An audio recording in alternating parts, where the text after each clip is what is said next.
righty. We're missing Councilmember Durham and Santa Cruz. Okay. Yeah, but Durham's in exec waiting on us. Okay. Should we call him out or just leave him in exec? Call him out of exec and then bring him back in there.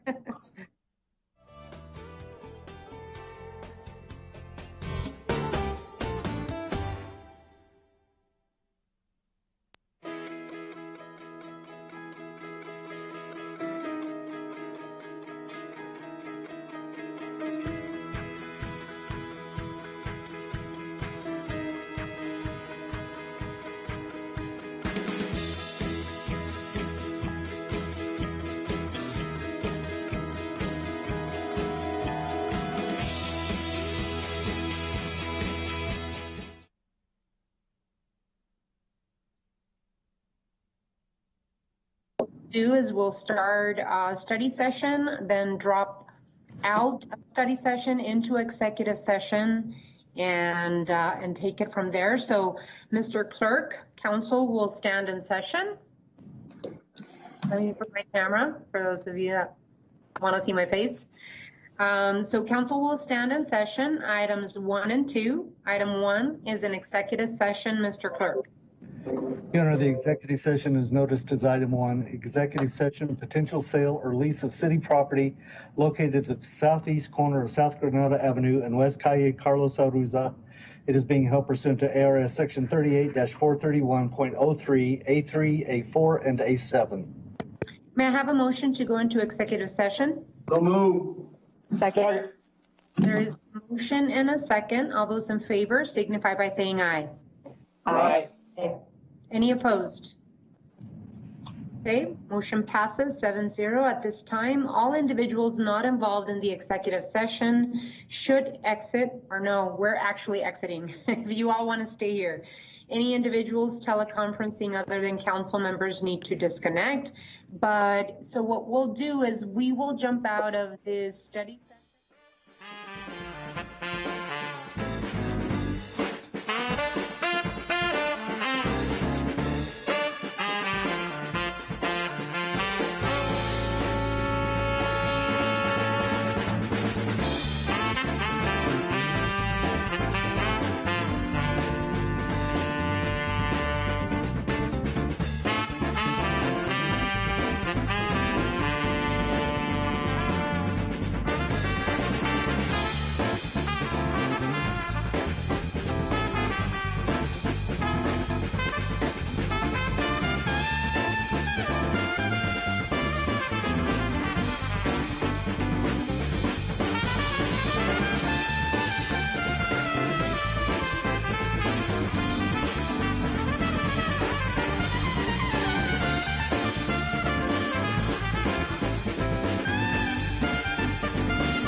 We're all here, right?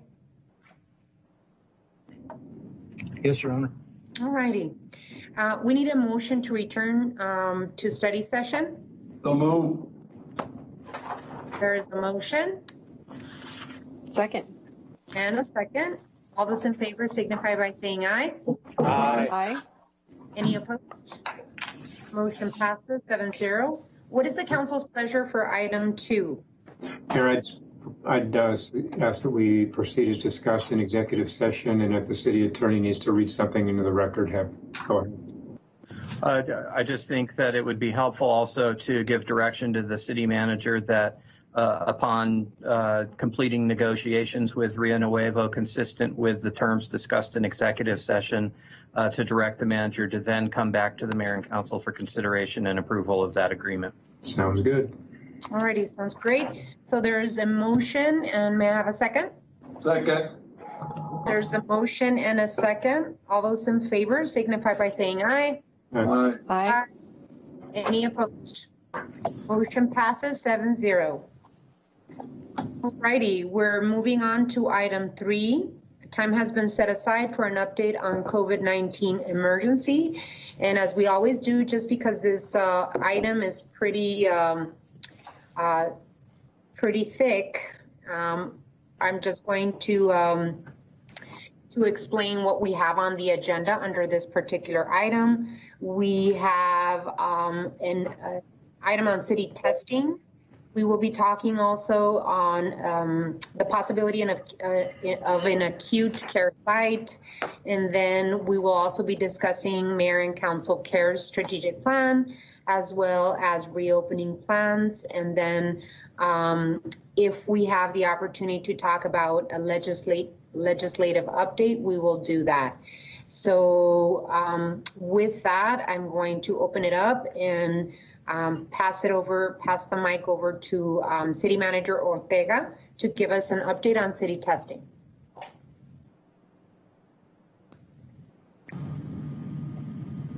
Sure, Mayor. Thank you, and members of the council. So I'm sad to report that our testing has gone okay.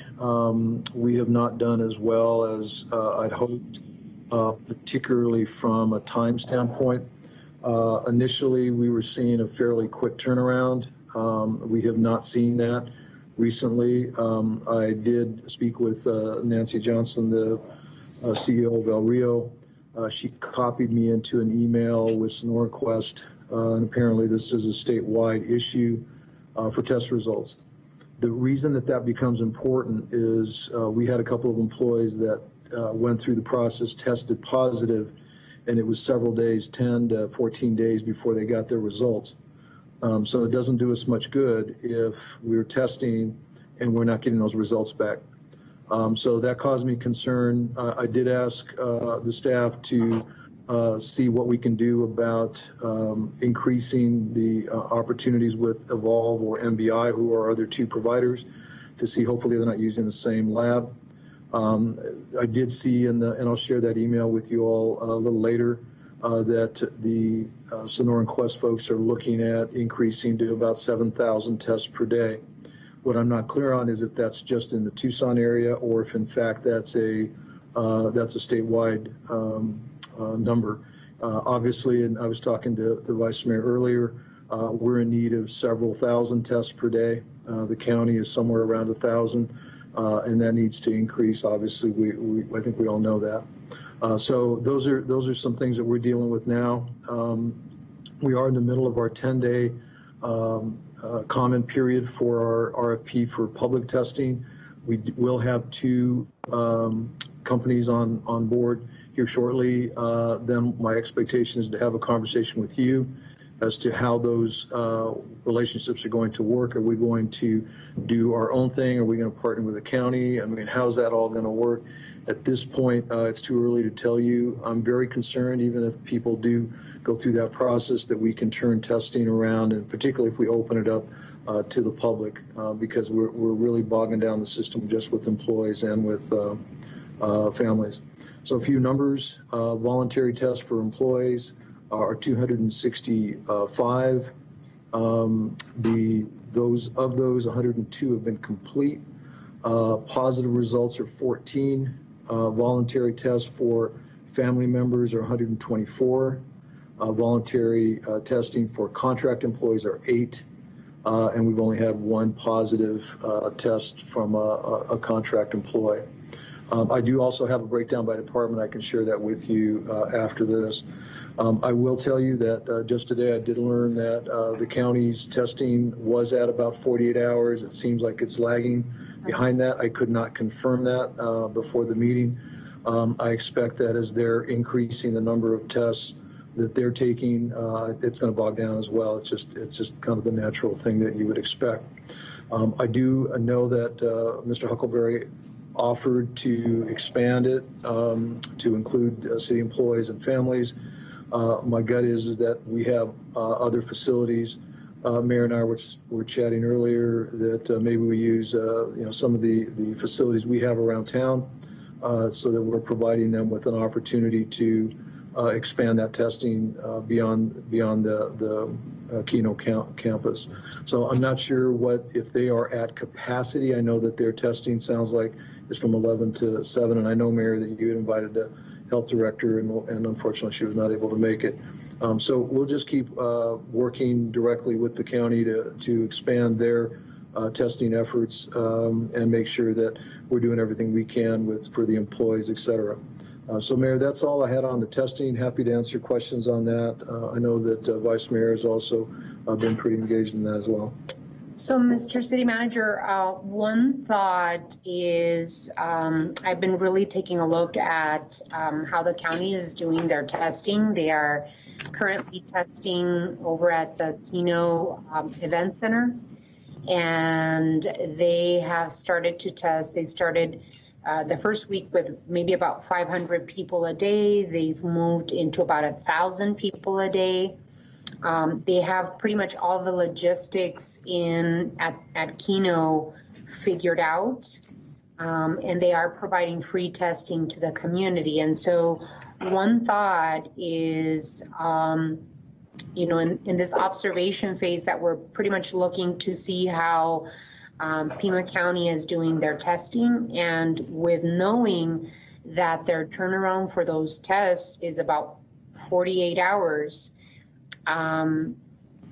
it could be a possibility that we'll work with Pima County, that the City of Tucson works with Pima County, and since they have their logistics figured out, and the company that they are using to perform the testing and to give us test results, we could possibly partner with Pima County and maybe use a City of Tucson location to expand, the testing that Pima County is doing, working with them to expand in the City of Tucson facility with City of Tucson CARES Act funds to continue testing. So I just wanted to put that out there. Sure. As a possibility, because then we, the city, would not have to reinvent the wheel. Yep. And just make sure that City of Tucson funds are used for City of Tucson residents through CARES. So I do see Councilmember Fimbres' hand raised. Councilmember Fimbres?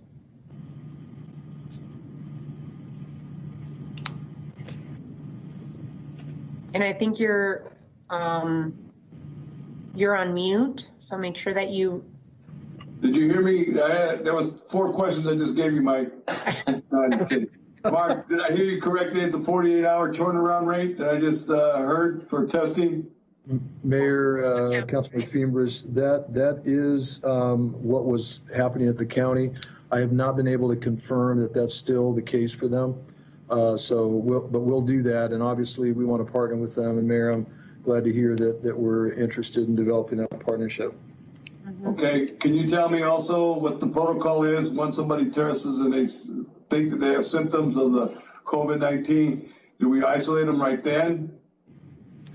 Mayor, Councilmember Fimbres, as you know, we do still have a contract with the DoubleTree over on Alvernon. So if someone wants to be quarantined, that's an employee, they can let us know. We've got arrangements made there. All they have to do is show up there. There's no cost to them, and they can quarantine there, not only away from work, but obviously away from their family as well. You said you had 14 people test positive. Is this from the beginning, or is this people from 911 center and also the police people and fire? Mayor, Councilmember Femidas, I believe that that's just from those that we've tested as a part of this program. So that would not include the 911 center. I believe that was just about 21. So I do have the breakdown. I think the total number, I'm just going to look here very quickly, is 105 employees that we have confirmed have tested positive. And now these, keep in mind that some of these were pre our testing program. So I do have that, and I'll share that with you all. Okay, so 105 total employees? 105 total, and that's outside of just this testing program. That's everybody. So what's the time frame that we're starting from this 105 that have been tested? I believe it was the June. I'm going to go out on a limb here. Maria, I know you're on. If you can just send me a quick note. I thought it was the 22nd of June, but I'll get that number for you here in a bit, and I'll let you know. Okay, thank you. You're welcome. Thank you, Councilmember. How many employees have used the quarantine option to date, Michael? Let's see here. I'll get that information as well. Maria, did you hear that question? How many have we used? How many have used it, the quarantine option? I know we had a handful early on, and then we actually had one from my office use it. So we've had just a handful. I don't think it's been widely used, but I'll get you a number on that now. Good afternoon, Mayor and Mr. Ortega. This is Maria Robinson. So we've had a small handful, less than 8, use the isolation efforts over at the DoubleTree. We currently have nobody over there. I believe, I don't remember, I couldn't see who had asked the question about the 105 positives. That's since inception. So that does include the 21 from COM. So our office has been tracking any employee who has reported as being tested positive, regardless as to whether it was part of the voluntary program, their PCP, work-related exposure. So that's since the beginning, total. Thank you, Maria. And then tied to the amount of testing, do we have an amount of funds that we've expended in the testing component of the Mayor and Council strategic plan? Right, Mayor, you had asked for that last time, and I still don't have invoices from those folks, so I don't have it. I mean, basically, I can just run the numbers at the $140 to $200 a test, and that's the number. But I haven't gotten those yet, so unfortunately, I can't give that to you. But as soon as I get it, I'll make sure to share that with the council. Okay, perfect. Vice Mayor is next, and then Steve. So there's a few things I want to be really clear. We actually started our testing process publicly prior to the counties, and our timetable is not up to par. I actually wrote a memo detailing the vision that we were looking for, and we kind of not executed it. I don't think we should execute any of these RFPs. I think we should just go to the county and have them set up a second site. I'm sorry for the companies that wasted their time, but at this point, the county beat us. We took too long. They're up and running. So we might as well just help them open a second site and offer land to do it. I think the best place to do that right now would be in the Grant and Alvernon area at one of the empty stores. That's on the opposite end of town as Keno is. So that's more geographically fair. And the county can take care. The county's turning around at 48 hours, and Sonora Quest is 10 days. So why are we going to a Sonora Quest? I don't understand. And that's basically the frustration that I have. So for me, why don't we just talk to the county as soon as possible, like tomorrow, go down and check out their operation at the TCC, and then duplicate it at Grand Alvernon if we can. If the shopping center person doesn't want to help, obviously Donna Liggins, is a possibility. The Tucson Convention Center is a possibility. Reed Park is a possibility. I actually think from a geographical standpoint, our next best possibility really is probably Lincoln Park in Ward 4. I hope that's okay with you, Nikki, at either Santa Rita High School or somewhere on the Lincoln Park campus, if we have to use our own land.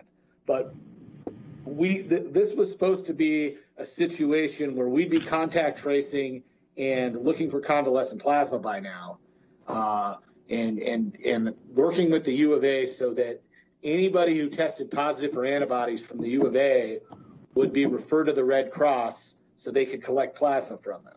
And that was the vision of this. And that was a memo that I think I wrote in April 20th. Mm-hmm. So we're now 4 months or 3 months later, and we're nowhere even close to, we don't even have a site for the public yet. So as far as I'm concerned, the ship has sailed.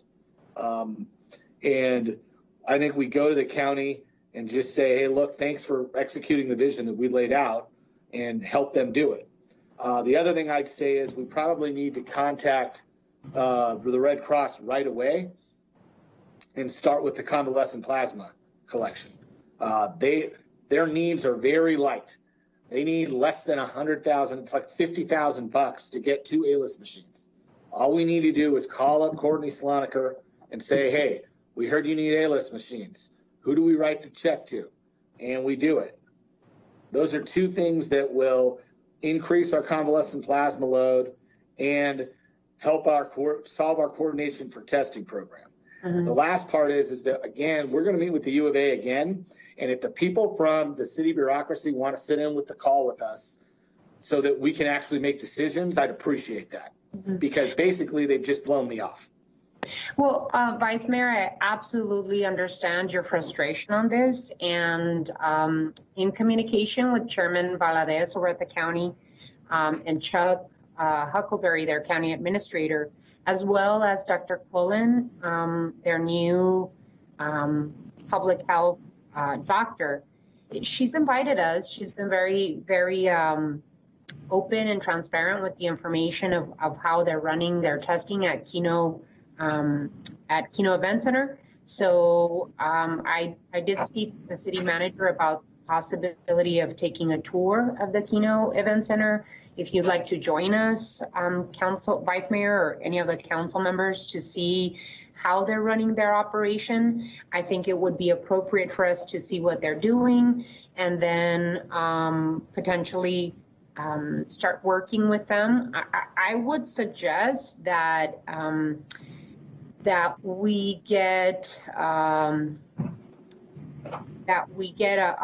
some direction from my colleagues on the council. I don't know how to go about this, Mr. Attorney, but maybe if the opportunity arises that the city of Tucson partner with Pima County on their testing, and that if there's possibility of expanding a site inside the city of Tucson, for us to expend some of those CARES funds. The other portion that I did want to inform all of you on is that I have been working with, besides Chairman Valadez and Chuck Huckleberry, with Dr. Robbins, President Robbins over at the University of Arizona, because he is working with Dr. Carmona to figure out how they're going to open up the U of A. I think that it is most appropriate, and this is what, both the Vice Mayor and I pushed on back in April, to coordinate with the University of Arizona and Pima County. One of those meetings did happen, and we're going to follow up with another meeting. And I agree, Vice Mayor, that we should have the city manager in that call, and anyone else that is responsible for testing, for putting our testing program together. But we need to move as quickly as possible, and now is the time to do it. With that, I'll go over to Councilmember Kozachik and then the Vice Mayor again. Okay, I have a few points. First of all, the U of A's focus is right now on antigen testing for any incoming students. They have 6,600 reservations for dorms right now.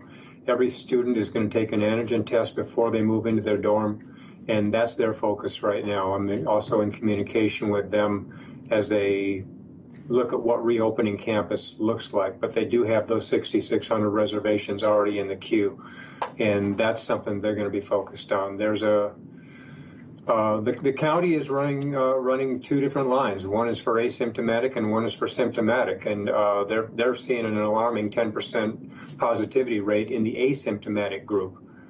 Anything longer than 48 hours shouldn't even be counted as a test. It's a waste of time and it's a waste of money. People don't know their risk, and contact tracing, it becomes meaningless. If someone's waiting 7 to 10 days, if they're waiting 3 days, you can't contact trace them. What matters is the number of tests that we give where people get rapid results, so that we can track them down. The county is ready to stand up a new testing site with ASU up on the northwest side at the end of this week.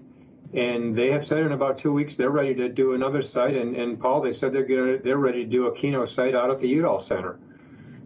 So that would be kind of triangulate the community. And what they're waiting for is for us to kick in about $3 million to fund that operation. And I would 100% support that, so we can get off the dime and start moving in the direction that we've been talking about moving. Well, I don't know what communications you've been having and with whom, Steve, but I have been having conversations with the chairman and Dr. Cullen, as well as Chuck Huckleberry. And Chuck, as well as the chairman, suggested that we, amongst us, we talk about how we want to proceed with the testing. But it seems as though they have a very effective program running. And right now is the time we need this. So, Your Honor, go ahead. In our meeting with Chuck, that was basically the thing, is that they only have capacity to do 15,000 tests. They're going to run out of money at some point. So, about $2 million gives them an additional capacity of 15,000 tests. So that was kind of we talked about that, but that's going to require the manager and Chuck to go over that. And I think I'm okay with that. I'd rather do that. I think we'll have a better result out of that and helping them duplicate the other site. Right. But again, it still doesn't take into the account that we're still not halfway to where we needed to be. We're not. We wanted the convalescent plasma program aggressive. What Steve's talking about, the 6,600 kids that are going to test. Let's say 3% come in and test positive. The coolest thing of all time would be to literally give them $50 or whatever and say, hey, do you want to give some plasma? That would be the coolest thing of all. We'd be the only city doing that. That's 330 collections of convalescent plasma. That's 600 up to 660, actually up to almost 1,000 patients that would be in our ERs, in our ICUs. So I'm totally tracking with all that's going on, but the vision was laid out very specifically in April. It's just, I don't think everybody understood exactly what I was talking about, because I didn't, quite frankly, know everything that I was talking about back then. But we've got to go and execute this part now. And I mean, that's it. The county has stepped up, and get on the county. You really have to say great things. It seems, Vice Mayor, that's the general. I haven't heard from my other colleagues on the council, but it seems like that's the general. So do we need to make a motion? I would suggest that you do. All right, I'm going to make two motions. I'm going to make the first motion first. I direct the manager to allot up to $75,000 to the Red Cross for 2 additional ALIS machines. And that's for the convalescent plasma investment. That's convalescent plasma collection. It accelerates convalescent plasma. Okay. And so from the community testing monies? Yes, from the community testing. Let's do the testing one. That's what's most important. We got to get the testing up and going. Well, I thought the $70,000 one was easier because it's cheap. It's not. It's going to come out of a $3.5 million pot, Steve. Move $3 million from CARES to the county to stand up a third testing site. I was going to say $2 million because some of our $1 million is going into our employee testing and contact tracing. So my motion was going to be $2 million. Okay. Would you want, Vice Mayor? Why don't you do it together? Why don't you do the investment in the convalescent plasma and the $2 million into the initial? Yeah, I move that we direct the manager to move up to $70,000. It probably will end up being less to the Red Cross for convalescent plasma, and move $2 million to the county to set up another testing site. So there's a motion. Can you give the location of the testing site? We can't. The county's going to decide on that. Well, it could be a decision that's made between the city of Tucson and the county, depending on where the exacerbation of cases are. And I think Pima County Health Department is keeping track of the zip codes and where the cases are a problem. So I don't think we should make a decision right now into the location, but it should be where the. I'll include in the city limits. Inside the city limits. Yeah. So there is a motion. I will second For a it. total of $2.7 million? $2.07 million. Okay. Steve, you seconded it already? With the comment that,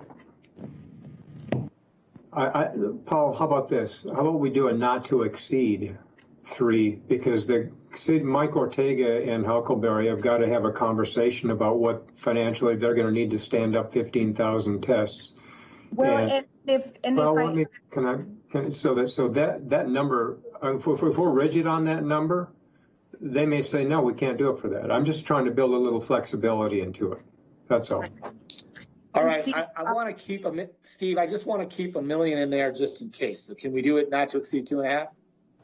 I would say if I may interrupt here, I would say keep the motion as you have it, Vice Mayor, only because there's also a deliberate effort to ask FEMA for additional funds for not only testing, but also contact tracing and isolation options for those that are positive. And so in the conversations that I have had with Chairman Valadez and Administrator Huckleberry, in order to be able to have a good testing program, we will need additional federal funds to have appropriate testing and contact tracing here in Pima County. And so I would say that we proceed with what we have on the table as we continue looking for federal FEMA funds. Just as, by the way, the city of Phoenix is receiving millions of dollars in FEMA funds to test their community. So I would like to proceed in that direction. I am sending a letter to FEMA as the mayor, and voice both the Chairman Valadez, myself, and other county mayors signed a letter to our congressional delegation asking for additional FEMA funds. So for now, I think that $2 million is appropriate, as well as the investment in the Red Cross for convalescent plasma. So Paul, it's your motion. I would second it, and with the understanding that if we cap it at that, it just may limit the number of tests that the county can give, but we need to get something going. Alrighty, any additional comments on this? Please repeat the motion one more time and the amount that we're capping it at. It's capped at $2.07 million, 70,000 for the A-list, for the Alex machines, and $2 million for the $2 million for testing through the county. Okay. Alrighty. So there's a yes. Sorry, I'm on a different device today and it doesn't let me raise my hand. So I'm having to ask a comment in the box there. It's just a technical question on the plasma since I'm not super familiar with that. Love the idea, Vice Mayor. My only question is, in the event that there is the Red Cross, it doesn't fit into their business model, or there's a different organization that they would want to partner with for that, would this bottle us into a corner? That's no, well, the A-list machines for the Red Cross, they already have a national, so that's been vetted. I had a conversation with the Red Cross early on this process and continued to correspond with them. We actually are partnering with them for a blood drive. We're going to beat your 18 donations, by the way. Don't think so. But anyway, that being said, I spoke with the Red Cross this week. They already have a national plasma collection project. The A-list machines allows them to, this helps them rather nicely. But let's just say for the sake of the situation, as it evolves and we start asking the question, hey, U of A, are you willing to partner and help us refer your positive young kids with who are virus free but have the antibodies? Are you willing to refer them to plasma collection? If the Red Cross is not up to there are 2 local companies that would also do that. We've also been in contact with them. We were in contact with them in April.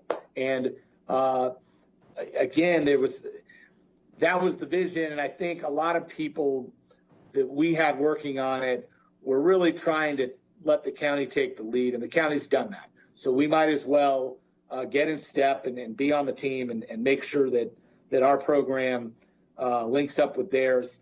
And ultimately, as the U of A folds in, which is, I think, in the next 2 meetings with the U of A we'll have, we'll see not only this upgraded testing system in Pima County where we're able to test 3,000 or 4,000 or 5,000 people a day, but also we will be able to take any of the people who participate in a antigen test and test positive. We will be able to refer them for plasma collection. That's the second piece to this. And this will, again, give a lot of people in our community a fighting chance. We had a record number of deaths on, I want to say on Saturday reported, and then we're going to spike again tomorrow. So we want to get on this, and that's kind of where I'm at. Alrighty, did your question get answered, Councilmember Lee? It did. Thank you, Mayor. Alrighty. We are going to proceed to vote. Did you have an urgent question or comment, Steve? Just from a timing standpoint, referencing what Paul was just saying, it's the U of A opens on August 24th in some fashion or another. It will be hybrid. Therefore, the students will start arriving to campus the week before that. So getting this testing up and going now with the county is going to be perfectly timed for when those antigen test results start to come back to us. Yeah. Alrighty. Let's proceed to vote. All those in favor of the motion indicate by saying aye. Aye. Aye. Any opposed? Motion passes 7-0. Thank you so much. Now we proceed on to the next portion of the conversation, which is acute care side, and this is going to be presented by Mike Rankin. So thank you, Mayor, and thank you for letting me extend the description of today's COVID-related study session item to add a discussion of 2 things that I thought the Mayor and Council would want to weigh in on.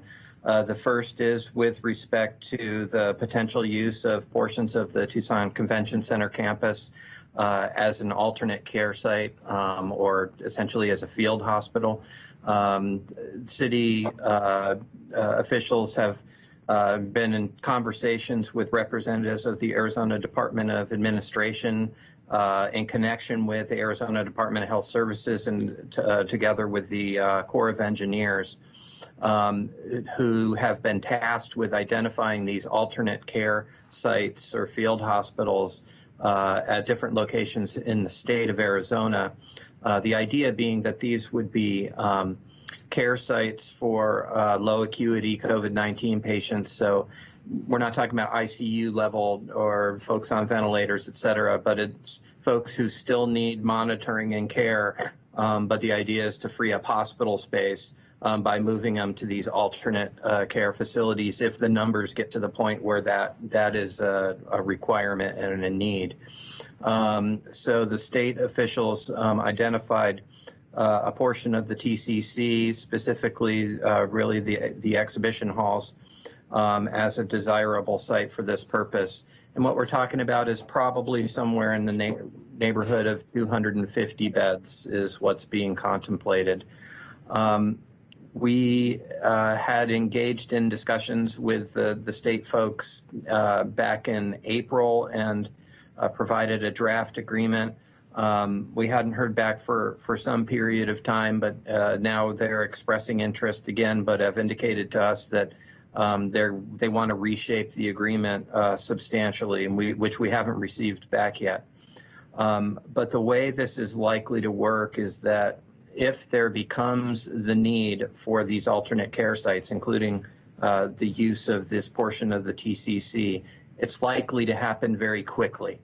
And we may not be in a position to come back to the mayor and council for a formal approval of an agreement. So what I would like to ask for today is that the mayor and council give the authority to the manager to execute an agreement for this purpose for a limited emergency period of time with AZDOA and DHS should it become necessary. The terms of the agreement would be such that the city would be kept whole in terms of costs. All the costs would be borne by the state and their partner agencies, including whatever costs are associated with putting the facility back into its pre-care facility condition so that it can be used for other purposes. We have folded now Rio Nuevo into the conversation. I reached out to their attorney to let him know we'll share the form of agreement as soon as we get it from the state officials, so it can be acceptable to Rio Nuevo as well. As I think you're aware, that Rio Nuevo for this portion of the TCC campus is the owner, and we're the tenant, and we have exclusive use of the area. But we absolutely have to coordinate with Rio Nuevo to make sure it doesn't interfere with the redevelopment plans of the campus, and so that we can coordinate with them as the owner of the facility. So they are aware as well. But given the time constraints that could happen, I thought it would be appropriate to get a motion from the mayor and council authorizing the manager to execute an agreement with those terms where it's acceptable to both the city and Rio Nuevo, and it keeps the city whole should that need arise. You need a motion now, Michael? That would be great. I'll make the motion. Alrighty, there is a motion. Councilmember Lee seconds, and I think Steve has his hand up. So there is a motion and a second by Councilmember Lee, yeah. And Steve has a question. Okay, so Mike, I'm totally fine with the direction, but what is the threshold for making that call? Is that made by the Department of Health Services of the state? Is it who makes that call? And also rolled into this is that Rio's going to have to hold a special meeting before our piece of this is approved as well. But really, what's the threshold for making that call? So ultimately, it would be a call by AZDHS in connection with the contracting agency. I think it'll be through the Department of Administration, but the way the agreement itself would work is we'd have the agreement in place, but they don't necessarily have to activate it right away. They would only activate it at such time as they actually hit whatever the magic number is, where they need to start moving people into these alternate care sites. So it would give them the right to use the facility, but they wouldn't necessarily use it until there's an actual need. And what we would do is a short-term agreement, like a month-to-month, so that we're not tying down the facility for an indefinite period of time, because at some point, obviously, we want to be able to use it for other purposes as well. Sure, and following up, and we need some breathing room in it because there is an active construction project going on down there that will likely be impacted. They need to have time to stand down to the extent that they might need to. Yes. So it's not as though they can just flip a switch and move in. That's exactly right. And the reality is on the state side, if they say, okay, now we know we need it, they're going to have something like a 10-day lead-in time anyway, because they're going to have to get the equipment here, make sure it, it can be set up the way it needs to be set up. So they're going to have to give us a 10-day to 2-week notice before actually triggering the use. Yeah, they might not need it in 2 weeks after then, because it's so fluid. But. Well, and I also want to add that my office is part of the conversation as well, and it is the responsibility of the governor to contact the mayor's office as well as the Pima County Health Department and our City of Tucson EOC. So all of these entities, including my office, is in communication to really be at the ready whenever this decision is called. But it really is the Pima County Health Department in conjunction with the hospitals. It really is a discussion that they have to that they have to raise the red flags whenever they need that as well. So if I hear of anything, I will inform all of you as well as Rio Nuevo. And Rio Nuevo is knowledgeable of where we are in this project. So I see Councilmember Fimbres' hand up. So Councilmember Fimbres. Thank you. Michael, do we know how soon, once we pass this motion, when they will be starting implementing the TCC? I was going to piggyback on what Steve said about there's construction going on now. They have to give us at least a 10-day notice. So Councilmember Fimbres, yeah, I can't give you a date because they don't know that they would ever use it. But what they want to do is have the ability to use it if the need is realized. So what we're expecting is that the state officials in question will at some point provide us with the proposed new form of agreement and want to get that in place quickly. Even if they never use it for that purpose, that they've at least got it in place to use it should they need it. Okay.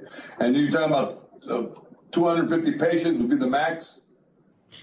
That's what we've been talking about recently. Some of the initial conversations talked about different models, which were 250 beds or 500 beds or even up to 1,000 beds. But that would implicate much larger areas of the campus. And so the current model they were talking about really was the smaller, the 200 up to 250 beds. And the staffing would be coming from the state, FEMA? Actually, yeah, the staffing would be the state, but they have a partner agency that they work for, a medical provider. And when they give us the form of agreement, they'll identify who that provider is. And they would operate the facility. And military, the National Guard, Army Reserves would be involved? Yeah, the Army Corps is really the agency involved in with the expertise in setting up I'll just call a field hospital. Incidentally, the terms of the agreement would also require close coordination with our emergency responders, in particular TFD, which in this instance, they're right across the street. But one of the key elements for an operation like this is how patients are brought in and taken out and what access is and, fire escape plans and things like that. So they would have to work closely with, and actually they want to work closely with our emergency responders. Okay, cool. And they'll be transported in and transported out, correct? Patients? Yeah, that's the idea. Thank you. Mm-hmm. All righty, so there is a motion and a second. All those in favor signify by saying aye. Aye. Aye. Any opposed? Motion passes 7-0. There you go. That's your Thank you. Yeah, that's the direction. So can you talk a little bit more on the eviction moratorium? Thank you, Mayor. Yeah, the second thing I added on to this item was, as you're aware, some states, like in Arizona, part of the executive orders from the various governors have included moratorium periods on evictions. for persons affected by COVID-19. Now there's litigation going on in various states across the country, including within the state of Massachusetts, where property owners have brought lawsuits challenging the legality and the constitutionality of those orders for eviction moratoriums, saying that they constitute a taking of property or they violate constitutional due process rights.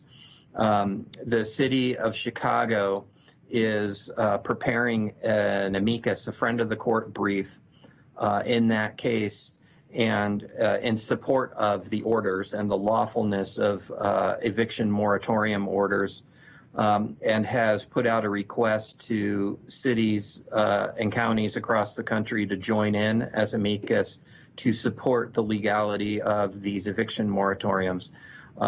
Since it's an issue that is also relevant here in Arizona, I think it would be one that, and given what the council has already expressed about protecting folks from eviction during this crisis, I thought it would be something that you would support, and so I added it to the agenda to get that motion as well.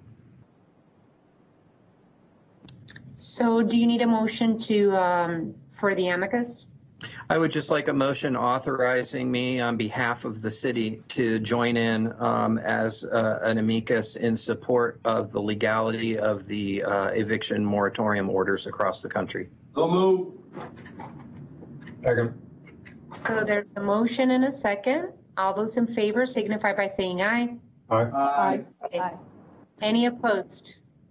Motion carries. Thank you, Mayor. Thank you so much, Mike. Really appreciate it. We now move on to the Mayor and Council Care Strategic Plan. This strategic plan is how we've all voted on it. It is to continue based on the conversations with the city manager and our finance director, Joyce Garland. They need continued direction on how to proceed with funds for the arts and culture grants, as well as the domestic violence funding, and then as well as the food for community and elderly. And so this is not additional funds. This is the possibility of giving additional direction to Joyce and the city manager on how to proceed with working with nonprofit organizations and how to put out those funds from the CARE strategic plan. So I just want to give the ability for us to discuss. I know that there's some conversations that have been happening in terms of how we proceed, and I'd like to open up the floor to Council Member Santa Cruz. Thank you, Mayor Romero. So can y'all hear me? Yes. Okay. So, we've been in conversation with city manager staff and some of our council offices recently around the arts and culture.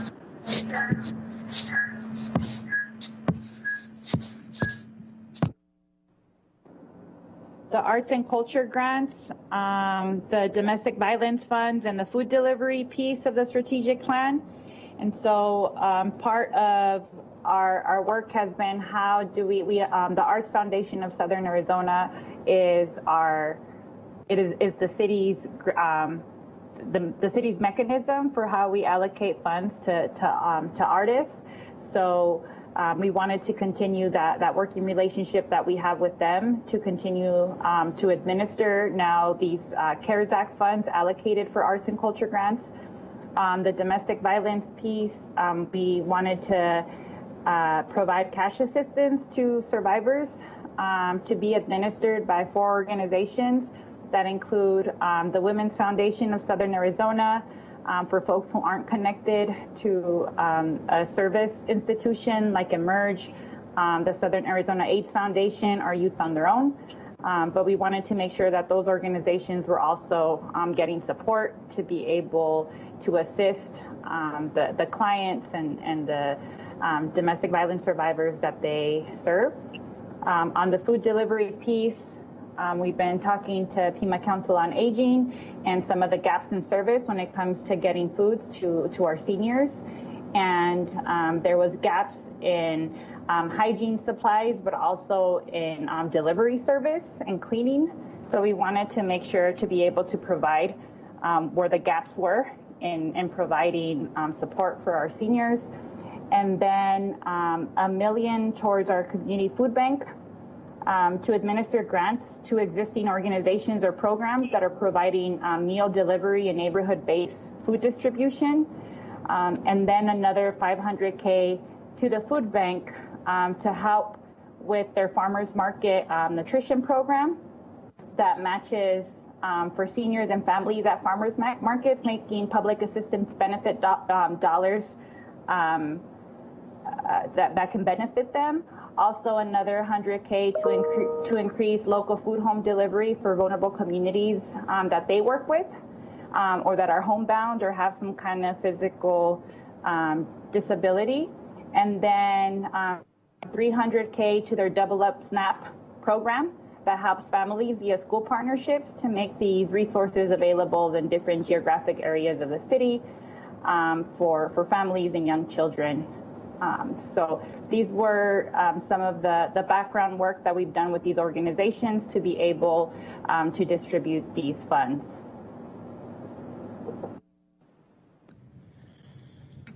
Alrighty, and that in the form of a motion, council member? Yeah, I can make that as a form of a motion that we move. I move that we set up agreements with these following priorities of the arts and culture, domestic violence, and food delivery with the following organizations that I just laid out with some of that scope of work. Second.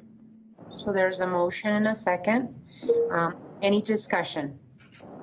Well, Mayor. Councilmember Fimbres and Vice Chair. when will the allotment of funding be sent to these agencies so that they can get this out to the most vulnerable citizens of our community? Well, Mr. Manager, Mr. Manager, I think you have your hand up.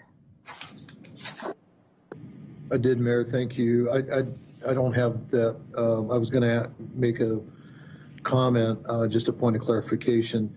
What I wrote down were Arts Foundation for the arts and culture, domestic violence. I have the Women's Foundation, Southern Arizona AIDS Foundation, Youth on Their Own, and I missed one. You said there were four? Emerge. Oh, Emerge. I'm sorry. Okay. And then on the food delivery, it was the Pima Council on Aging and the Community Food Bank. Is that correct? That's correct. Okay. I just wanted to confirm that, Mayor. Thank you. Of course, thank you. And I think Vice Mayor, you have your hand up? Yeah, so this is part of the original framework. We're not allotting more dollars. This is just clarifying the original framework on where the dollars go.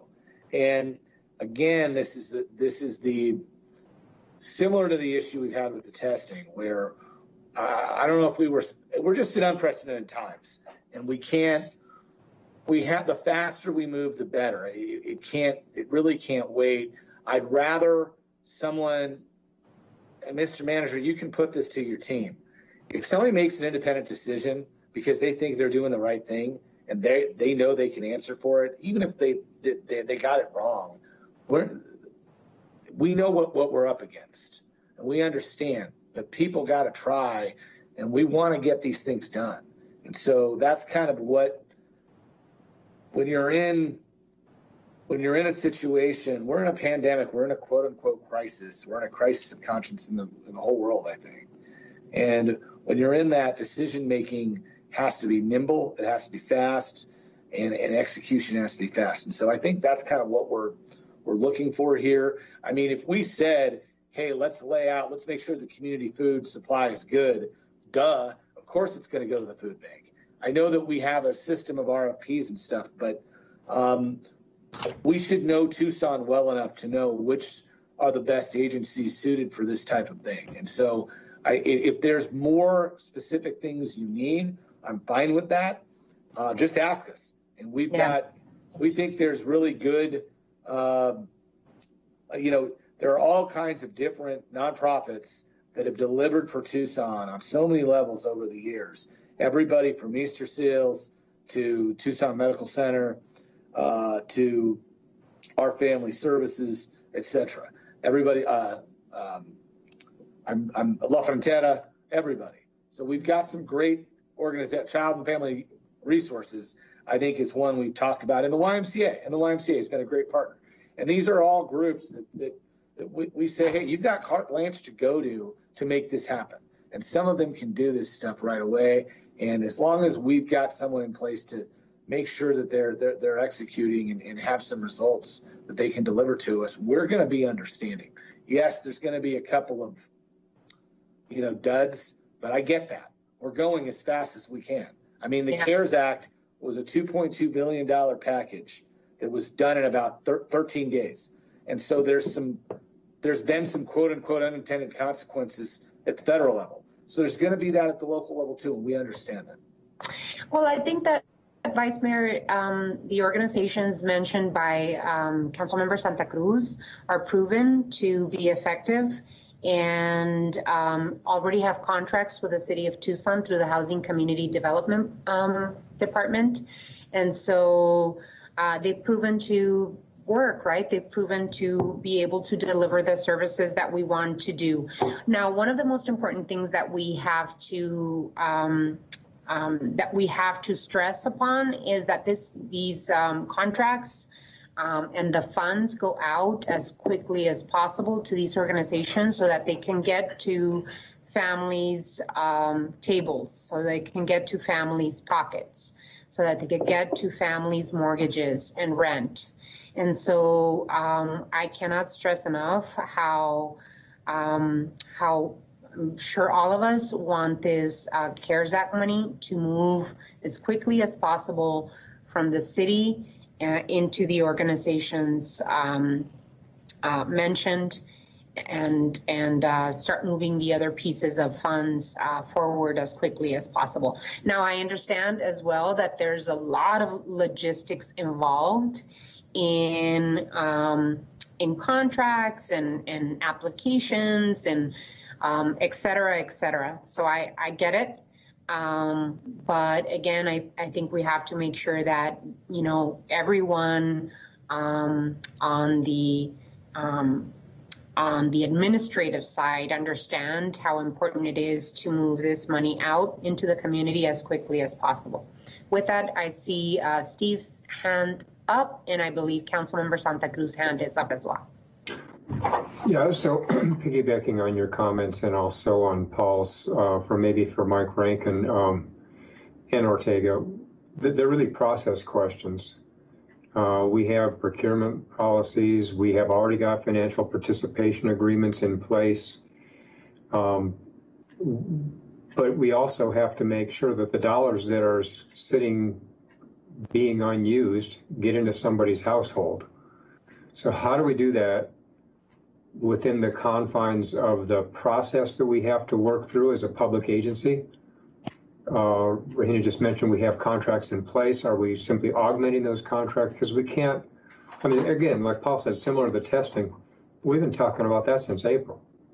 And we've been talking about this for a month too. And so how do we break the logjam and start writing checks without getting in trouble from a procurement or distribution standpoint?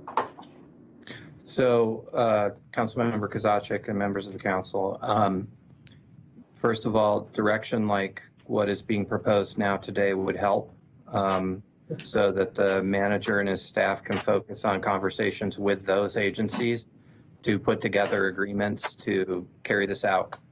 The CARES Act didn't include any specific competitive process with respect to the distribution of the funds that are involved. But we do still have certain city requirements that we need to satisfy, and we will.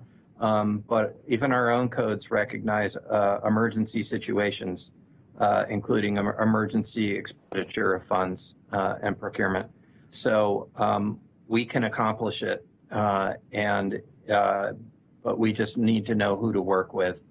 And so this type of direction means that the manager and his staff can work with my office's help.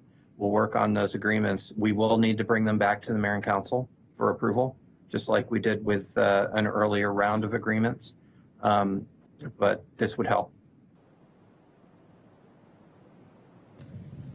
Righty, Councilmember Santa Cruz. I just wanted to make sure that Councilmember Fimbre's question got answered, because I know the frustration that we're still kind of waiting on the workers and family and the small business funds to be distributed. So just how do we, as mayor and council and staff prioritize, these CARES funds to make sure that they're getting out, because folks are waiting and like has been shared, we've been having this conversation since April.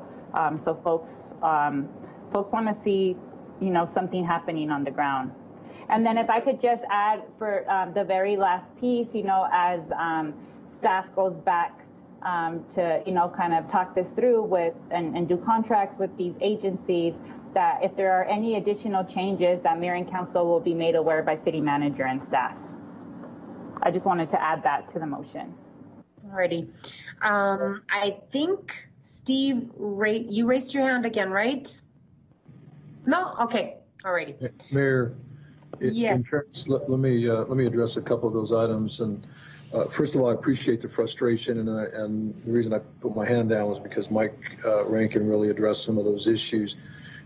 Even though we do have a relationship with some of those folks, there is still a procurement process for establishing agreements, et cetera.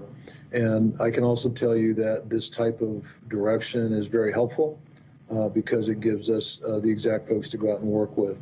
And I will also tell you that on the testing, without going back too far, we didn't get immediate responses to that RFP and to those relationships. And so it isn't just the staff piece, it's also making sure that the partners are responding. I'm not blaming anybody. I think it's just unprecedented times, as the vice mayor mentioned. The intent is to get these agreements, if we can get them signed, back in front of you on August 11th. So you will see movement very quickly to Councilmember Fimbres' point as soon as we get those signed agreements. And by the way, those agreements don't necessarily exist yet. The attorneys will work through that with my staff. We'll bring it back to you on the 11th. And hopefully shortly thereafter, we'll be able to cut them checks and get those monies out the door. And if those agreements for the 11th, we could always, it's so much easier to gather all of us virtually nowadays, that if you need us to act quickly so that money is out, we could always try and gather sooner than the 11th. I know Councilmember Lee has a question. Councilmember. Thank you. A lot of it was already addressed with my colleagues' questions. Vice Mayor kind of answered it, but just to confirm, this is an existing, I can't even talk today for some reason. This is with the existing plan, correct? This is an additional funding. This is already within the plan that was voted on. And then we already talked about the desire to get the funds out quickly. So those were the 2 points that I had, and they were already discussed. So thank you. Thank you, really quick, I got an email, and I got to jump back to our testing discussion earlier when. If you can wait just a bit, let's count the vote, and then you could add your commentary, Vice Mayor, if that's okay. Okay. So we have a motion and a second. Mayor, I believe you have a question from Councilmember Fimbres. Okay, Councilmember Fimbres, I'm so sorry, I didn't see. No, thank you, Madam Mayor, and thank you, Lane, for bringing up it's so paramount. Since April, these folks have been waiting, and they don't have stimulus dollars. They don't have things they're shuffling, and they're borrowing from family members and stuff. So it's really paramount that we get this out as soon as we can. Yes. And I'm willing to get on and just make this a one-item agenda item and to get it out. Yep. Yeah, we're in agreement, Councilmember Fimbres. We need that money out. Thank you so much. Alrighty, so there's a motion and a second. All those in favor of the motion indicate by saying aye. Aye. Any opposed? Motion carries 7-0. Thank you, Councilmember Santa Cruz. Vice Mayor, it's your floor. Yeah, really quick, just to clarify, we talked about some of the testing earlier, and I had my, not the antigen testing, the serology testing that the U of A is doing, the antibody testing. So I wanted to make sure we clarified that I want to work with the U of A on the serology testing they're doing, not the antigen testing they're doing necessarily for all kids, but I know that they have a robust serology program as well. Thank you. Thank you, Vice Mayor. The next piece of this conversation is a financial update with the City Manager Ortega. Mr. Manager.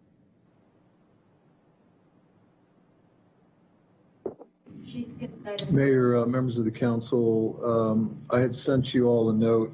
It's dated July 16th. I'm prepared to go into as much detail as you'd like on that. I do have some folks that are available to answer questions if you get into it.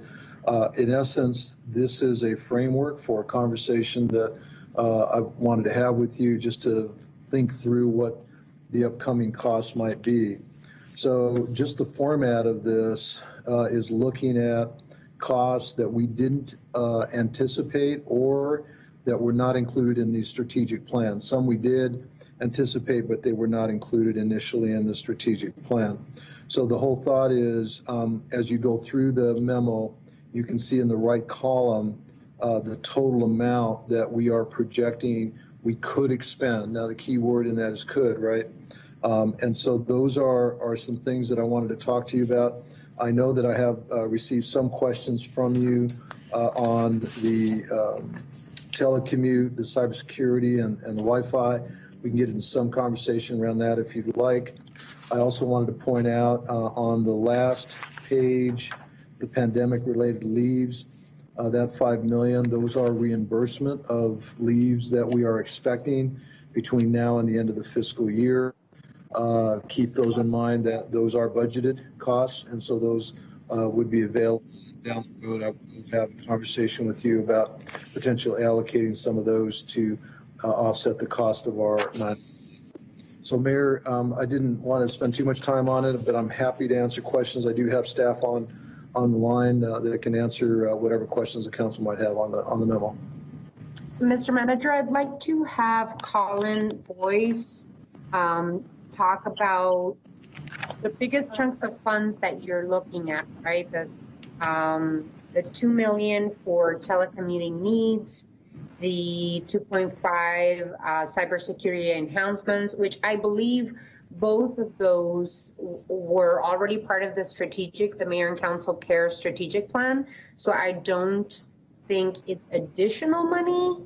And then there's an additional cost of Wi-Fi for telelearning and teleworking.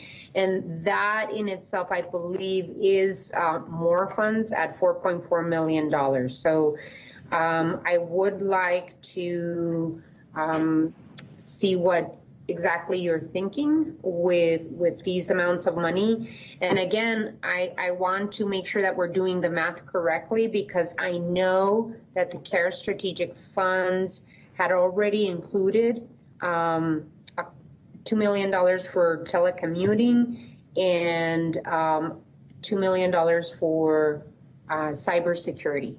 So if we can get a bit of an explanation from Director Boyce, and then I do see a few hands up. I saw Councilmember Durham's hands up, and then Councilmember Santa Cruz hands up. Do you two mind to get the presentation and then go into questions? Cool. Ready. Go ahead, Colin. Good afternoon, everyone. Good afternoon. Thank you. So, thank you for inviting me. And so to discuss on the additional telecommuting needs, when we initially started off with the pandemic, most of the technology that we did deployments were with what we would consider to be tier 1 staff. So the individuals that were absolutely mandatory to run the city as we were running as a skeleton crew. As obviously the pandemic has extended exponentially, there's additional need now where you have kind of your tier 2 and tier 3 individuals that do need to work now that we're resuming more normal operations. Well, I guess this is our new normal operations with people working from home. And so being able to deploy computers to these people so they're able to work effectively from home is critical. We also had quite a few requests coming up where people who are participating in different boards and committees also require devices so they can have adequate social distancing when they're having these meetings and be able to perform it from an e-learning type situation or a remote teleconferencing type situation, sorry. And so this is for additional needs in order to tackle that, as well as there's some key infrastructure components from the cybersecurity perspective. So today, almost everyone in the city is coming through common internet access and, you know, common vehicles coming into the city. And the concern that we have is it presents an Achilles heel as far as the organization's concerned. So one attack on the outside infrastructure will essentially wipe out the city from being able to operate and provide services to our citizens. So that's kind of the first leg in the cybersecurity aspect. The second leg is that if everyone was working inside of the office, some of the applications are designed to work adequately in an in-office internal network type perspective. But now you have individuals that are working from home. These applications are not functioning as well as we'd expect it to. And so the goal would be to upgrade or try to migrate some of these apps that are not designed for that type of solution, to upgrade them so that people can work effectively from home. So those are the two additional expenses, or enhanced, if you will, expenses with additional telecommuting needs and cybersecurity enhancements. So I'm going to pause there because I know I just gave you a mouthful. Calvin, thank you so much for giving us a break so that we can jump in with some questions if there are any questions right now. What I do see is that in the Mayor and Council Cares strategic plan, we had already put aside $3 million for telework and cybersecurity. Are you saying besides that $3 million, you need another $8.9 million to get the job done? Well, it's only $4 million that I'm asking for those two components, and it's $4 million that we're asking for the e-learning project. So there are two different expenses. Okay, so I think we have to do the math when it comes to the city manager's request as we move forward, because we would have to essentially subtract $3 million from the 9.6 request that is in this portion of e-government and teleworking from the city manager's memo.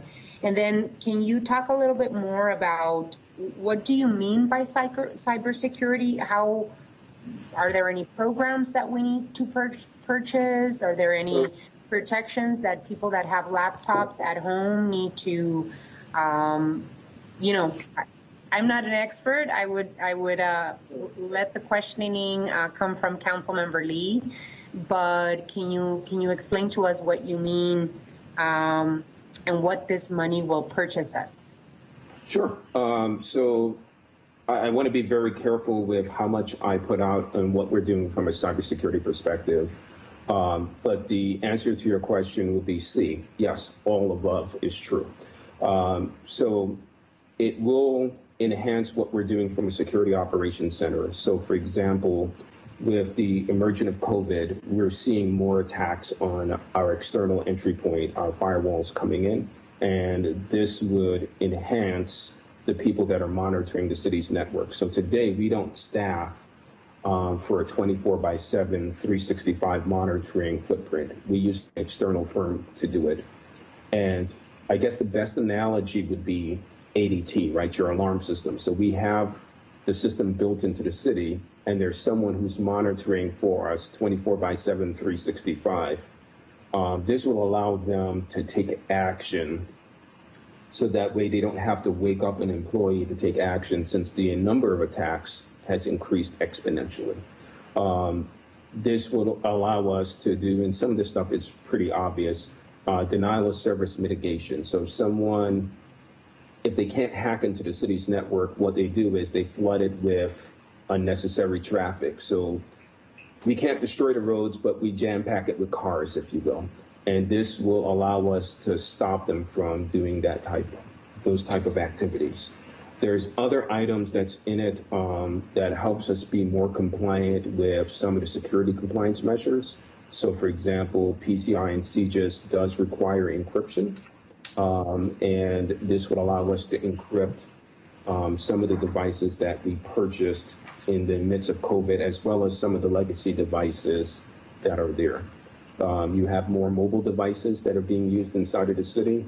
In these dollars, it allows us to continue to manage those devices, and we're augmenting what we're doing because there's more of it that's out there. And so there's a litany of detail that I'm obviously working through in my notes here. But this allows us to address a lot of the things with end user computing. And it also touches on some of the legacy applications, which Councilmember Lee and I have talked about in the past, where there are some of them that do require upgrades, and we do need to address that. And certainly we didn't rush to do it in the initial stages because I guess it was wishful thinking. I didn't think we would be marching towards August and still be dealing with this crisis. Colin, this is 2.5 million for cybersecurity, and then we still have to talk about the telecommute needs and the Wi-Fi piece, but all of these funds have to be expended by December, and we're already we're already teleworking, right? Many of us are teleworking in the city of Tucson.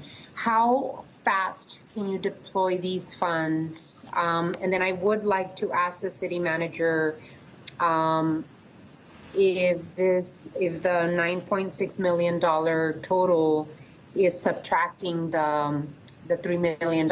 In other words, if it's 6.6 versus 9.6, because there was already $3 million on the strategic plan assigned for this particular use. So Colin, if you can answer first, and then we could have the city manager jump in. So you do have a number of people that are teleworking, but some of them had, we had triage in order to get them going. So for example, you have many city employees that are working off of Surface Pros, and that is not adequate for them to be able to do their jobs. You have many employees that were not considered, tier 1 workers, where they were absolutely essential for day-to-day activities. And I want to be very careful with the word essential, because all employees is essential, but there was some of them that were not as critical in the middle of the pandemic. But now there have become increasingly more important as we have extended on where we're going to.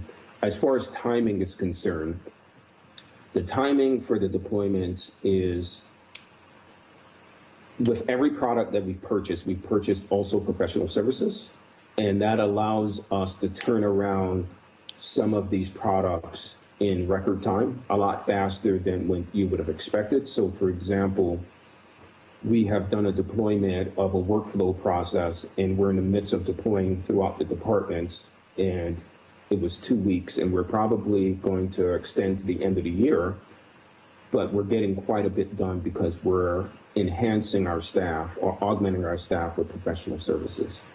I can also speak, Mike, forgive me for speaking on behalf of the additional funding, but the original funds that council had given the IT department, we have in fact exhausted that.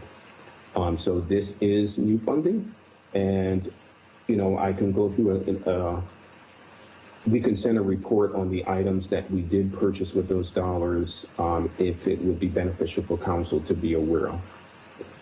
It would be beneficial for council to know how this money is being spent. I must not be an essential worker because I still have a loaner laptop. I'm sorry. And so I would like, and I don't know if my colleagues would too, but I would like to see how the $3 million from the CARES package that Mayor and Council approved has been expended. Sure. I'll open it up for Councilmember Fimbres. I know Councilmember Santa Cruz had her hand up, and I don't know if Councilmember Lee, you wanted to jump in here. But let's start with Councilmember Fimbres, then Santa Cruz, and then Councilmember Lee. Okay, thank you, Madam Mayor. Can you break down how you define tier 1, tier 2, tier 3 employees? So that's not something that the IT department has determined. That is something that we worked with the departments with. So the departments understand the functions and the roles of people inside of each respective department. And when the pandemic hit, there were certain people that, for example, Water said their call center required people to be able to answer phones, to answer water requests. And they gave us a list, and we went through the list according to what the departments provided us. And we were compliant with that. So what the majority of our employees, what category do they fit into? So there was plenty of employees that had mobile devices before. So the initial deployment, and don't quote me on this, we deployed somewhere close to 400 laptops when we first started the pandemic, and we got it from various sources. But that was to augment somewhere close to 600, 700 mobile devices that already existed inside of the city. Now we're at a point where some of the people that we deployed Surface Pros to, the Surface Pro device was great for a stopgap, but if you're looking at doing AutoCAD on a Surface Pro device, it's inadequate. And we need to get these people to be able to work in a reasonable way for the next, several months, because we don't know how long this is going to play out. Mayor, maybe I can help Councilmember Fimbres. So the exercise we went through early on, Councilmember Fimbres, was to identify who could work remotely. And there were various conversations that went on. It wasn't just, yeah, I can work remotely. It's, do you have the equipment? Do we have the equipment? And what's the function look like? If you recall, we had allocated 160 hours of leave, and a lot of employees took advantage of that early on because we either didn't have enough work for them or we didn't have some of the equipment that they needed. Over time, through Column's leadership, we've been able to identify what that hardware and software looks like, and those are the dollars that have already been expended. So there was an analysis done, completed. We have about, I'm going to go on a limb here, I think it's about 1,300 employees that work remotely. We've got another 200 to 300 that work, I'll call it shared, remote, and in the office. And so when you start looking at deploying 200 and 300 laptops, you can see, or Surface Pros, you can see that we've got quite a bit to go before we can get everybody the machines and quite frankly, the equipment they need. So I'm just, hopefully that gives you an idea of the process that we went through. Okay, thank you, Mike. Thank you. It was also more than computers. We've also deployed headsets so people can take telephone calls. We did enhancements to the phone system so people can take calls and get voicemails at home. So there was an enormous amount of both hardware and software work that transpired in order to make this work from home situation happen, which frankly was a small miracle. We worked pretty hard in order to get that done. But yes, we can give the breakdown on not the gory details, but some of the detail on where those dollars were spent. Yeah, I think that would be appropriate. Councilmember Santa Cruz and then Councilmember Lee. Thank you, Mayor. I have a question for Colin and then 2 questions for the city manager. My question for Colin is the additional cost for Wi-Fi for telelearning and teleworking. You have that at $4 million. What all does that entail? So we looked at, I had my data analyst team take a look at the city, and what we wanted to come up with was, and I will, is it okay for me to show something to display? Content? Okay, I'm seeing heads nodding, so I will. Go ahead. So the data analyst team pulled together, I don't know if you all can see my desktop. We looked at the city and we wanted to get a layout of the city and understand where we had the population that was economically disadvantaged and where a digital divide existed inside of the city. And the yellow areas are areas where coverage is nice to have, but it's not a digital divide, and the economic situation was not was fine.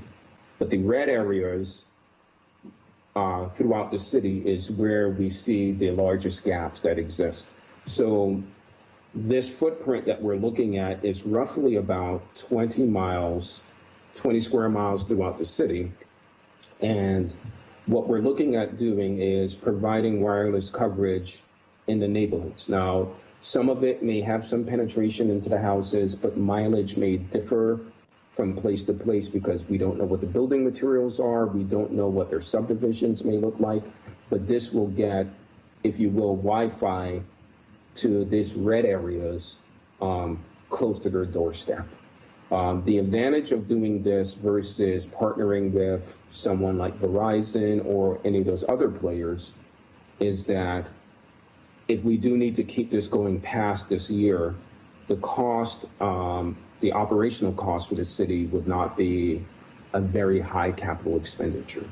It would be, to the tune of maybe $4,000 to $6,000 a month to run this going forward. Whereas if we're looking at furnishing wireless for 50,000 households using something like Verizon at $30 a household, the cost would be astronomical. Does that help?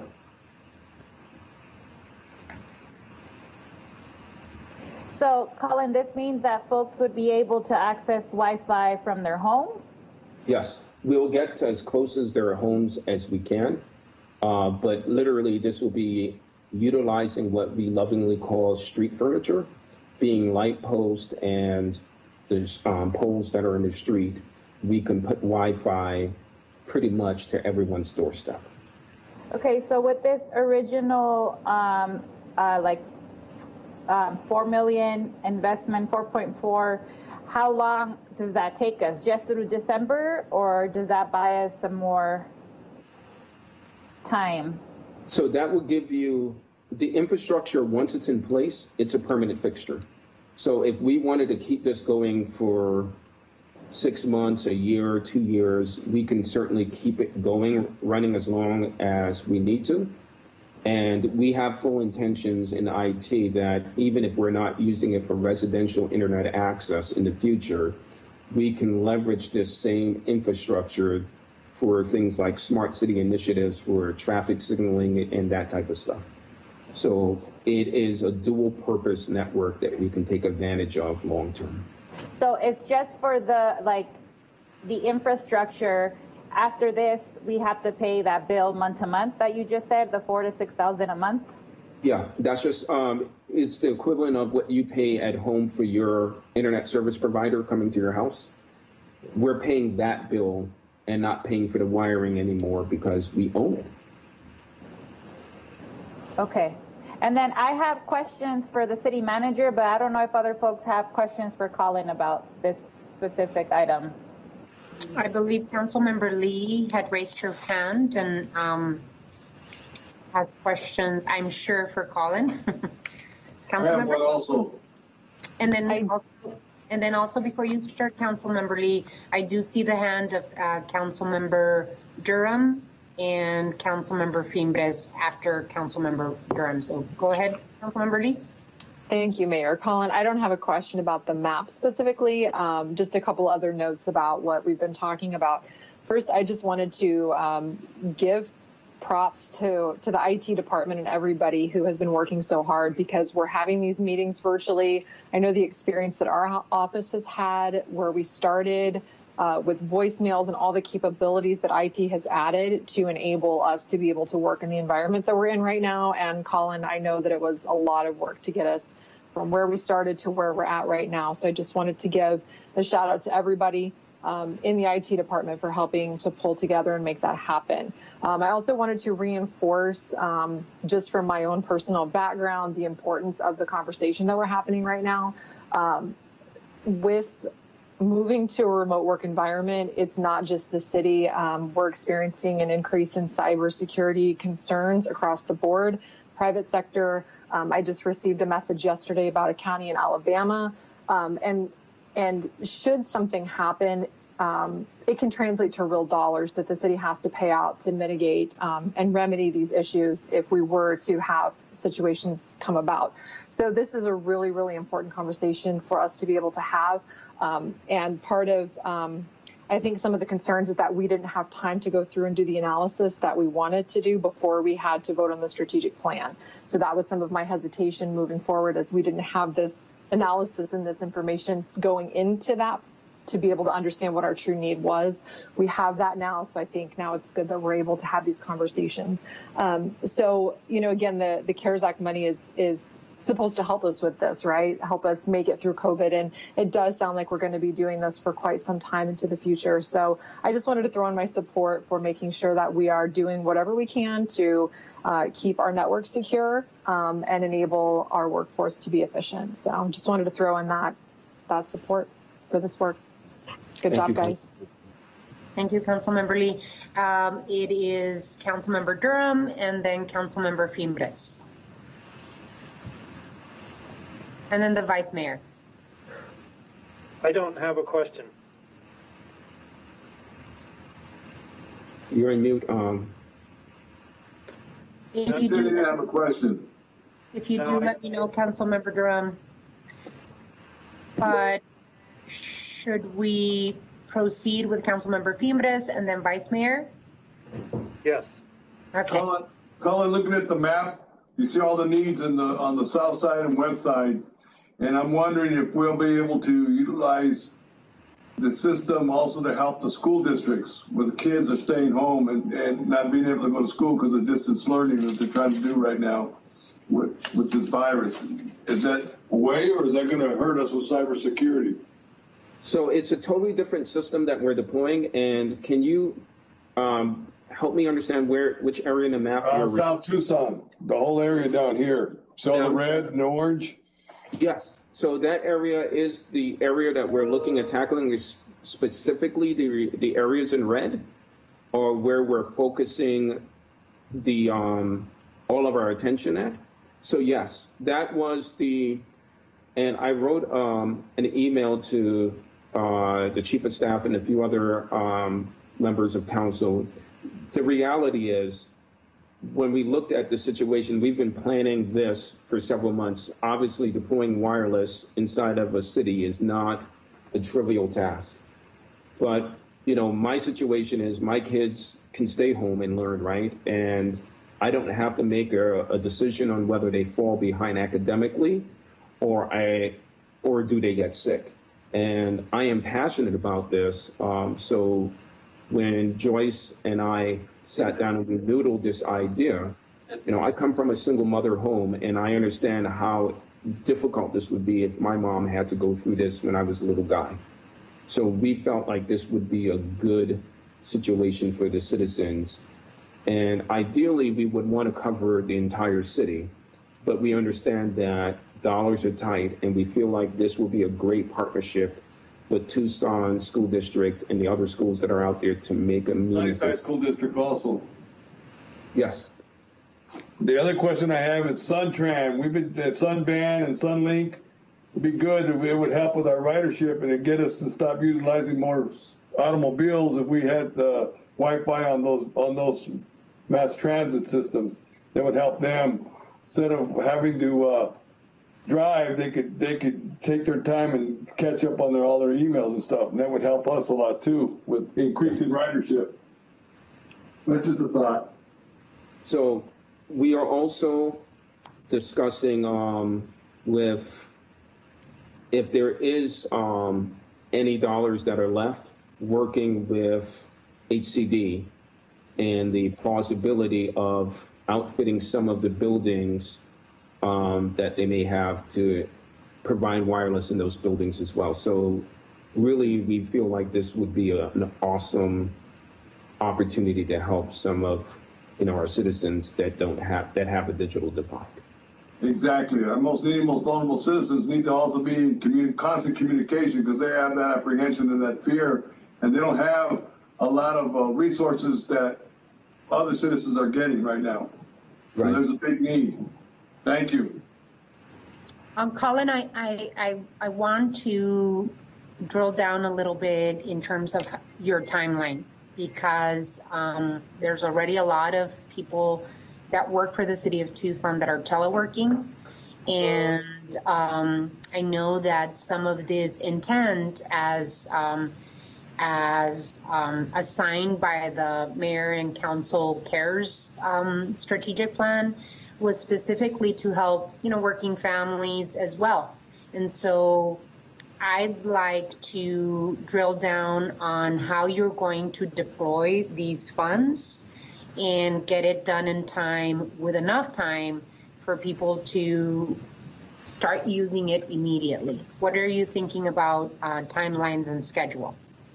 So the Wi-Fi project, we partnered with a company that has done it in large cities internationally. So not just in the United States, but also in other countries. And they have a commitment to me in the conversations that we're having, is that we're aiming for October, November timeframe for everything to be done.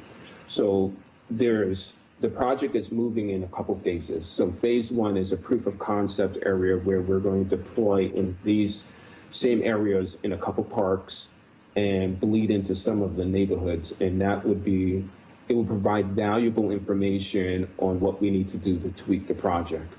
And then do you have something in writing that you can present to mayor and council, both on the cybersecurity, the additional needs in terms of telecommuting, and then the Wi-Fi and telelearning plan? Do you have something in writing that you could show us? Oh, yeah, I can pull up, well, I actually have an email I was trading with folks. So yes, I do have something. Stand by. And with that, Vice Mayor, I know that you have your hand raised if you'd like to jump in while Colin looks for his presentation. So Colin, this is my thought, and it just triggered just a response from me, and I think this is for post-COVID, because I'm of the belief that someday this is all going to go away a little bit. I mean, at some point we're going to have a vaccination or treatment or something. And in the next few years, and even maybe sooner than that, it sounds to me like it's actually a feasible possibility to look at maybe setting a goal of having some type of public Wi-Fi system in the city where anybody could access it if they need to. And if you're telling me you can do all the areas in red for $30,000 a month, and that's about 1/5 or 1/6 of the city, let's just say 8 times more is $400,000 a month to do the whole city. That would only cost about $2 a household a year. That'd be like 10 cents a month or something, 25 cents a month. So I think that's something that we should go after, and that's something that I'd want to work with you together on, and I think it's actually a really feasible goal. I think also having Wi-Fi at both bus stops and on buses is something that we should definitely look into, and we'll probably get there. So those are my thoughts. So to cover the Metro Tucson area where we have civilians living, so we don't necessarily want to tackle places that are, so I'm new to the Tucson area, so I'm going to use rattlesnakes and pack rats, right? We don't want to cover those areas. We're talking about a $13 million project that was provided by this third-party vendor that has done it before.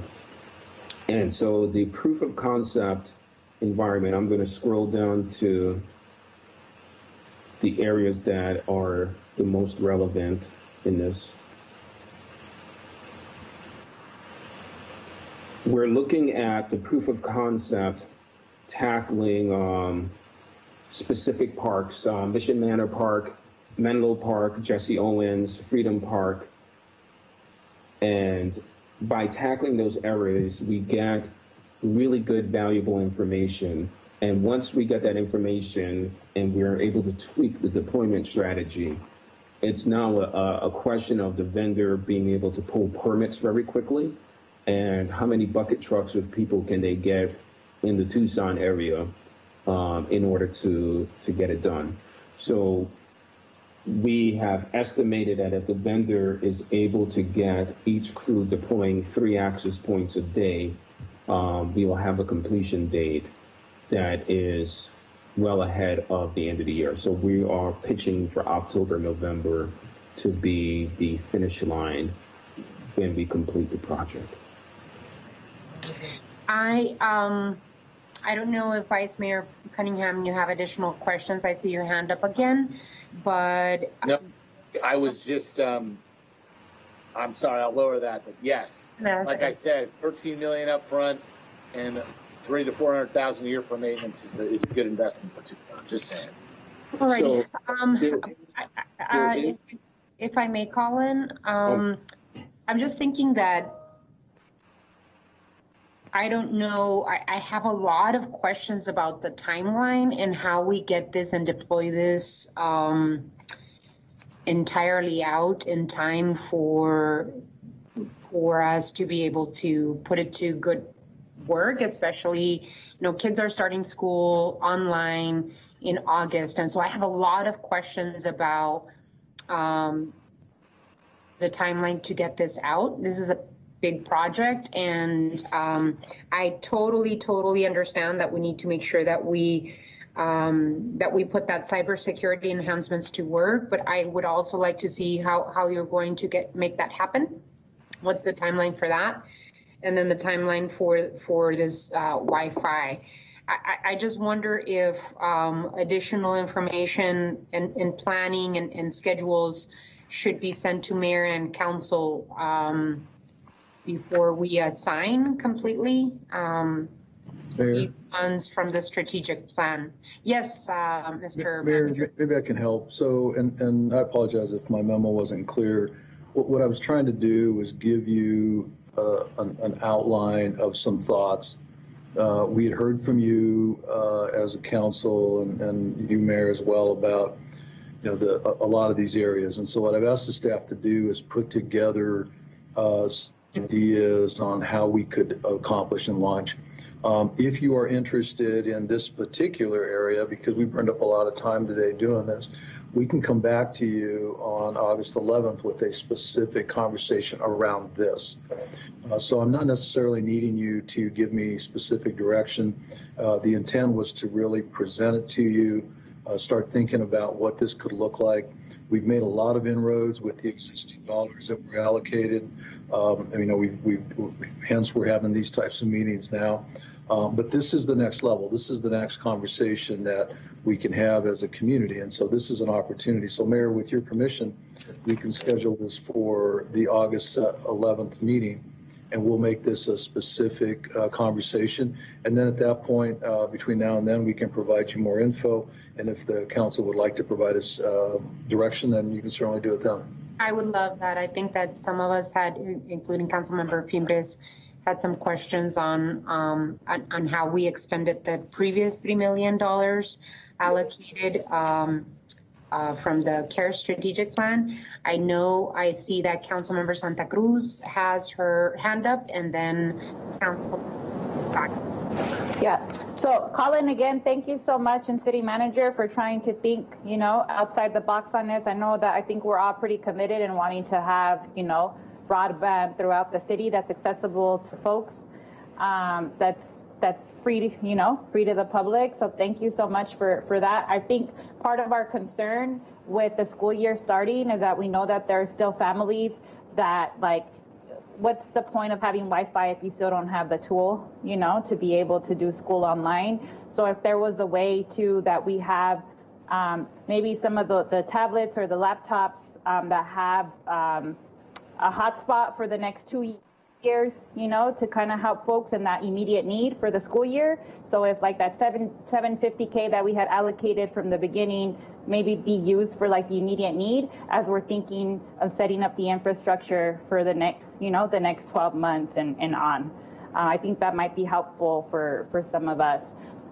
The other thing, the questions that I had, maybe kind of shifting a little bit away from the tech piece, more into the payroll costs.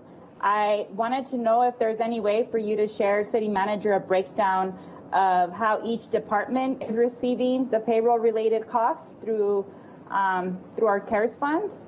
And then if you could explain to us, what does the $1 million for fire rescue units entail? Thank you. Sorry about that.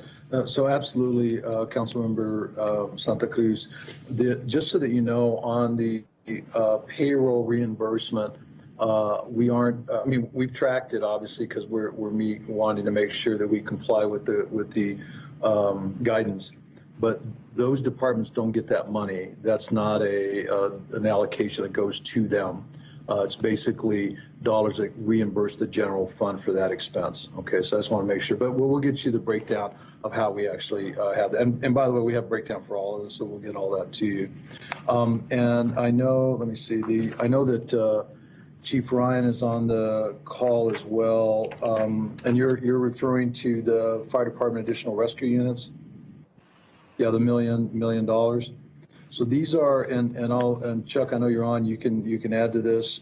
These are units for both Station 10 and Station 20. Station 10 is over by the Public Works facility there, and Station 20 is up on the north side of town.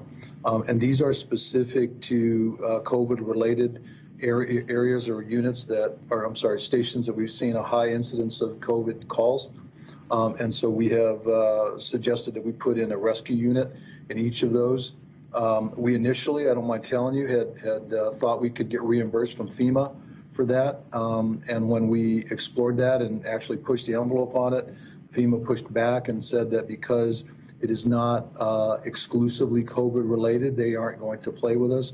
So that's why we're here having the conversation with you. Chuck, you want to add anything to that? Thank you, Mr. Ortega. Honorable Mayor, Councilwoman Santa Cruz.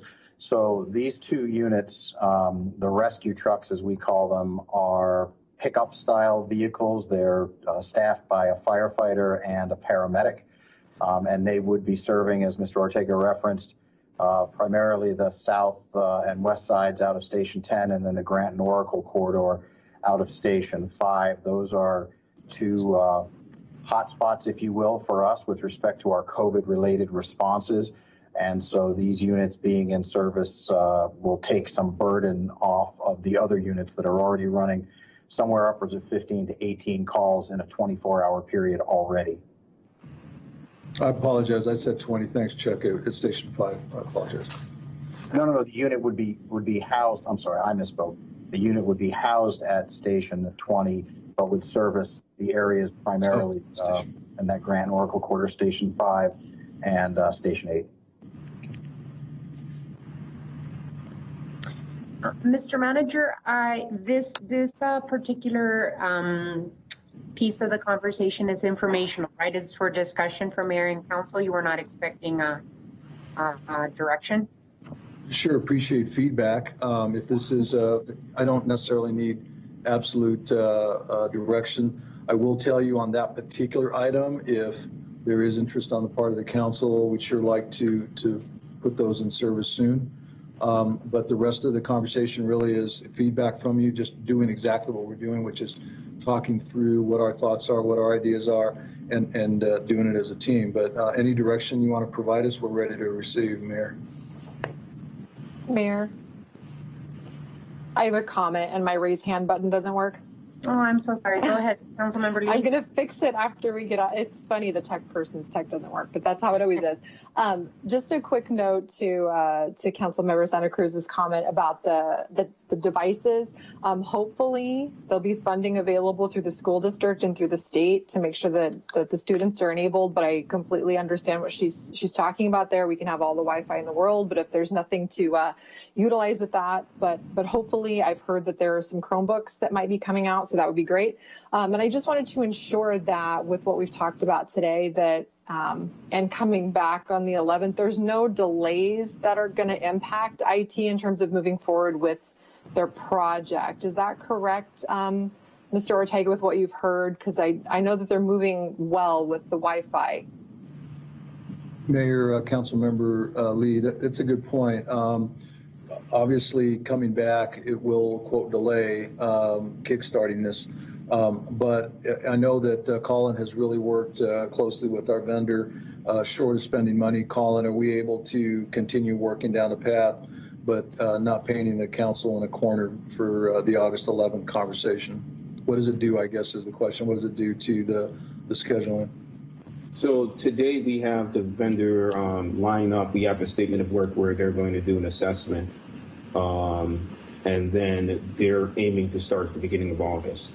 So if we're pushing out the start date to the middle of August after we have a council meeting, we're going to lose the resources because that vendor has resources waiting for us to start the project like now. Already, I understand that, Colin, but not having enough information, it concerns me. We don't really see in front of us timelines and what exactly the coverage for that Wi-Fi. I could see moving fast, the sooner rather than later, but I'm concerned that we are. I don't have this information that you have in front of you, and neither does the public. And so, can you continue moving, especially sending the information that you have, timelines and all, information from the vendor so that we could be informed, and that we can inform the public as well. I do see Vice Mayor Cunningham's hand up, and I don't know, Councilmember Santa Cruz, if your questions were there. Okay, go ahead, Vice Mayor. So wait, procedurally, we need to have another council meeting to authorize the spending of the money? Mayor, Vice Mayor Cunningham, that's the conversation that we're having. And in fairness, again, this information, it's moving quick, it's moving fast, trying to make sure we meet the deadlines. But as the mayor mentioned, in fairness, we need to make sure you have adequate time to look at the information and be able to comment on it.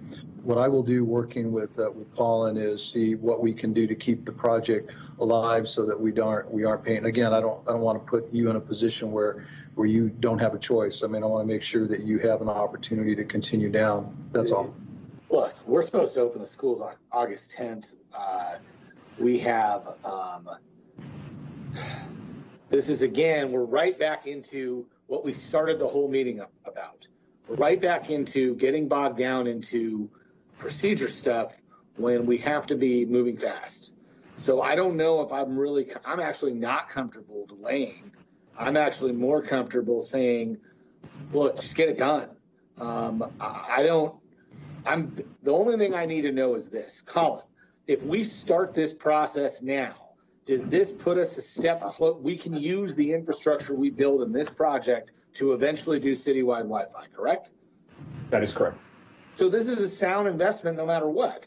We get to use CARES Act to build something that can be with Tucson forever. And not only that, we get to help the most disenfranchised areas with their telecom needs. What are we waiting for? I just don't understand why we're waiting. Vice Mayor, I think what we're waiting for, and we can move fast, like I said, we don't have to wait to August 11th. I think it's only appropriate to see a timeline, to see what the steps that we're going to take to get this done and how much we need to get this done. So there's questions about the math on what we're spending. I absolutely believe we need to spend what we need to spend to have Wi-Fi connectivity for our employees and for families in Tucson. We need a timeline, a budget as to how things are being spent, a plan on how we're going to spend it, and then who's the vendor? Is it Verizon? Is it T-Mobile? Who's the vendor? I think we're using our own. I think the vendor is a third party that's doing the infrastructure piece. I don't think the vendor for whether or not we're using Verizon. But I don't think you know. That's independent of this discussion. I absolutely agree, but I don't think you know who the vendor is, Vice Mayor, and I think it's only fair for Mayor and Council and the public to know those things. If we need to, have a 15-minute call in the near future, as soon as we have this information to move on these items that are presented by the city manager, I think we can call a meeting that is appropriate for everyone and then make it happen. But with all these questions and I'll hear from my colleagues for a second. I don't think it may. I mean, even if the vendor in this case is like whoever it is, if it's Gov Connection, if it's T-Mobile, if it's any of those other companies, that is a procurement issue. We can't. I mean, we've got to trust that the manager can make the right decision and get the process started. I'd rather direct him to get the citywide network started as soon as possible and allow the money to be spent than say, oh, hey, we want to manage it and make sure we know what you're doing. That's all I'm saying. I mean, I want to listen to what my colleagues say and see where everybody's at. Alrighty. I know that council member, I think I see Michael Vega, the city manager, and Steve. Steve, I think you're up too. Yeah, unless Mike, you wanted to respond to that, or should I go? Okay. Colin, thank you for the work. It's clear that you put a lot into it. I would like to see, what you've got also. My big concern is surrounding the comments you made about security. That seems to me a pretty cheap piece of insurance that we ought to be having right now while we got people dispersed all over the city doing work remotely. Can you maybe expand a little bit on what you see as our vulnerability and what that cost would be in terms of just implementing a tighter security framework? Sure. So today, the city does not have, everyone's telecommuting, and you're only as good as your internet connection. So the city has 2 internet service providers, but if a hacker were to attack the outside of our network, it will basically bring the city offline. No one will be able to work. We would all have to go back into the office. So that's point number 1 that, from a cybersecurity perspective, that we do need to address. Okay. The second item is, as I said, as we're trying to... This would set up a firewall to prevent that, is what you're suggesting. It's actually, yes, it is not quite a firewall. It's a third-party subscription service that will detect when the denial of service is taking place and mitigate it from taking the city offline. And what's the cost of that piece? So that piece is roughly $220,000. I think we have. I would move that we do that piece right now, not ahead of it, not wait on August 11th. And what piece are you talking about? The cybersecurity piece for $200,000. Yeah. Oh, totally. Let's move. I'll second that motion. So there's a motion, a second. I think we should move immediately on that as well. Do you want me to go through all of the cybersecurity components that we had listed? I didn't hear you. Colin? I didn't hear. I didn't hear what you said. Would you like me to discuss the other cybersecurity components that we had in the business impact? Maybe I can help. Yeah, Mr. Ortega, jump in, because we also have to move. It's already going to be Yeah. 5. Here's what I would suggest, Colin. I think the question was what you needed in order that you could do right now on the cybersecurity that would help. And I think that was Councilmember Kozachek's point on that. And so you've gotten direction to move that. Yep. Were there other items that needed attention post haste that can't wait until the 11th? Now, one of the pieces that's important, I think, Mayor, I keep hearing, we could ask, based on the conversation we had earlier between the agreements as well as this conversation, we could ask you for a special meeting here in the next week or two to try to move this discussion forward, so we're not delaying and not waiting until August 11th. Absolutely, I agree. I think that's a great idea. If we need to, as long as we have the information, timelines and all, we give you direction to move forward. I think that it was an excellent idea, Steve, to just move on what we need to move on today, and so that you can keep moving on the cybersecurity, Colin. So, Mayor, can I just jump in? City Manager, what were the other items that were really pressing at this time that needed direction? I thought you said that about the fire department additional rescue unit. Is that the case? And if so, what are the other items so that we can kind of get the ball moving? Thank you, Mayor, Councilmember Santa Cruz. The fire department is really the piece that we'd like to move if the council's up for it, up for having that discussion now.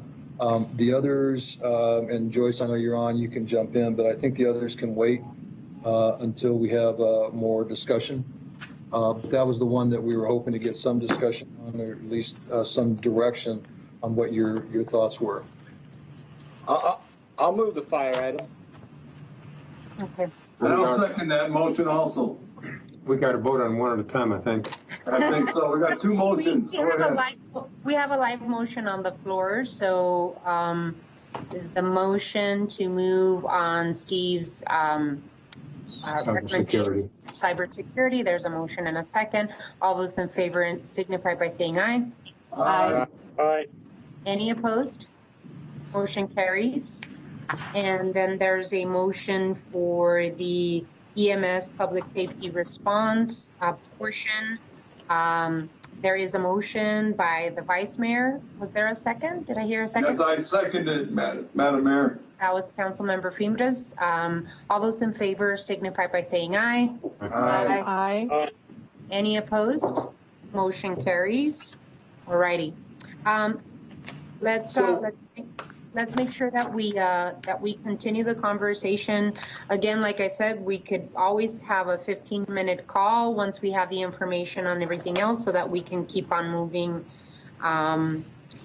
items on your recommendations list, Mr. Manager. Yes, Madam Mayor. Okay. All righty.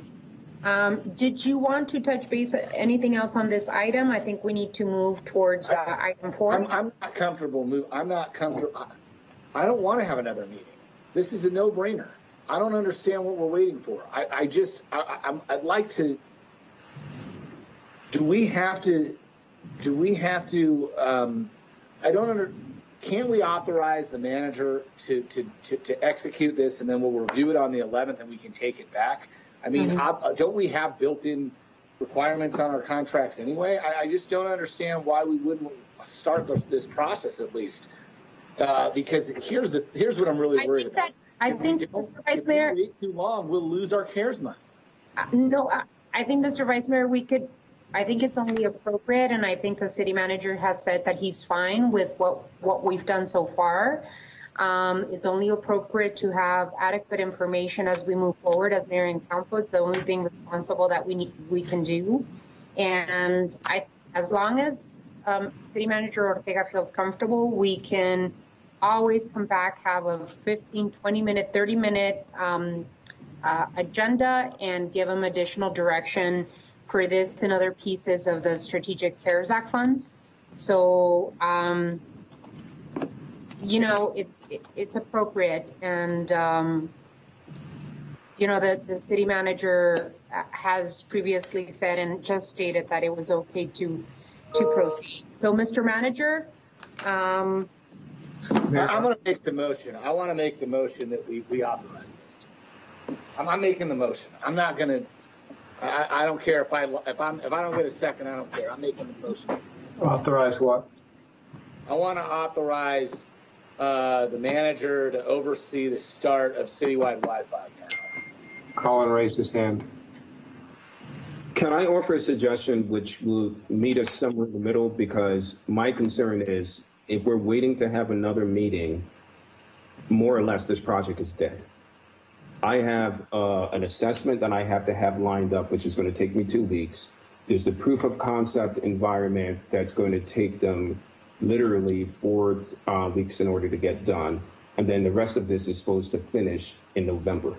If we're talking about delaying this is going to push everything back, I will not make that timeline. Colin, I don't know if, I'm sorry, but I have to stop you there. I think it would have been appropriate that you include all of this information that you're sharing with us right now before.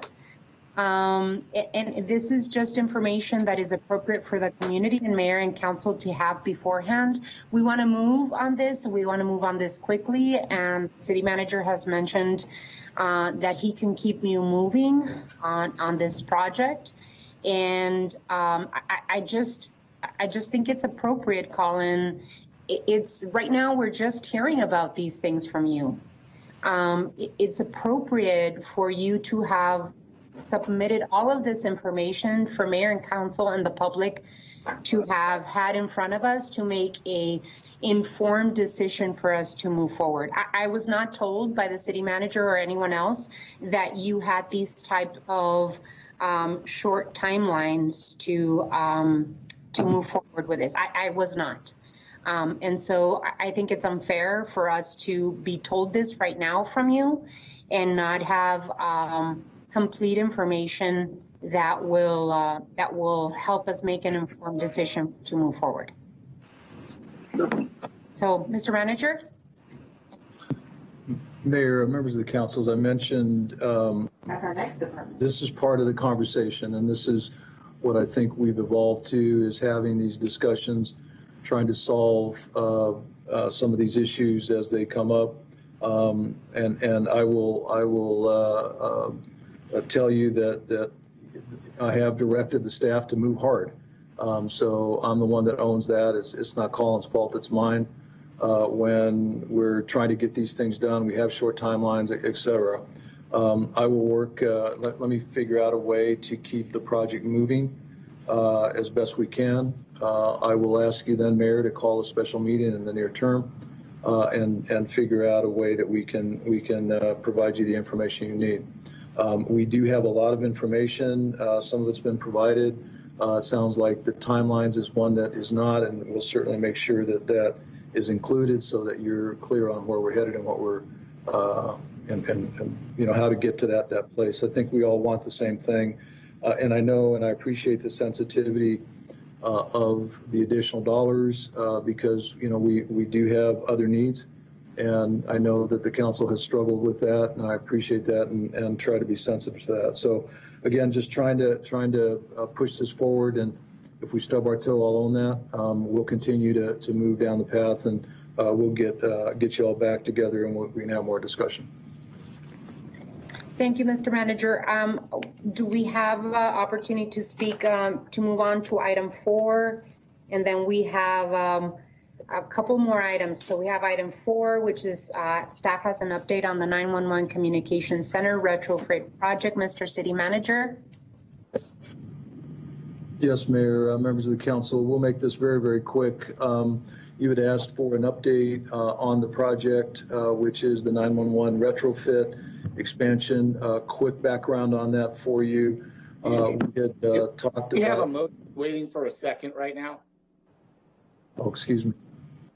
Didn't we have a motion last item? Mr. Vice Mayor, there was a lack of a second, and we moved on to item 4. Mayor, so, I would. Oh, excuse me. Sorry, procedure. I know we moved on really quickly. I wanted to circle back just briefly on that. I don't know if that's allowable or not, but for if possible, I would like to second that motion, and here's why.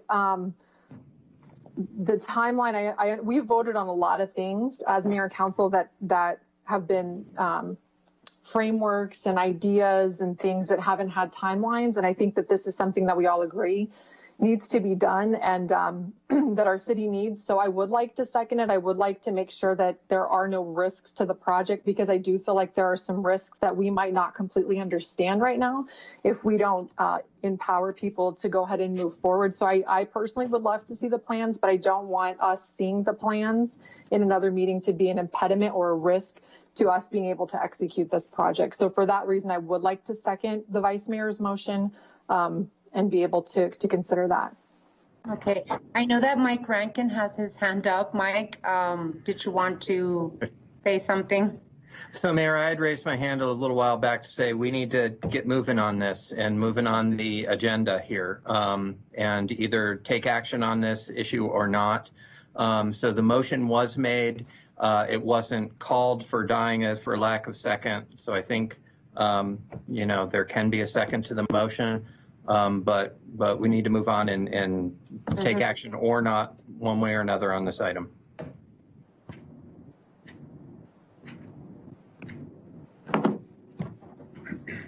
Well, I had thought that the motion died for lack of a second, and we continued discussing. So I didn't think we had to call it for dying. So what's the process, Mr. Clerk? Your Honor, I believe that the city attorney's indicated that the motion is a valid motion with a second, so we would do a roll call vote on that. So roll call, or yeah, let's go to roll call. Mick Santa Cruz. Nay. Mr. Cunningham. Aye. Mr. Durham. Aye. Mrs. Lee. Aye. Mr. Fimbres. The item needs to be agendized and posted. Council would have to vote on the regular meeting afterwards, because I thought that was the process. Yeah. But at this point, no. I think we gave Colin enough tools to get what he needs to be done right now. I agree. Alrighty. Mr. Kozaczek. Aye. Mayor Romero. Nay. Alrighty, motion passes 1, 2, 3, 4, 5, 4, 3, 4, 3. Alrighty, we go on to item 4.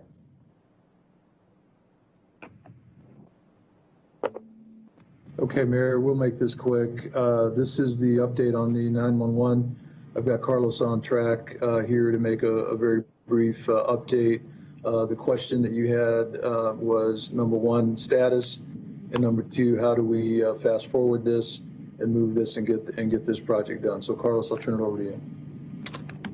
So, Mayor, members of the council, just briefly, just on those 2 points, what is the status? The status of the project is we're evaluating the space need requirements related to the COVID requirements. So obviously we have a final design that was pre-COVID that is essentially being reevaluated. And if we go back to the bare bones of how everything started, was we essentially consolidated two separate dispatch centers into one. And that would allow for some space for other work to take place. Now with basically looking at the space today, we would need to go back to square one. That means utilizing both spaces.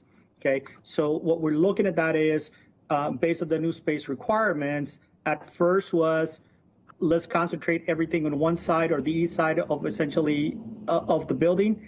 Now we're looking at utilizing that both the west wing as well as the east wing. So by virtue of doing that, we basically go back to where we were before. So we're evaluating what are actually the physical tenant improvements that need to take place to meet the current configuration regarding the space needs requirements. and what other improvements do we need to make out there really to ensure that everything from an operational perspective meets the operational requirements, i.e. Bathroom facilities, i.e. Break rooms, things like that were not originally contemplated, but as part of us really going back and to operate in two different places, we would need to make those retrofits. So that's where we're at right now. We're working very closely with the Public Safety Communications Department to ensure that all the needs that they're basically have in their minds, or what they're seeing after they're basically taken office, that those are really accounted for, are taken care of as we move forward. And so we anticipate that we're going to get that completed in the next 30 to 45 days. It is a very aggressive timeline in terms of getting that design done.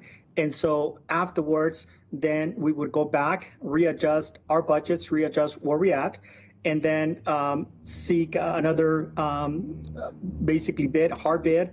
That way we can begin to make decisions on how we want to move forward. So that's essentially where we're at, is redesigning the whole concept, the space concept, creating the new space requirements, designing around that, creating the budget for that and the capacity really to be able to do that, and then essentially program the physical improvements at the center. So our goal is really to be under construction before the end of the year. That's really our internal goal that we have basically created. Given the new parameters about redesigning and bidding and all that stuff, and obviously have all those improvements essentially completed in less than a 12-month period. So that's really where we're at right now, in a very simplistic way, where the project is. Thank you, Carlos. The original project was a phased approach, and phase one did not include anything associated with the 311 system. Was the phase one expansion ever complete? So the way it was intended to work was that essentially police or essentially would vacate their space, would move basically to the west side of the complex, operate out there for the time being, do a lot of facility retrofits on the east wing, and really create the combined essentially 911 center. But then by virtue of that, you would basically bring all the TPD and TFD functions to the east side, and essentially that would create your ultimate 911 center. Okay, so we have essentially combined, I would say, the functionality of the center. But today, and because of space needs requirements, some folks are essentially beginning to work on the east side of the complex. So we were never fully moved forward with the project itself. One, it was first just really the funding that was allocated for that, the design and things like that. So that was one of the roadblocks that we ran into, and obviously we ran into the COVID situation that really slowed us down. So by virtue of slowing us down, obviously we're looking at it again, reassessing the project, what the space needs are, before a decision is made on how best to move forward. So, Carlos, to answer your question, no. No, okay. So was there any in this particular phase that we're in right now, that we're re-looking at the space needs of our 911 communication center, is the 311 space also part of this, of taking a look at retrofitting this space? Sure, Mayor, maybe I can help with that. So the 311 has evolved, and initially the idea was we move fire into the police area, we move fire and police into the old fire area expanded, leaving the old police area available for the 311. So initially that was the game plan, and that would become, I'll use the term, a call center, so that all city calls would come into that spot. What's happened and what we're finding is that we can actually accomplish some of the 311 virtually. And so, for example, our call takers in water and our call takers in some of our other areas are working remotely now. And so what we're finding is the 311 system doesn't have to have a configuration of a physical space. So although still part of it, I think the way we're rethinking it to be state of the art, it'll be a little different than what we initially thought, Mayor. Alrighty. I understand that there's a cost associated with this, but have we asked the design team and general contractor how we could fast track this project so that we don't have to wait another month and a half to restructure and retrofit the space and figure out the space? So yes, we're in the process of doing that. Before we get too far into the game, we got to make sure that we fully understand what essentially the design parameters that are the new space requirements for COVID, and really what are basically the essential operating requirements that the department has really to properly operate out of that center. So based on that, yes, the redesign will take place, and we'll go ahead and do it as quickly as we can to essentially to move that project forward. Carlos, will we be able to ask the contractor to fast track it so that we can move fast? Because as we all know, that space reduction, it has contributed to COVID-19 cases in the communication center. So I just want to make sure that we put some speed to it so that we can move as quickly as possible. And of course, since this is a CARES related and that we can use CARES Act funds for this, we need to make sure that that we moved as swiftly as possible, right? Mayor, that is correct. And we're Go ahead, Carlos. Yes, Mayor, that is correct. So two components. We're trying to maximize the use of CARE fundings as we speak, in doing a lot of those facility upgrades and improvements today that they're not going to be discarded with the final design. So that's what we're trying to work towards that. And then the other thing is obviously we will be talking with the contractor really to expedite the construction of this. One, again, to possibly maximize the use of the CARES funding, but also make sure that this project gets implemented as quickly as we can.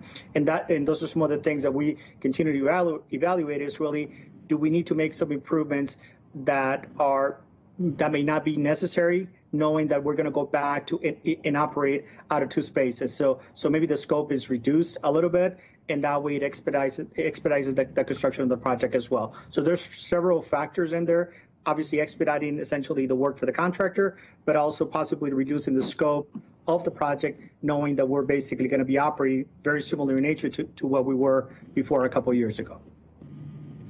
Alrighty, I have a question. I know that at one point, the city manager had talked to mayor and council about 311 being a call-in center for our environmental services, for our water department, for, of course, our 311 needs and people that call in for questions to the city of Tucson or for help in connecting to social services, et cetera, or the services that the city of Tucson has. Is that still the plan, Mr. Manager? Yes, Mayor, exactly. And if you remember, actually, part of the community safety pilot program included a 311. Mm-hmm. The intent is to try to siphon off as many calls from our 911 center. I did receive a note from our Director O'Leary at the Communications Center, and she is well in tune with the 311 and is actually working on how she can configure a small pod within the 911 center. So it may be that it's mostly virtual, but she will have a presence there. And so we're working through the logistics, as Carlos mentioned, still working through some of that. But we have been a big part of the delay, if you will, was the cost. We had not been able to identify the dollars early on, but we now have a line on an opportunity, so we're going to pursue it quickly. Alrighty, and then of course you would come back to mayor and council to move on this project, and timelines, the same thing that we talked about before, timelines, budgets, etc. Mayor, we are moving on this project now, just so that we're clear. However, ultimately we will need some dollars allocated. So once we have those solidified, then we will need to come back and get further direction from council. Okay, and I know I see Steve's hand is up and nobody else's, so Steve. Okay, I'll be quick. So I appreciate your questions, Mayor. This the memo that we got, the page, a little over a page, it indicates that the funding source for this is general fund special revenue and development impact fees. My lens on this thing is that we went from a $7.8 million original bid down to $4.7 million budget. Project cost escalation is across the board. Labor, materials, and the reality is we're reducing the budget for a project that simply cannot be allowed to fail. And I'll give you an example. Many of us have known for a long time that the existing electrical capacity out there has been undersized and old for years. And we're hopefully at the front end of a monsoon. If the TEP service goes down, we don't know whether or not the generator could supply the secondary power that we need to keep the 911 center running.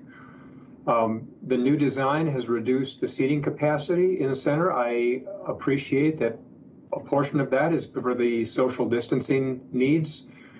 But that begs the question, can we supply the community's 911 call needs with that reduction in call takers? Why wouldn't we be doing this full build out with all of the infrastructure that we know is old and undersized, using CARES money and not turning to the general fund? That, you know, the generator, the transformers, the service distribution system, doing all the 311 components that we have now sort of pushed off to the side in order to bring this back into budget that we had originally planned. With the new budget that's in place, the 4.7, it's $1.1 million lower than the last GMP. So, if we remodel, if the remodel is really COVID related, and it is, then why are we spending general fund dollars to do it, and why are we reducing the scope so significantly? So I'm really uncomfortable with what was included in that memo.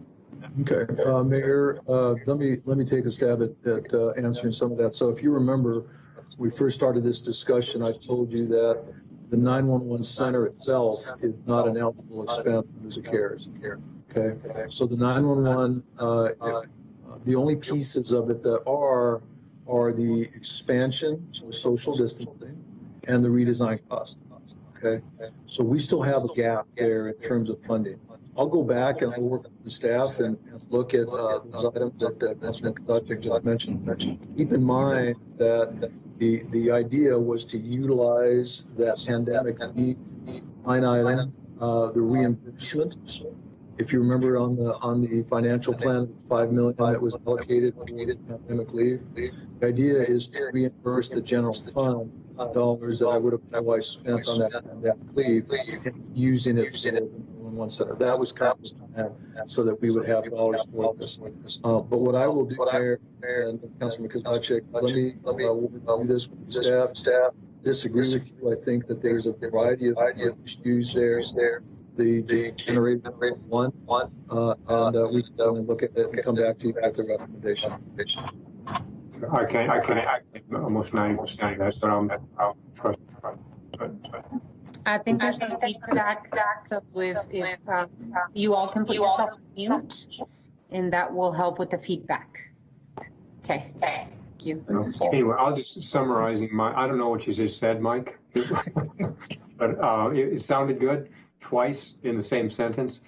But my concern, the 911 center can't fail. The 311 center is essential. And to the extent that we can maximize COVID dollars for it, we should. That's kind of my summary. Okay, my answer is got it. I'll come back to you with a recommendation. Well, and I also want to make sure that we move swiftly, as quickly as we possibly can, because after all, this is the 911 communication center, and this provides vital services for our community. So I agree with Steve. Councilmember Jimenez, did you have a question? I think this is just as important. I echo what Councilman Kosacik and everybody saying, and the city manager and yourself, Madam Mayor. We need to get moving on this, and we got to get going on this thing. So I don't know if you need a motion today, or we continue to bring us an update. Mike, do you have the tools you need? Mayor, here's what I'll do. I was not prepared to ask you for anything. What I'd like to do is let me bring back a recommendation understanding the council's direction here, I'll bring you back some options on how to fund it. Because if we go back to the higher number, if you will, the 7 million-ish, then that'll change, and I'll have to think it through dollars. So we'll come back to you with a recommendation if that's okay. Okay, thank you. Thank you, Councilmember Figueres. Alrighty, I do not see any other questions on the queue.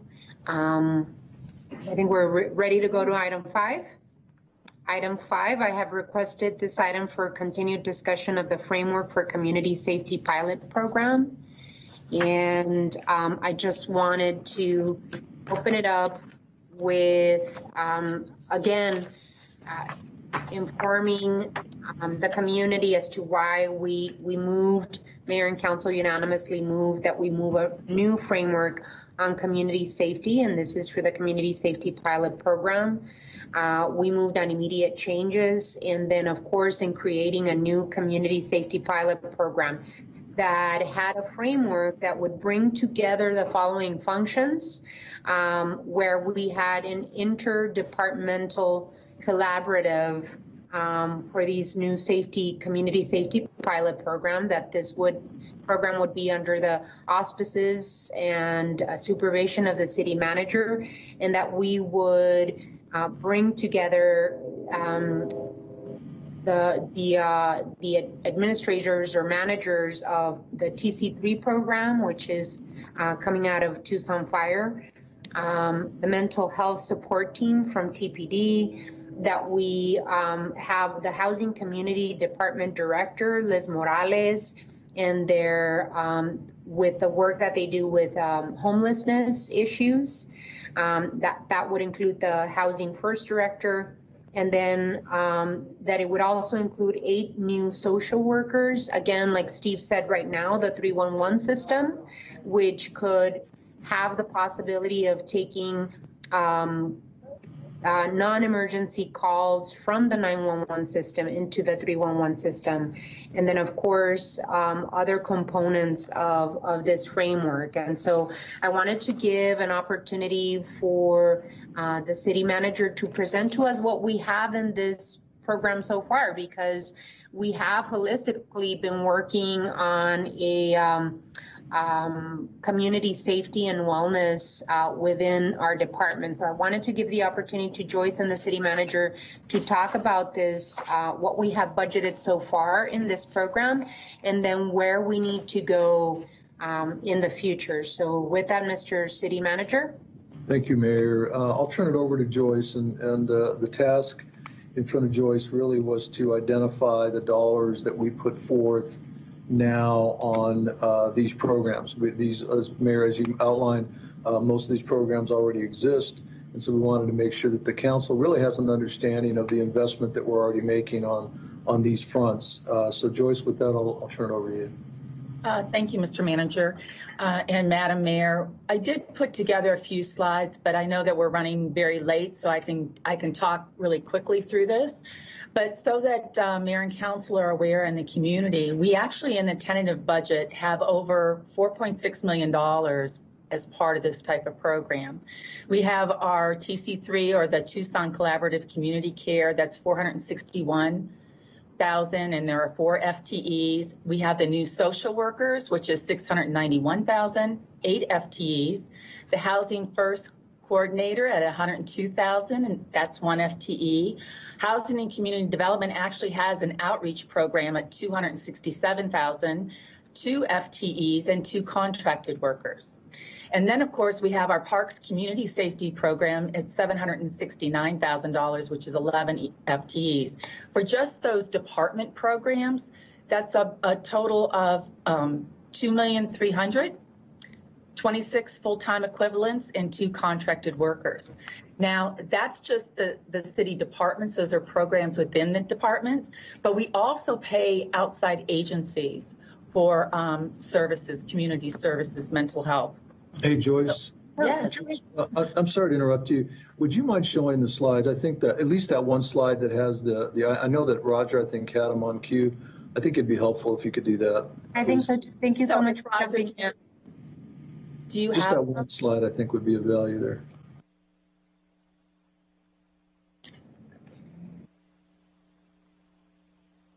So the ones that would be slide number 3.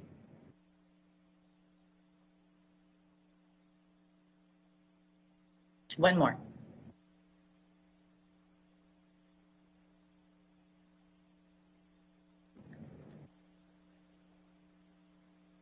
Okay, so we went one further, but anyway, the one prior, that one actually shows the programs within the tentative budget already within different departments. All right, so if we go to the next slide, that actually shows the listing of the dollars the City of Tucson provides to outside agencies for contracts. So in housing and community development, that's almost $2 million, so $1.9 million. And then of course we have our city courts with our Veterans Court of $349,000. So as I mentioned before, it's about $4.6 million that the city provides annually.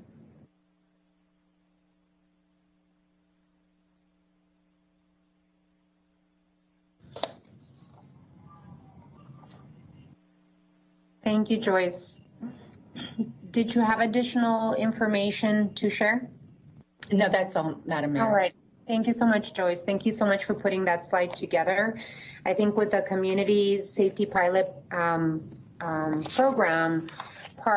that's part of what we're thinking of, but also part of it is making sure that we hire a consultant that could help us reimagine our independent police auditor position, our community police advisory review board, that we take a look with the community on how TPD runs the Sentinel Event Review Board and the Community Police Advisory Review Board, and how they participate with the services that TPD provides.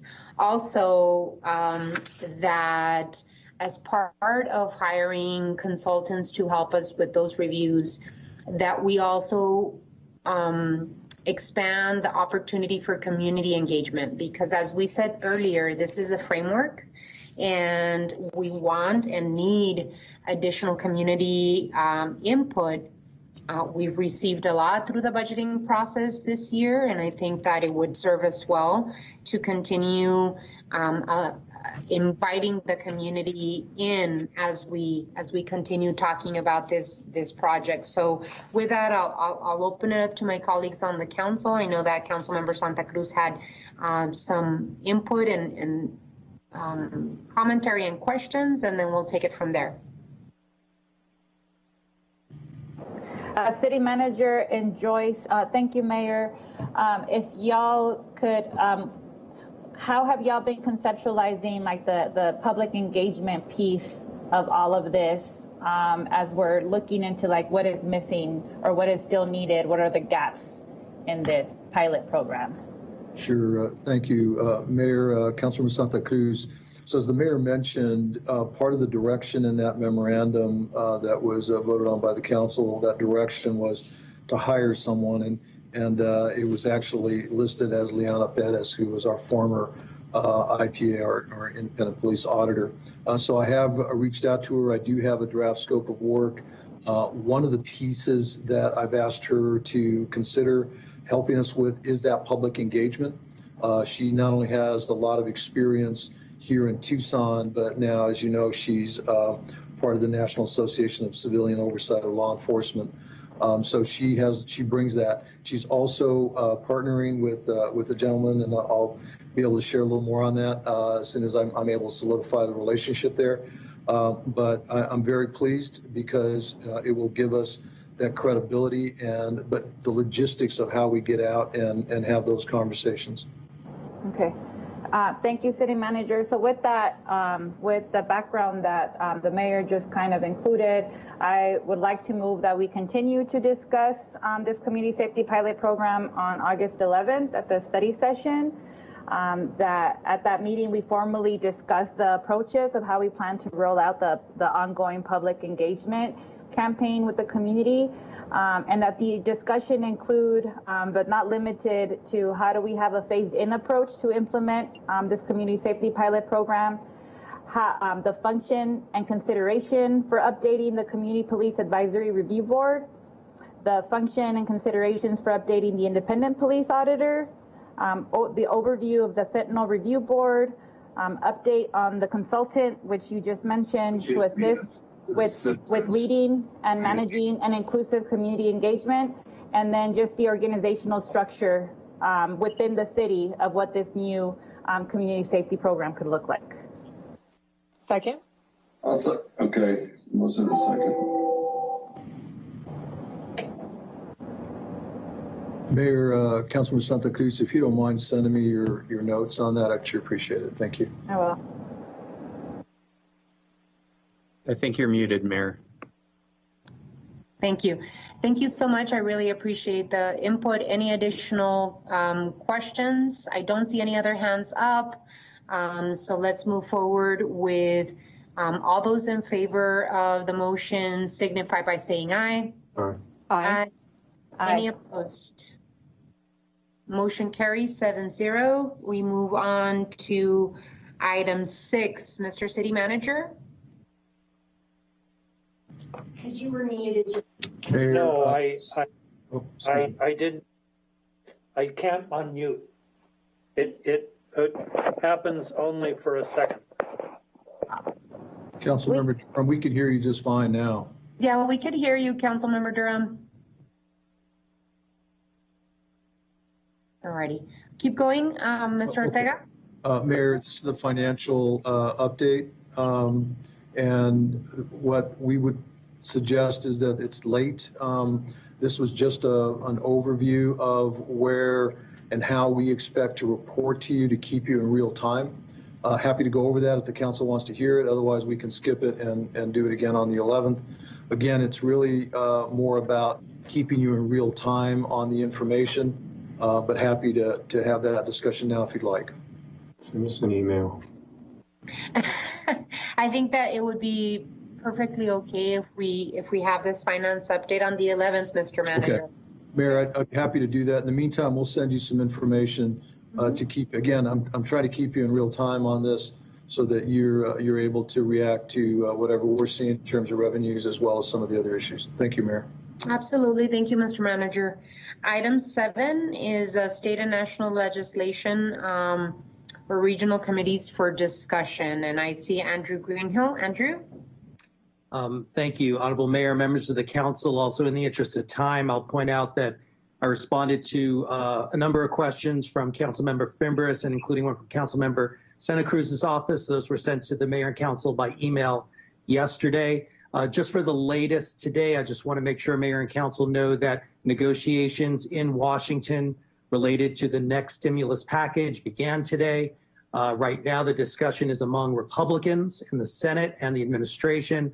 Those negotiations are heated. There's quite a bit of difference among Republicans at this point on a number of issues, let alone between Republicans and Democrats. So we'll continue to fight for our priorities. And I want to recognize and thank Mayor Romero for her letters of support to our delegation in support of additional state and local funding for Tucson.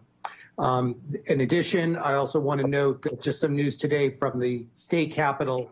Governor Ducey announced today he's releasing about $975,000 from the state's CARE Act funds for additional homeless assistance. I don't have a lot of details yet, but I can tell you that some of the Tucson agencies that are receiving some of those dollars include Gospel Rescue Mission, Our Family Services, and Primavera.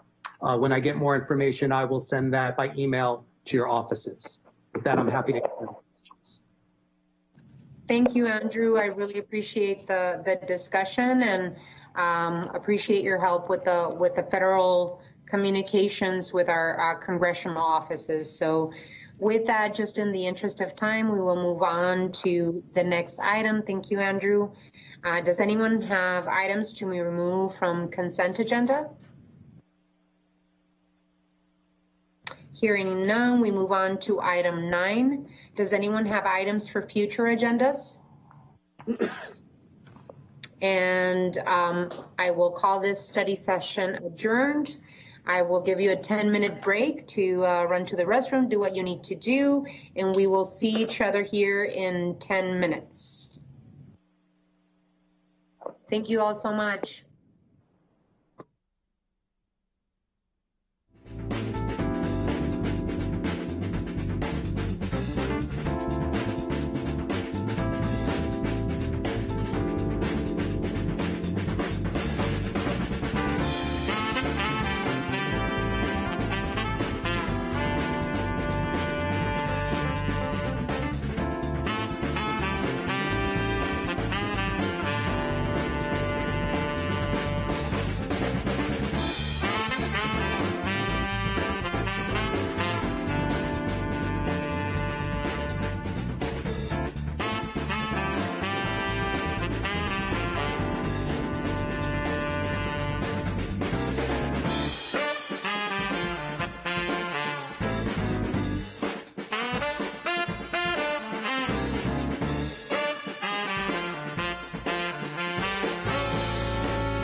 Tucson took place where free masks were distributed to Tucsonans.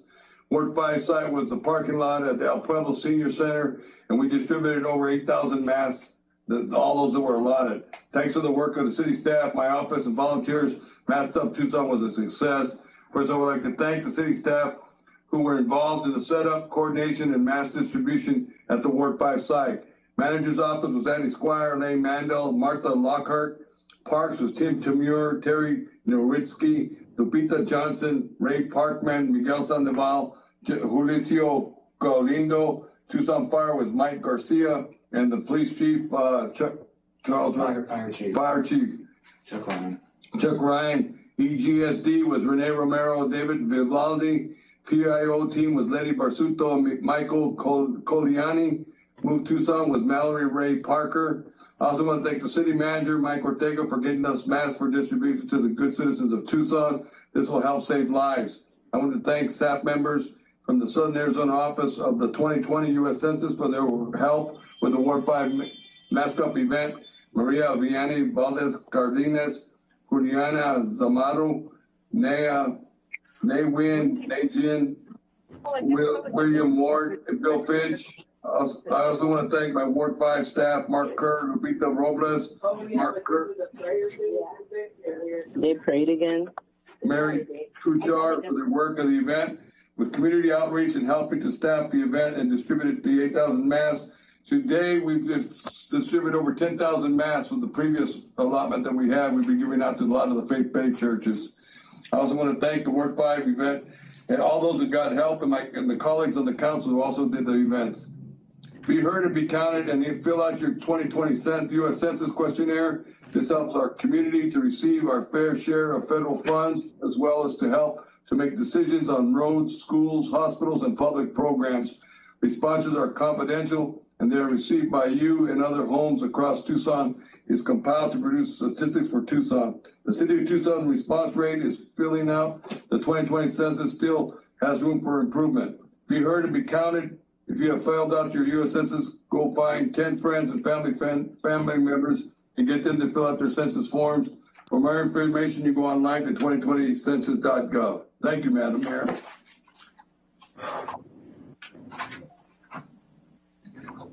All right. Thank you, Councilmember Fimbres. Really appreciated. Ward 6, Councilmember Kozaczek. Two quick things, and all the people who got named in gratitude for the Saturday event, Lane Mandel and Andy Squire really pulled it off and made Ortega look good. So thank you to them.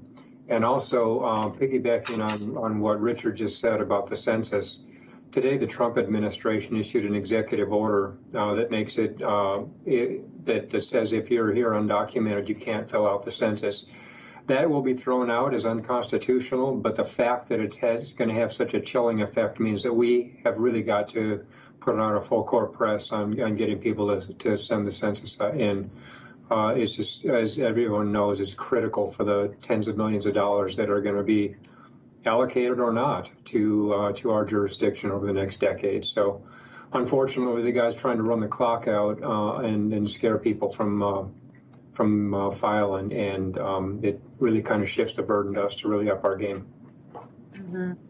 Well, I just wanted to add to thanking all of the staff that made the mask event possible. We gave thousands of masks citywide, and I too was very happy to see that people were lining up and really thanking the city of Tucson for providing free face coverings, free face masks.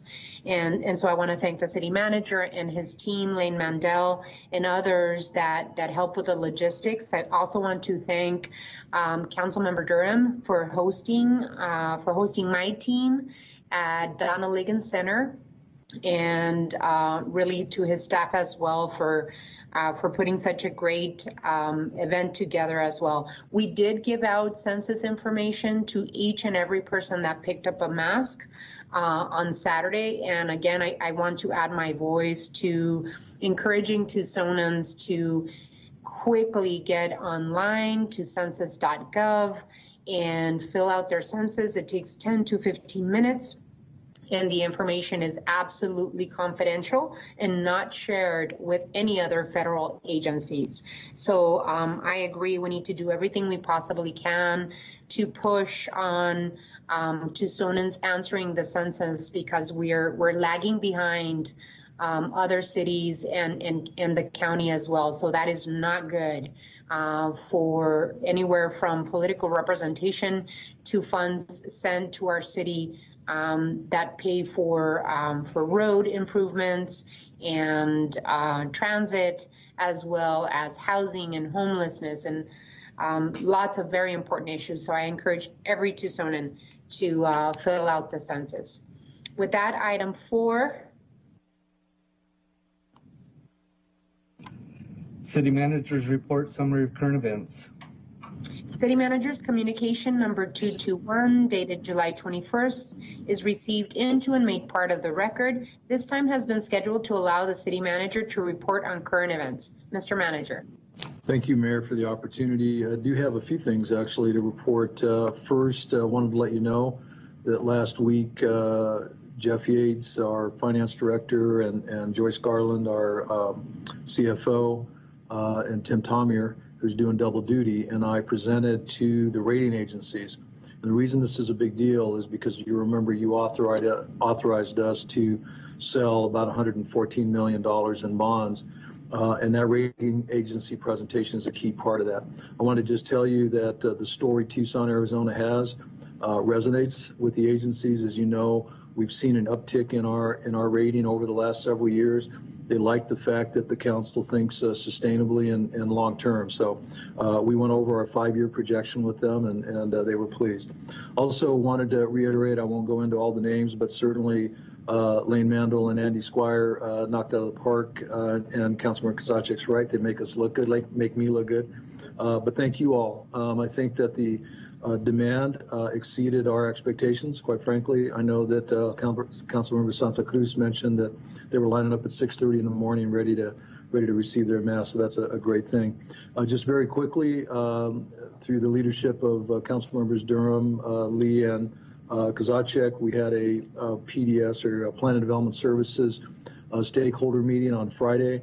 I was very pleased with the outcome. We solicited thoughts and feedback. Also gave the staff an opportunity to discuss the backlog. I'm very comfortable and confident that we are making some progress there. I will give you something in the next day or so as to more real-time info, but I do think that we've got a game plan there, and I know you received some comments on that. Tomorrow I'll be hosting a town hall with employees. I bring it to your attention because I'm going to have a special guest. Andrea Flores will actually be joining me and talking with employees about her situation with the virus and what it did and impacted not only in her life, but her family's life. I want her to talk through that. She's agreed to do that. And the last thing relating to the COVID-19 pandemic, as you know, we were on track for an August 3 opening. What I've asked the staff to do is break that up into 2 parts. One of them is the continuance of, or the continuing teleworking through the end of the calendar year, and making sure that we have an understanding of what that might look like going forward. In addition, I've asked the staff to look at we'll call it the public-facing facilities, our counters, our parks, our facilities as a whole, and they will provide me with some information on that, and then I'll give that to you so that you're aware. I will tell you that it is likely that we will delay the August 3 opening. However, before I say that, I do want to go through a few of the outdoor activities, particularly some of the recreation activities, and see if we can't start loosening some of those up. But some of the closed activities in the rec centers, particularly in some of our senior centers, et cetera, those will remain closed at least for the foreseeable future. That's all, Mayor. I will provide you with an update on that sometime next week. Thanks. Thank you, Mr. Manager. Really appreciate it. I would like to remind anyone that is joining us on this call that you mute yourself because we can't hear everything. And if you're not talking, please mute yourself because we can hear everything that that is in your background. So thank you so much. Item 5. Liquor license applications report from the city manager. City Manager's communication number 222 dated July 21st is received into and made part of the record. There are no liquor license applications, recommendations to be made at this time. Item 6. It's called to the audience. Your Honor, the call to the audience has been canceled for this meeting as well. Okay, thank you so much. Item 7. Consent agenda items A through B. Reports from the city manager on the consent agenda are received into and made part of the record. Mr. Clerk, you are requested to read the consent agenda. Your Honor, on this evening's consent agenda, item A is an intergovernmental agreement amendment with the City of Phoenix for storage, recovery, and exchange of CAP water. Item B is a grant agreement acceptance of grant funds from Stony Field Organic to pilot organic landscape practices. A6 consent agenda, Your Honor. In exchange of CAP water. Is that just feedback we're hearing? Yes, Your Honor. Okay. Alrighty, thank you so much. May I have a motion, please? Mayor, I motion to approve the matters on the consent agenda. So there is a motion, Councilmember Lee, and a second. Roll call. Mrs. Lee? Aye. Mr. Kazavchik? Aye. Ms. Santa Cruz? Aye. Mr. Fimbres? Aye. Mayor Romero? Aye. Mr. Durham? Aye. Mr. Cunningham? Aye. The items on consent agenda are approved by a vote of 7-0. Item 8. Public hearing, truth and taxation hearing for the primary property tax, notice of primary property tax increase, report from city manager. City Manager's communication number 224 dated July 21st is received into and made part of the record. Ladies and gentlemen, this is the time and place legally advertised for a truth in property taxation public hearing. This public hearing is scheduled to last for no more than 1 hour. Speakers are limited to 5-minute presentations. Mr. Clerk, do you have any requests to speak? No, Your Honor. May I have a motion to close the public hearing? So move to close the public hearing and direct staff to perform all functions required by law. So there is a motion. May I have a second? Second. There is a motion and a second. Any discussion? Alrighty, all those in favor, please indicate by saying aye. Aye. Aye. Any opposed? Motion carries. The public hearing is closed. Adoption of the primary and secondary property tax ordinance is scheduled for August 11, 2020. Item 9.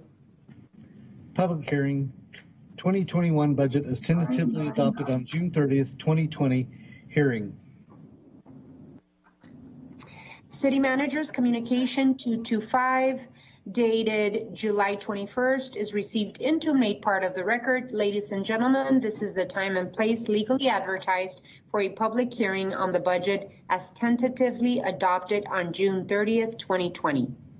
This public hearing is scheduled to last for no more than an hour, and speakers are, I'm going to limit speakers to 3-minute presentations so that we can allow for additional speakers to have their voice heard. So with that, Mr. Clerk, let's see. Alrighty, I have the list of speakers here. I will call your name and please come forward and indicate your name. State your name, whether or not you live in the city of Tucson, who you are representing, if you are representing an organization, and whether or not you are a paid speaker. I will call out the names again. I will allow for 3-minute presentations. I will have an hour of hearing, and I will call your name. Please make sure that you unmute yourself so that we can hear you. Any others that are not speaking, please make sure that you remain muted. This is some of the speaker lists that carried over from the previous meeting, and I will make sure that I give you the opportunity to speak. So the first speaker that we have is Agata Swałkowska.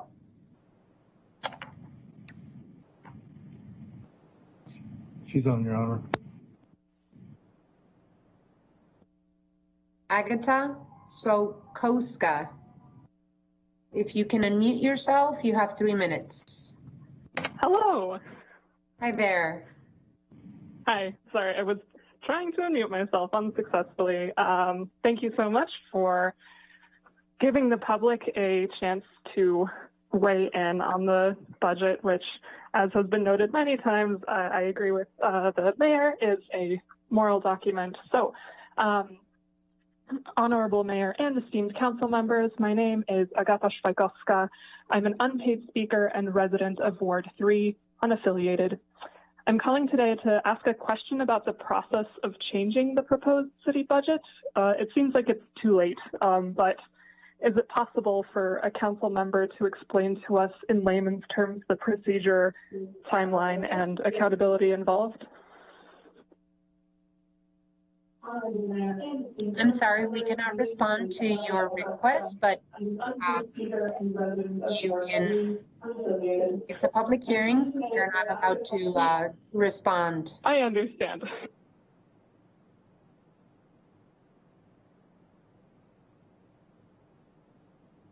Did you have anything else to add? I did, yes. Thank Okay, you. go ahead. And I do have a quick comment. It's clear that the community is invested in some kind of change in the way that our police force is funded. Whether they believe TPD needs to be eliminated or given more funding than it has now, the overall consensus indicates that change must happen as soon as possible. I have a suggestion that I believe hasn't been mentioned yet and is hopefully low cost, just an education campaign. Currently, police officers are burdened with countless calls that are not criminal in nature, asked to do wellness checks, intervene when there is a homeless person making someone uncomfortable, or if they're just too high. As many other callers over the past months have pointed out, there are professionals out there much more qualified to handle these types of calls. However, and I believe I'm not alone when I say that my instinct in an uncertain situation is to call 911. In other words, I'm part of the problem of escalating violence. I believe an education campaign to inform the public about other services that can be called upon in the event that we need help with someone would be really helpful to everyone, lessening the burden on the police and increasing public safety. I think this was, you preempted me with the Community Safety Council. I'm really excited to hear more about that. So my comment on the budget specifically is this: please consider allocating a small portion of the city budget, specifically the police budget, to help inform the public about when to call 911 and when to call someone else and who else we can call. Thank you so much for your time. I yield the rest of mine. Thank you so much. That's a great idea. Pastor Demond Holt.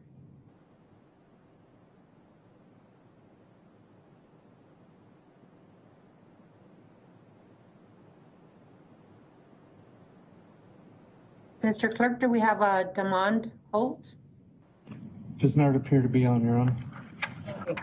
We're going to move on. Amy Harwood. No, Your Honor. Yes, hi. Thank you so much for taking public comment. I'm going to be really quick because I believe a member of my group showed up at the last meeting, was able to comment. But my name is Amy Harwood, and I work with the local Tucson chapter of Showing Up for Racial Justice. And we wanted to make sure I'm not paid. I think that was one of the requests. I'm a volunteer, and we did want to make sure that we just weighed in that we have been continuing to work in alignment with the Tucson chapter of Black Lives Matter and Tucson Second Chance Community Bail Fund to campaign against the role of policing, incarceration, and oppression of Black bodies in our community. We've been actively working against the sales tax increases, particularly in 2017, that funded the police. And we continue to stand with the rest of the country now and asking why we continue to invest tax funds into an idea that's built really explicitly to protect white people's safety above all else. And so we will continue to work together with Black Lives Matter on the demands that they have asked of the city, notably an immediate hiring freeze for the Tucson Police Department, permanent moratorium on increases to police funding, and defunding and disbanding Tucson Police Department in order to reallocate funds toward housing, resources for houseless people, mental wellness, and other community resources. We also think there should be a process for people of Tucson to have a greater decision-making power in these funds and how they're allocated. But we appreciate that changes are already being made. And so thank you very much for taking public comment. And I'll yield my time. Thanks. Thank you so much. Eduardo Coronado.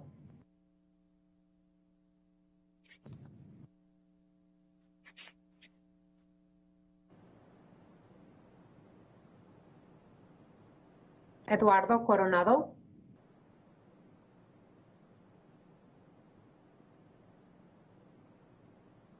Mr. Clerk? I don't see him on, Your Honor. Alrighty. Matea Fields? No, Your Honor. Julius Schlossberg? Your Honor. I'm sorry. Is he there? Okay. Can you hear me? Yes, we can. Go ahead. Okay. Honorable Mayor and Council, I represent only myself and I'm not a paid speaker. I wish to echo the sentiments of those who have spoken on the research that Black Lives Matter Tucson conducted and the recommendations to the City Council. I do just want to touch on the fact that BLM Tucson reports that we spend almost $2 million on police helicopters. We've all seen the ludicrous indiscretion with which these resources are used, specifically as an intimidation tactic against peaceful protesters. We all know there has been absolutely no good reason to fly a helicopter over every 100-person protest. This is not New York City, where there are thousands upon thousands gathering, which might warrant in the best light some kind of broad view to civic authorities of the locations of protesters. The amount that TPD has flown their helicopter over peaceful protests is nothing short of embarrassing and is not the behavior of adults who wish to honestly protect the city. I know the idea of defining police can be jarring, so I would just like to posit one practical example of what that might actually look like. In 2012, scientists in Baltimore performed a comprehensive analysis of the tree canopy cover in the city and how it correlates to crime. They found that where there was more tree canopy cover and less low shrub, crime was significantly reduced. And they found that by increasing the canopy cover by 10%, crime was reduced by 12%. This is a causal relationship. The tree canopy cover increase directly caused a measurable drop in crime. I was curious to see if there might be a correlation like this here, so I downloaded the tree canopy cover map from the 2011 Tucson General Plan and overlaid on it the last 365 days of crime reports from City Protect. The correlation is striking. Giant clusters of crime reports with large gaps where the tree canopy is dense do not need complex data analysis to be seen. It should also be not lost on us that the tree canopy cover is concentrated in wealthy neighborhoods like Glenman, Elm, and Sam Hughes, which I must note is still named after a man who funded a massacre of over 100 Apache refugees, women, and children, and who drained the Santa Cruz River. I've emailed a copy of this map to the city clerk along with a written copy of the statement. I would urge you to look at this map, consider whether investment in trees instead of police might be warranted. Lastly, I would like to touch upon the fact that several years ago, Tucson extricated 911 to a new department under the city manager. Currently, however, that department still only dispatches police and fire departments. This cannot remain the case. The city must divest from mental health and houseless services areas of TPD and create yet another new or multiple new independent departments under the city manager that can respond to emergency calls which do not require armed officers who have less than a year's worth of training. As we've seen, the current forces that respond may have received only hours of training on mental health crisis response. We must have emergency services that employ trained mental health and social services professionals who operate fully independently from TPD. I strongly believe that TPD should be entirely defunded as rapidly as possible, which I appreciate may not be very rapid when enacted through our current civic structures and avenues of change making. But we do have the structures in place to begin this process and begin it this year, and we must move non-policing services out of the purview of TPD. And within these next few years of budgetary processes, find ourselves in a place where TPD is small enough and specialized enough that it can be abolished and replaced with an extremely small violent crime response department. I do not think this is an insurmountable task, and quite frankly, I believe that we don't have a choice in its undertaking if we honestly wish to defest from our shared, shameful, genocidal, and slavery-based history. Thank you for your time. Thank you. Michael Kasser?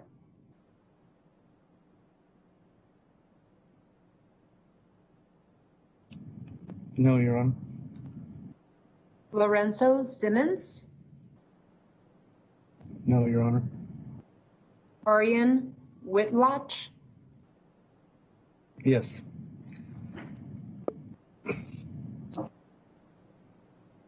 Orion?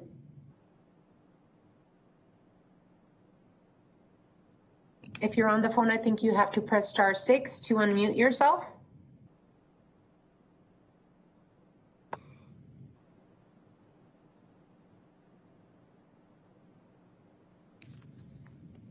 Chris Evans?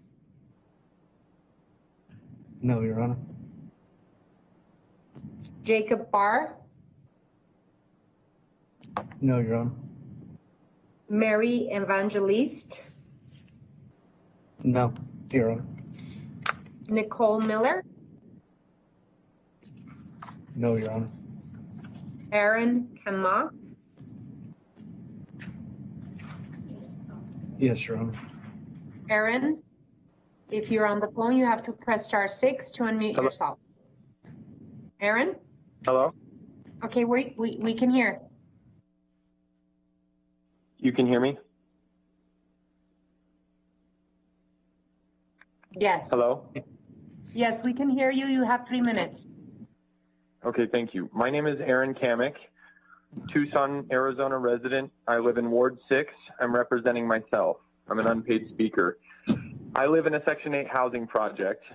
I am a former graduate student, a former teacher, formerly incarcerated, and a former houseless person.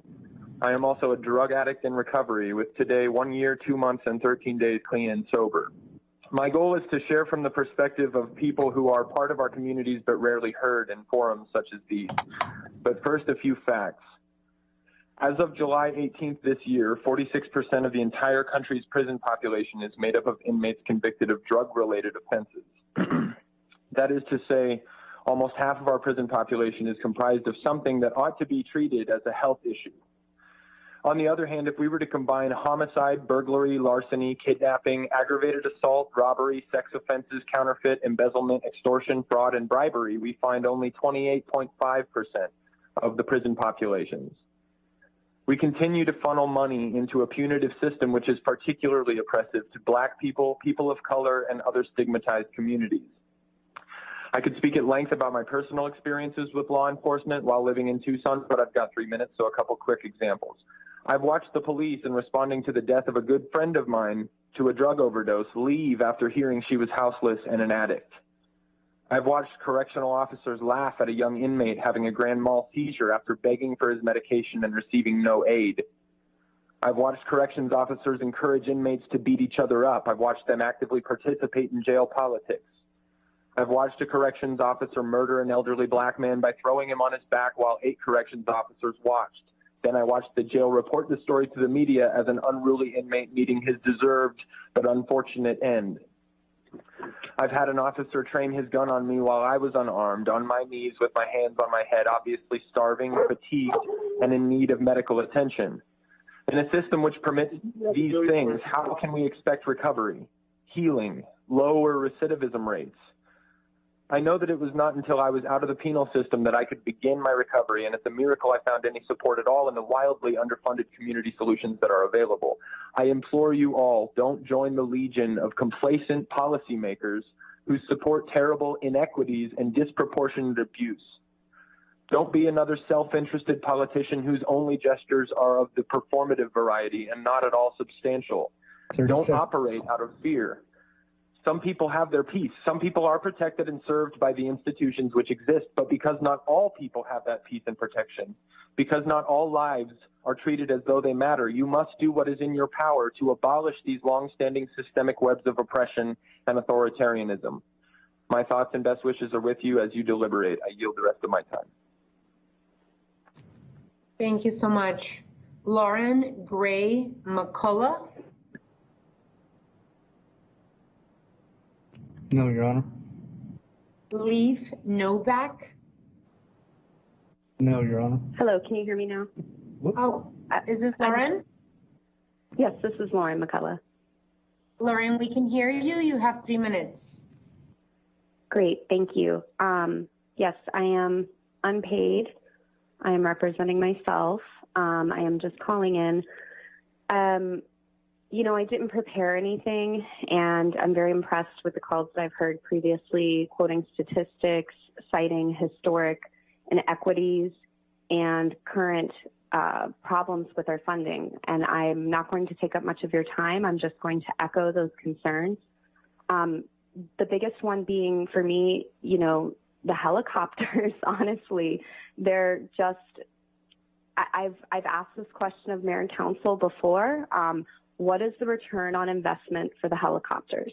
How many bona fide criminals, quote unquote criminals, as you know, Aaron had, the previous caller had described the difference between people needing medical services and treatment centers versus someone who has actually committed a crime. How many people do you catch a year with that budget? Is it worth the money to then turn around and incarcerate the number of people that you catch and throw into prison for that line item in your budget? I mean, I don't know where the fiscal conservatives are when we talk about spending our resources well, when they're patrolling and intimidating a group of maybe 60 protesters on a Monday evening. So that's a huge issue, and I just echo the sentiments of everyone else. I understand that we're not going to defund the police tomorrow. It is going to take time, but I do think that we need to move away from people with guns coming out to nonviolent situations. The fact is, most of our crimes, they're not reported in progress; they're reported after the fact. So we don't need someone going out threatening with violence. And at the end of the day, I think that we can move towards more mental health services, but I think it's impertinent that these not be under the purview of TPD. We need to boost citizens' confidence in being able to call someone who is not supervised or coordinated or managed by the police. So I've heard in the study session previously that there's a mental health team, but it is under the purview of TPD. And I do think that that needs to change. We need completely separate arm to respond to citizens' requests. And I'd also like to echo something I've heard in the, because I've been tuning into all the city council meetings. Thank you. City council meetings. There's a very different perception of safety. Some people feel safe with the concept of the police, but many of our citizens are feeling unsafe with the concept of police. And I hope that you all can be brave and listen to those folks letting you know that they do not feel safe. Thank you for your time. Thank you so much. Izzy Barres.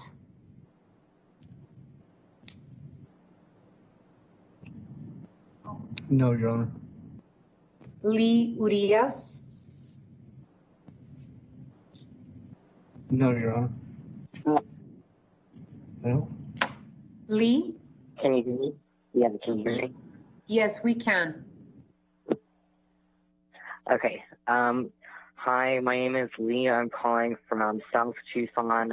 I'm unpaid. I'm not affiliated with anybody. And I'm calling to voice my support for the people's demand to defund TPD. In the past couple of months since the murder of George Floyd on May 25th, amid nationwide protests and calls for abolition, residents of Tucson have heard a lot of nice words from our local government. So many words about how allegedly progressive our police department is, and hollow echoings of names and phrases from the career liberation movement. Hollow because banners can be taken down more easily than they can be put up, and repeating the nice phrases we can all agree with, like Black Lives Matter, without demonstrating through action a genuine understanding of the meaning behind those words, removes the weight that they are meant to carry. To say Black Lives Matter and even maintain the overinflated nearly $200 million police budget is hypocritical at best. To increase the amount of money that the police department receives from around $193 million to $210 million, a $6 million increase without the $11 million disaster relief fund, as outlined in Section F, Resolution number 23158. While our own police hid for 2 months from the family of Carlos, Adrian, Ingram Lopez, the truth of what happened when they were called on April 21st is honestly offensive.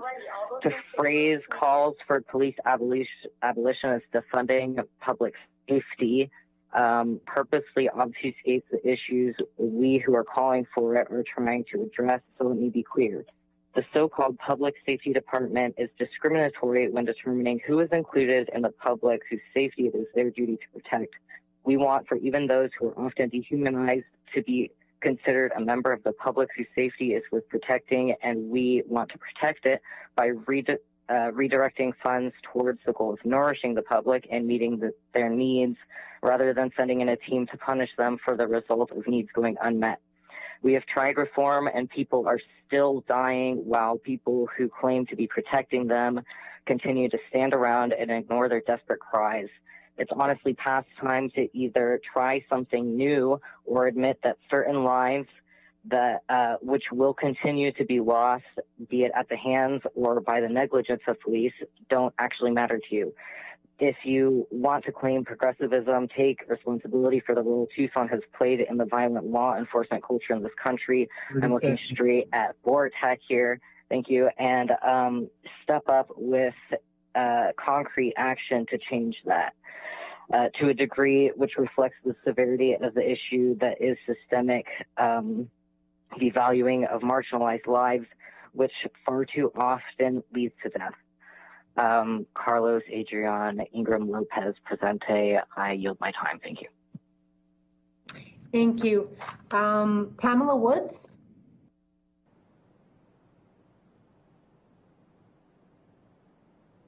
Excuse me. No, you're not. Pamela is not present. Patrick Song? Yes, you're on. Patrick Song? Hi, Patrick. Hello? Hi, we can hear you. You have 3 minutes, Patrick. Thank you. I think we can all agree that the intended purpose of any police force is to protect. So in that vein, I'd like to point to some data. The UCR stats for Tucson's municipal police show the clearance rate of just 29% for violent crime in 2013. That's the latest available data set. This is down 1% from 2012, 2% from 2011. So tell me, how does such an utterly pathetic performance warrant an increase in budget? Murder is at 62% clearance, lower than the national average of 64.1%. And these are just for filed charges. We aren't factoring failed or wrongful convictions. In the 1970s, the national clearance rate for homicide was over 90%. Do you expect the public to accept the fact that if we are assaulted, we only have a faint chance of receiving justice in this current law enforcement environment? A few weeks ago, I witnessed the tail end of an assault on my neighbor. Her ex bludgeoned her with a golf club. I heard her scream and saw him ride off on a bicycle. For only the second time in my life, I was compelled to call the police. And for the second time, I was completely underwhelmed by the outcome. The officers made no attempt to pursue him. To this day, haven't even followed up, and I'm worried that she'll be attacked again. When half of the officers I see in this city are knuckle-dragging, power-hungry dolts who couldn't critically think their way out of a wet cardboard box, it's no mystery why our clearance rates are so bad. No amount of money you throw at this or any police force will root out the endemic laziness or incompetence. Putting an eye in the skies in a helicopter will not cure the fact that this police force could not see Carlos Ingram Lopez as a human who deserved a modicum of dignity. Tucson watched body camera footage where for more than 10 minutes, a handcuffed man, his pleas for a simple glass of water went ignored. Instead, full-grown men put their full body weight on his back and legs, leading to his death by positional asphyxia, as an autopsy report released today has indicated. He was naked in his garage. His only crime was to use cocaine. I could solve a violent crime for you right now. Arrest officers Jackson, Routledge, and Starbuck. Sometimes it's that easy. All you need is integrity, something TBD only claims to have. The public has trusted the police to protect us, to apprehend criminals. More and more we see irresponsible officers assuming the roles of judge, jury, and executioner. This isn't a story in some other parts of the country. This is Tucson.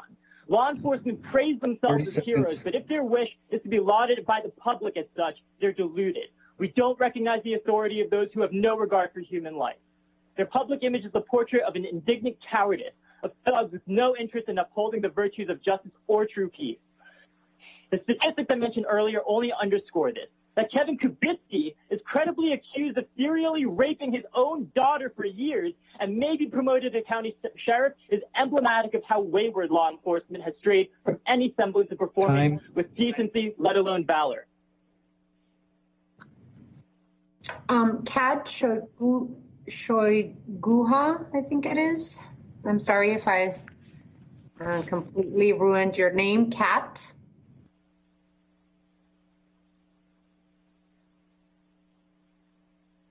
Mary Moscow. Kat was on, Your Honor. Kat is on. Kat? Sorry. Yes, here I am. All right, Kat, we can hear you. You have 3 minutes. All right.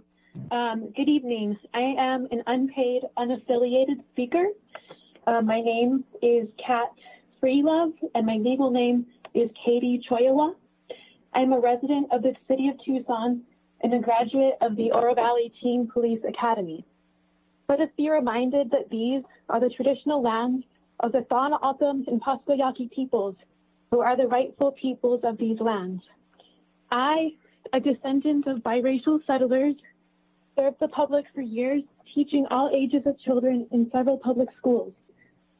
During my life, I witnessed some of the vast disparities between how TPD grants privileged communities the illusion of safety whilst systemically oppressing certain communities in myriad ways through continuations of patrol, harassment, over-incarceration, and labor exploitation. As a musician and dance teacher, as a musician and dancer active in the arts community on 4th Avenue and beyond, I witnessed just last summer a TPD officer order a black man to the ground, the officer pressing his knees into the man's back, the man saying, "I can't breathe." I was terrified that I was about to witness a murder, a lynching. This is absolutely atrocious, and it is terrifying that if we do not defund police today fully, then this is certain to happen again tomorrow. But this violence, this terrorism need not continue. I call on you to listen to the longtime leaders and youth activists, local youth activists. Listen to Black Lives Matter Tucson and take ethical action today. Fully defund police, fully fund community-controlled services, and infuse them with anti-oppressive practices. Fund Black futures. I wanna feel, I wanna feel, I wanna feel free, yeah. Thank you. I yield my time. Thank you so much. Brianna Grenier.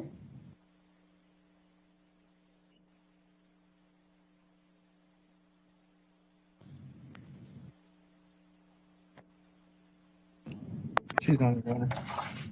She's not? Hi, I was told I was called earlier, but I didn't actually hear my name. My name is Orion Whitlatch. Could I possibly get put back on the list? Orion Whitlatch? Yes. Sure. Go ahead, Orion. You have 3 minutes. Okay, wonderful. My name is Orion Whitlatch. I am not a paid speaker. I'm a resident of Ward 3, not associated with particular organization. I'm wholly disappointed and disgusted with this council's reckless budget allocations and disregard of the voices of the community it is supposed to represent. Arizona currently has one of the highest rates of incarceration per capita at 877 per 100,000. This is higher than the national average of the U.S., which is already sickening, of 698 per 100,000. A big part of that is Phoenix, but the other primary contributing factor is to the statistics in Tucson. Black people and indigenous people of Tucson experience being shot by the police and being arrested twice the amount than that in which they make up our population, and 3 times for indigenous community members being arrested in our city. Tucson is in the top 20% of most fatally violent police departments out of its largest 100 cities in the country, and when the population size is factored in, we are at the top 15%. The claim has been made several times that TPD is understaffed. This notion is absolutely ludicrous. The police are overassigned at best. TPD, as of 2018, has 2,300 priority 1 calls. This is out of 207,012 calls. That is 1.11%. Even if you take out priority 2 calls, the remaining general calls make up 78% of all calls. The bulk of the calls do not require police intervention. Police are trained for worst case situations, so even the most well-intentioned in the police are still taught to anticipate the worst. This is disastrous time and time again. We don't need 20 new police officers. We need an alternative that isn't trained to kill or expect life-threatening situations with every encounter. Racism is embedded in our culture, our history, which includes being a Confederate base, and our institutions. You don't need to consciously act in racism to further racist tendencies that you're ignorant to or don't understand contextually how your actions or thought processes stem from socially structured racism. As social media and police testimony across the nation has confirmed, overt white supremacists have clearly infiltrated our law enforcement sects, and there are no federal mediators or policies in place to regulate attentively those that exhibit this behavior or clear patterns within the department. Something often overlooked with so-called good cops is the enforcement of policies that have been geared towards criminalization of marginalized demographics and the clear inability and unwillingness to uphold accountability and consequences for police that get caught exuding these overtly racist qualities. If you as an individual are participating in, perpetuating, or being complacent in the mechanisms of oppression, then you are just as guilty. Time and time again, the police have proven to defend their fraternity and double down when called out. Police that are actually reprimanded in some way generally stay in or rejoin police due to their union and arbitration proceedings. The only examples of actual eventual repercussions come in the wake of public spectacle and destruction. Our system safeguards its most toxic and harmful facets and forces the people of our community to drastic measures in order to see any real effort of accountability. Reprimanded officers are the exception, not the rule. The system is foundationally constructed to work against the public. We need to take steps to reverse the philosophy and reduce the catastrophic results it produces. We need to divert resources from this outdated and oppressive force and in its place create solutions to the reasons people turn to petty crime, or at the very least, reduce the interactions this murderous department has with the people that are most impacted by the violence of this state sanctions. Show the people of the city you actually care about them and invest in them. You are either a part of the solution or part of the problem. I yield my time. Thank you. Thank you. Cindy Hauserman? Cindy Hauserman?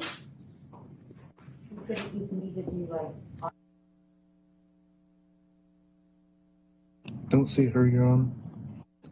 Danielle Hargert? Danielle Hargert? She's on, you're on. She is? Danielle, you need to press *6. Can you hear me? Yes, we can. You have 3 minutes. Thank you, Mayor Romero and council members for giving me the chance to speak. My name is Danielle Hargett. I am a Tucson resident of Ward 6, and I am an unpaid speaker. A few weeks ago, we heard from many members of this community who talked about how police presence makes them feel safer. But for many Black and Brown people, police presence can be triggering and often invokes feelings of fear and trauma. This is because law enforcement in our community do not serve Black and Brown people in the same way that they serve white people. For example, a friend of mine and I both moved here to Tucson in September 2017. She is Black, I am white. I have had a great experience living in Tucson. I love it here and intend on staying a very long time. My friend, however, has had a very different experience. It was so bad that she and her husband, who is also Black, ultimately decided to finally leave Tucson this past May. During the time that they lived here, she experienced levels of racism that she had never experienced before in her home state of Minnesota, nor in Tennessee, where she went to college. For time's sake, I won't go into the details, but they were victims of racism in many different ways here, especially in housing. Not that this matters, because racism is wrong no matter who is targeted, but they were such amazing community members. She was a mental health therapist and he was a healthcare worker at Banner. But Tucson lost them because of racism. This is just one story, and fortunately, one that ended with them harm-free. What is the city of Tucson going to do to ensure that our Black and brown community members feel safe here? More funding for the police is not the right answer. If you are someone who relies on police presence to feel safer, I ask you this: what do you need to be protected against? Crime?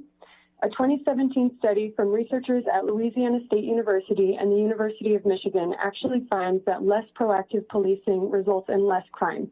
I've emailed the clerk a link to this study. Now is the time to imagine something better for all members of this community. And I'm asking you to really rethink how we approach public safety and emergency response.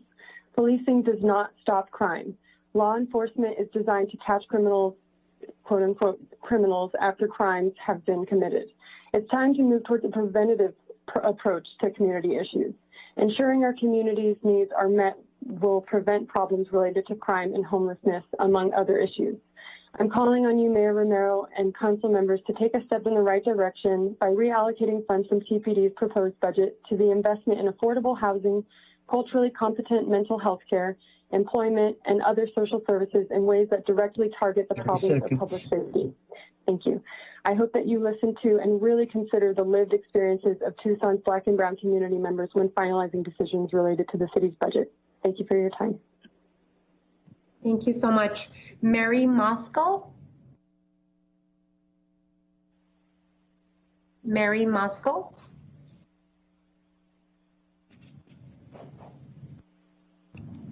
Don't see her on your own.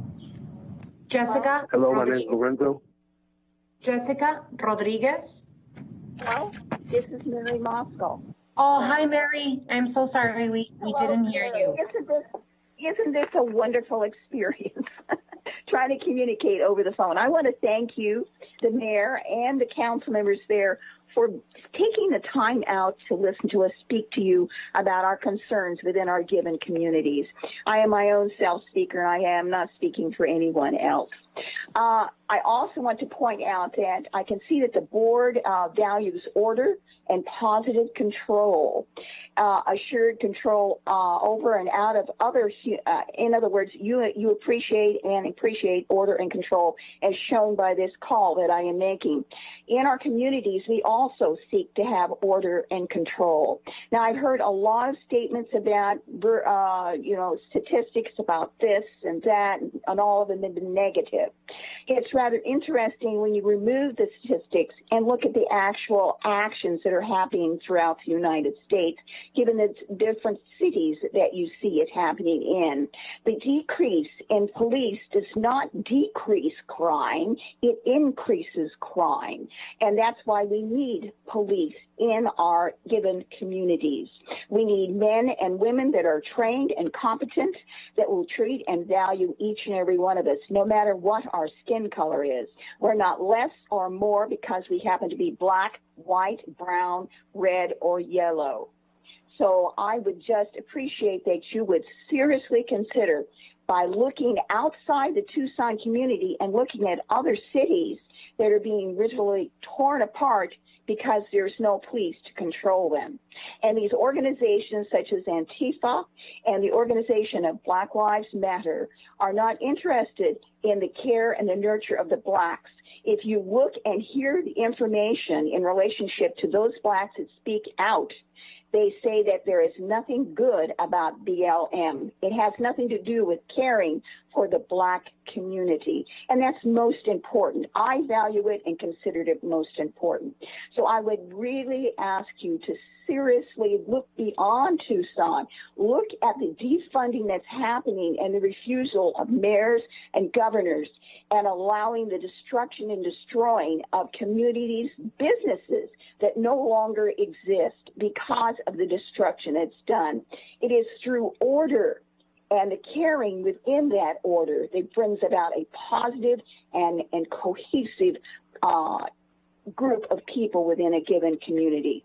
So I would really ask you to please seriously consider not defunding the police department. I ask you to look at that most seriously. And I really want to thank you so very, very much for listening to me speaking to you. Thank you so much.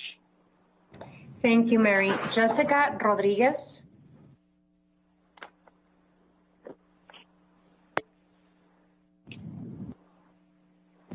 Can you all hear me? Hi.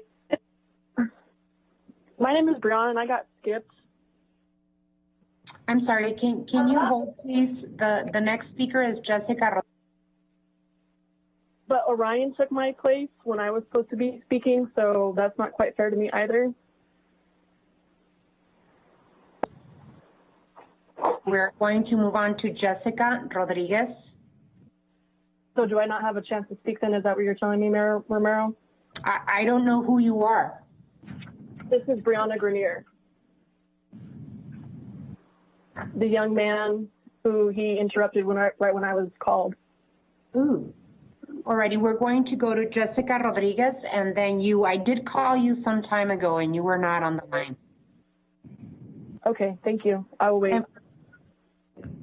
Ready. Jessica Rodriguez, I think I heard you.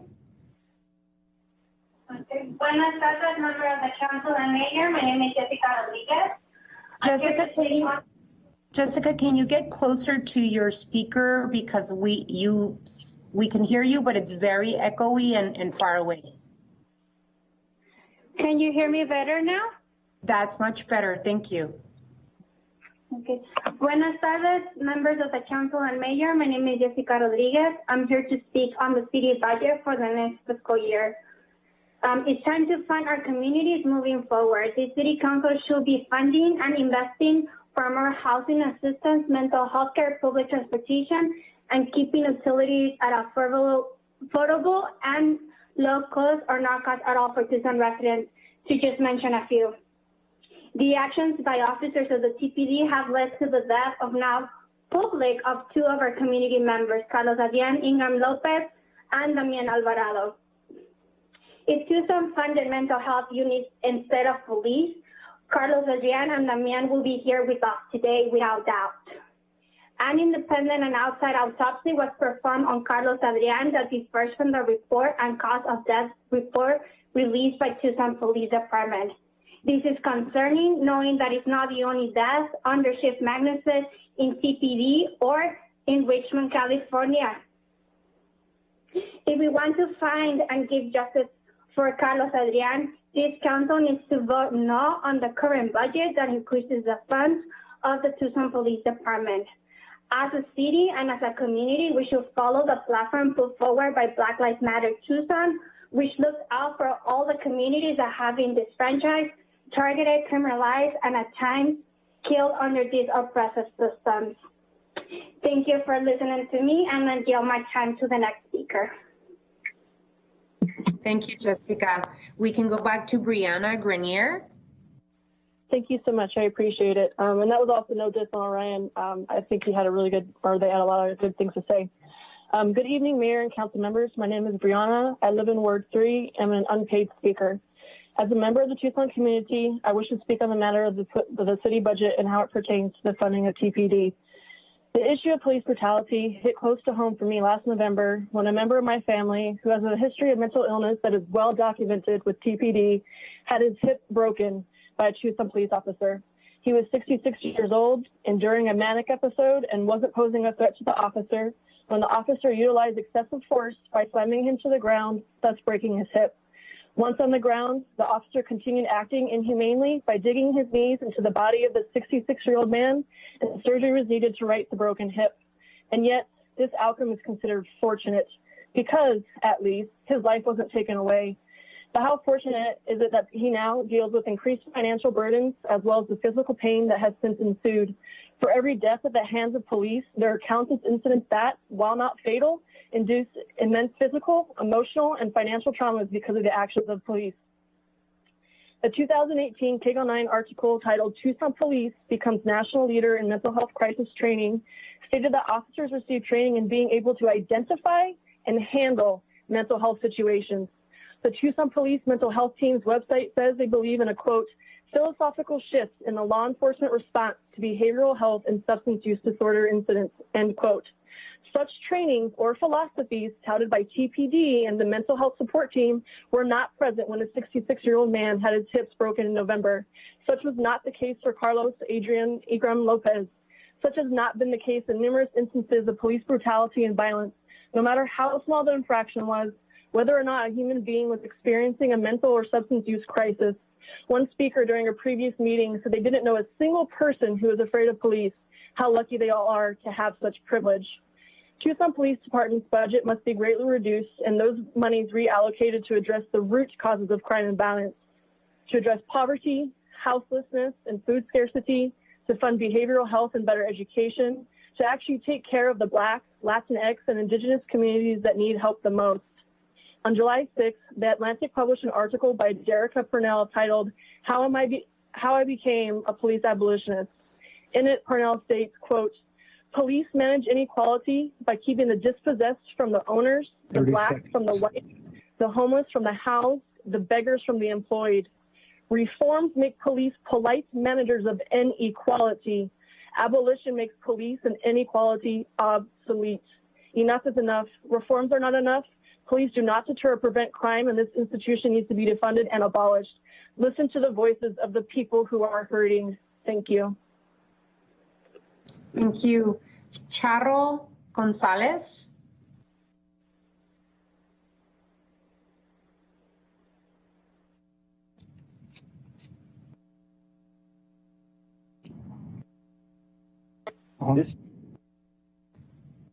Mr. Clerk, do we have Charo Gonzalez on the line? Yes, Your Honor. This is,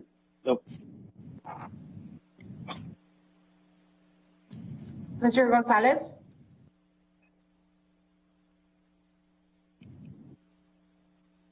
this is Joe Barnett. I'm afraid I was missed. Is that possible?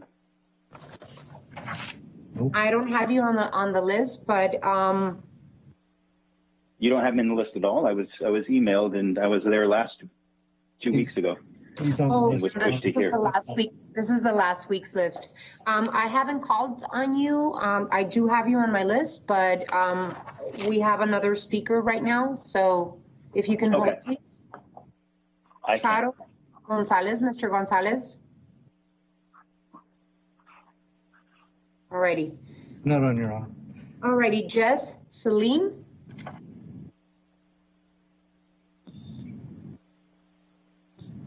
Yes, Your Honor. Jess Celine. Hear me? Yes, we can. Hello? You have 3 minutes, Jess. We can hear you. You have 3 minutes. Thank you so much. My name is Jess Celine, and I use they, them pronouns. I live in Ward 6, and I'm not a paid speaker, and I'm not affiliated with anyone. I'm a recent graduate of the University of Arizona's Masters of Public Health program. I want to continue to strongly urge the Tucson City Council to defund the Tucson City Police Department. This is a pivotal moment to dismantle a historically racist institution, and I am not only echoing the demands of Black and Indigenous community leaders. I'm here today to emphasize the public health implications of defunding the police. Divesting from a historically racist institution will yield massive public health benefits alone. Investing instead in social services is also an exceptional opportunity to advance public health, especially needed right now during this current COVID-19 pandemic. Defunding the police and ending such a historically racist institution will lead to improvements in public health alone. Surveillance stops by police and anticipated stops are associated with anxiety, depression, and PTSD for those stopped and for people living in the same neighborhood as those stopped. Defunding the police is the only way to end the murder of Black and Indigenous people at the hands of police and will lead to improvements in mental health outcomes for our communities. In addition, defunding police and instead investing in social services will lead to improvements in public health outcomes. especially now during COVID-19. As I'm sure you're aware, there are clear inequities with how COVID-19 has swept across the city of Tucson. According to ADHS data, the zip codes with the highest cases are areas with the lowest incomes in the city, all below $40,000 a year per household, and with the highest Black, Indigenous, and people of color populations. Higher rates of COVID-19 in these zip codes are not a coincidence. Health inequities are health differences that are 1, systemic, 2, unjust, and 3, avoidable. The city of Tucson can fix these inequities with the right actions. Study after study has shown that increases in social service spending leads to improved public health outcomes. For example, a 2017 by McCullough et al. At ASU found a 10% increase in local public health spending has been linked with reductions in mortality by 1.6 to 6.9%. We must not only work to divest from the police and invest in social services, but also decriminalize activities shaped by the experience of marginalization. This includes ending legislation criminalizing houselessness, drug use, and sex work. Laws criminalizing these activities are associated with higher rates of violence by law enforcement. In New Zealand, for example, New Zealand's full decriminalization of sex work was associated with reductions in law enforcement contacts and improvements in HIV prevention among sex workers. Racism, policing, how we choose to spend our dollars, and public health are all inextricably linked. Upstream, non-police, non-punitive, community-designed and driven solutions are key to designing safe and healthy communities. I urge you to completely divest from the Tucson City Police and instead invest in needed social and community services. Thank you so much. Thank you so much. Joe Barnett? Yeah, can you hear me? Yes, we can. You have 3 minutes. Okay. Joe Barnett, not affiliated with anybody, and thank you, and defund the police. We've now seen the suppressed footage of the death in custody of Mr. Alvarado, who, like George Floyd and Carlos Lopez, yelled that he couldn't breathe. And we heard the crass responses that reveal the heart of TPD. If you complain, you can breathe. And now we have seen the independent autopsy of Mr. Lopez, making it even more clear that he was murdered by our so-called public safety officers. Carlos Lopez needed help. His grandmother called 911 hoping for help from her community for her family. Instead, her grandson was brutalized, refused basic human necessities, and restrained in the worst possible position for his condition until he was dead. Actions that reflect systemic racism and brutalization at the core of TPD and police across the country. Vice Mayor Cunningham, your office has made it clear that you will absolutely not support the call to defund and at the same time recognize that systemic racism in law enforcement is real.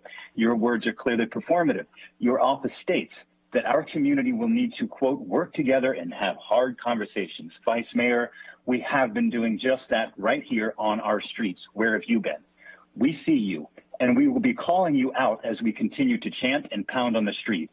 Mayor Romero, you seem to support the idea of defund and reinvest, but then you follow with words like, it takes time.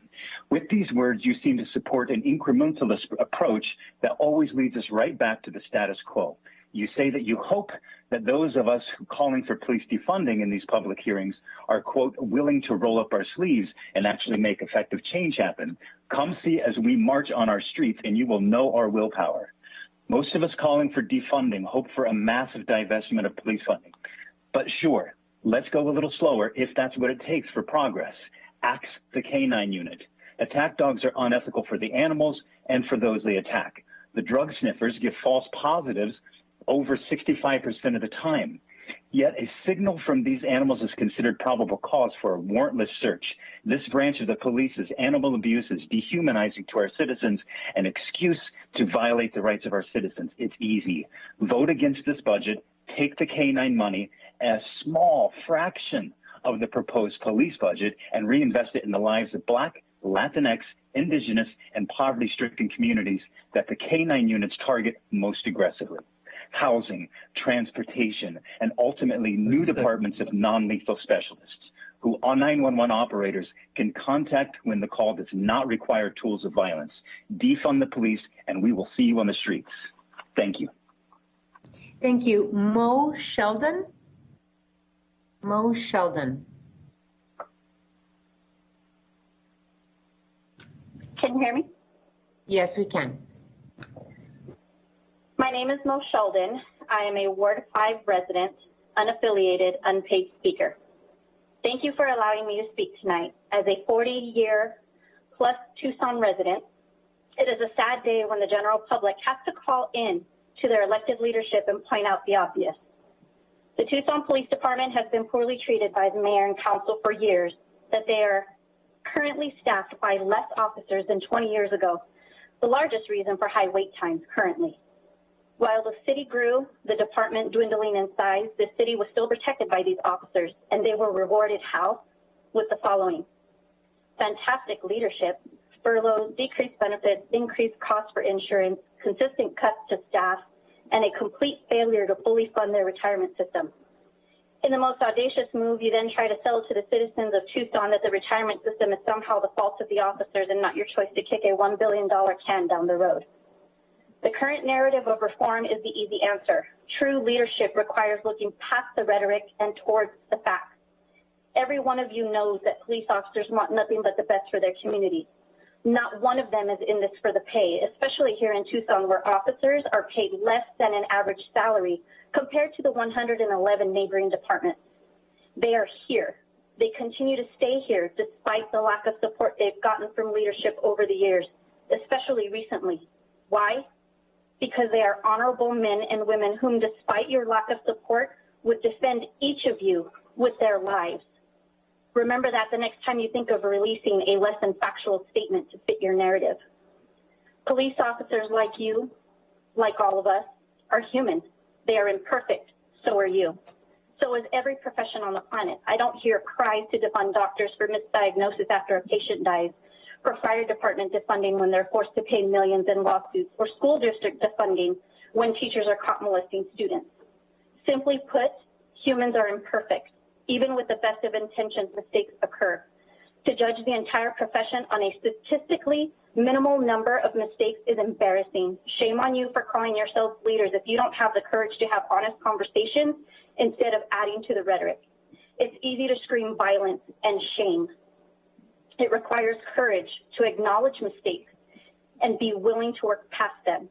Like the great President Abraham Lincoln once said, a house divided against itself cannot stand. So I implore you, in not defunding Tucson Police Department, but instead defend and stand with them for the greater goal for all.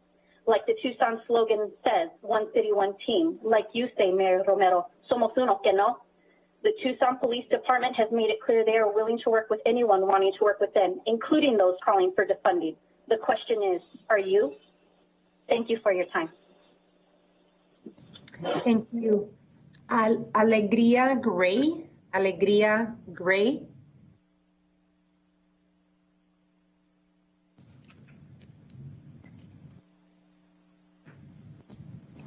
Cindy Ayala. Cindy Ayala.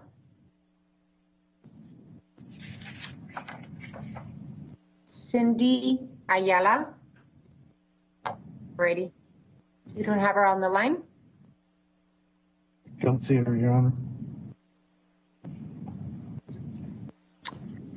Brady. Sherry Hill. Yes, Your Honor. Sherry Hill.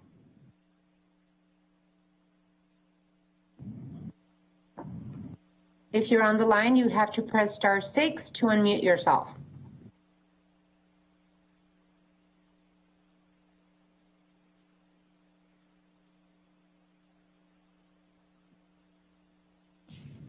Alrighty. She's unmuting, Your Honor. Sherry Hill.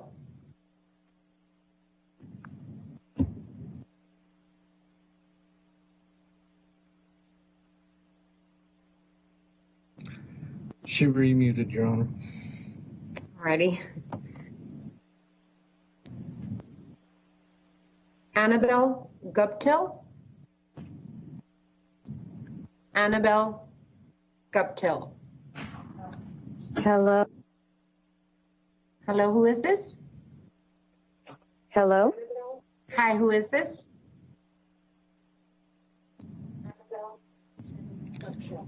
Sherry Hill, Your Honor. Alrighty, Sherry, you're on the air. Sherry. Sherry, This you is have Sherry. 3 minutes. Thank you. You have 3 minutes. Thank you. Okay. My name is Sherry Hill, and I'm a resident and homeowner in Ward 2, unaffiliated, unpaid speaker. Can you hear me?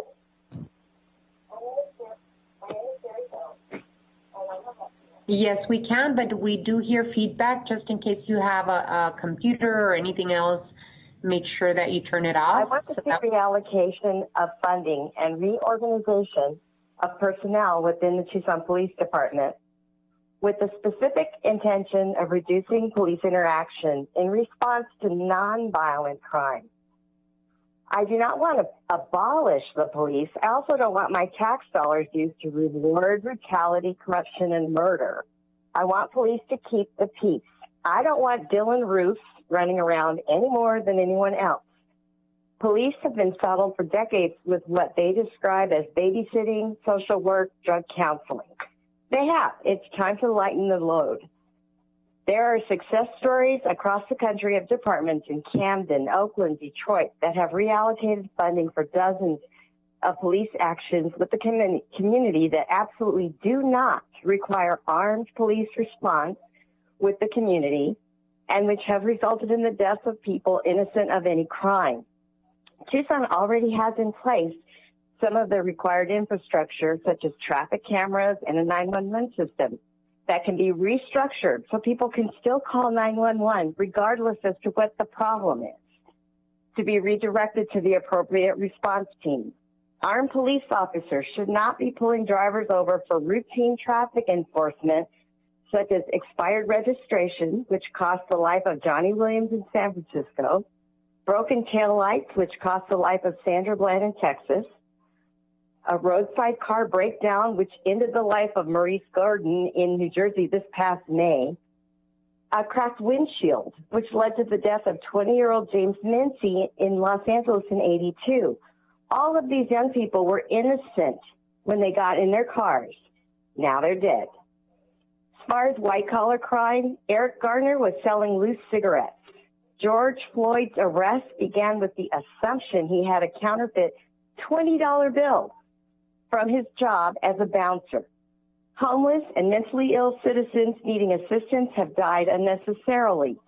In Tucson, we all recall that horrible video of a sheriff's deputy wrestling with a distraught teenager who had no arms or legs. A trained social worker was needed to respond to that call. The imagery of an armed deputy wrestling with an armless, legless, screaming, terrified kid went viral and was gut-wrenching.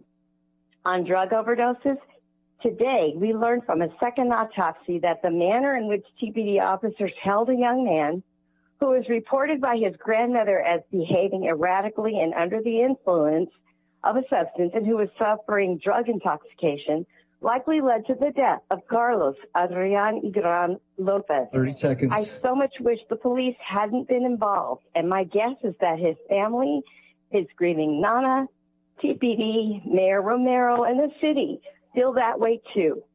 I see jobs, training, and education reinvestment within our own community with reallocated tax dollars for teams of professionals and technicians trained to handle these problems. And I ask that thoughtful consideration be given to what ways will least involve use of deadly force in the name of my tax dollars as a homeowner and a resident of the city of Tucson, in Ward 2, by the way.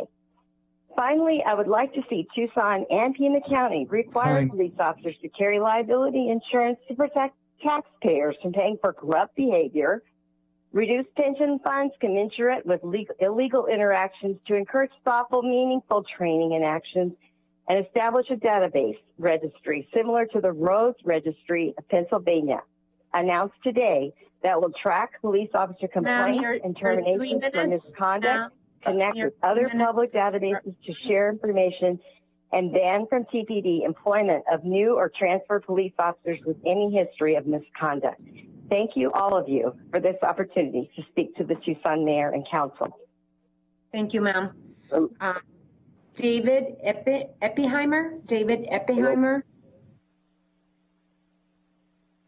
David? No, Your Honor. Okay. David? Hello, my name is Lorenzo. I will skip. You have to wait for me to call your name. There's a long list of people that want to speak, so you have to wait. David Eppheimer, do you see No, Mr. Your Honor. Eppheimer? Okay. Will Simpson? Yes, Your Honor. Will, you have to press *6 to speak.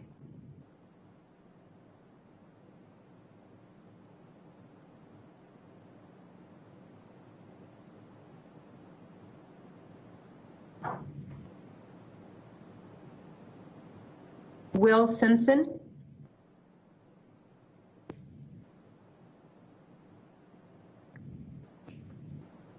Alrighty, let's go to Annabelle Guptill.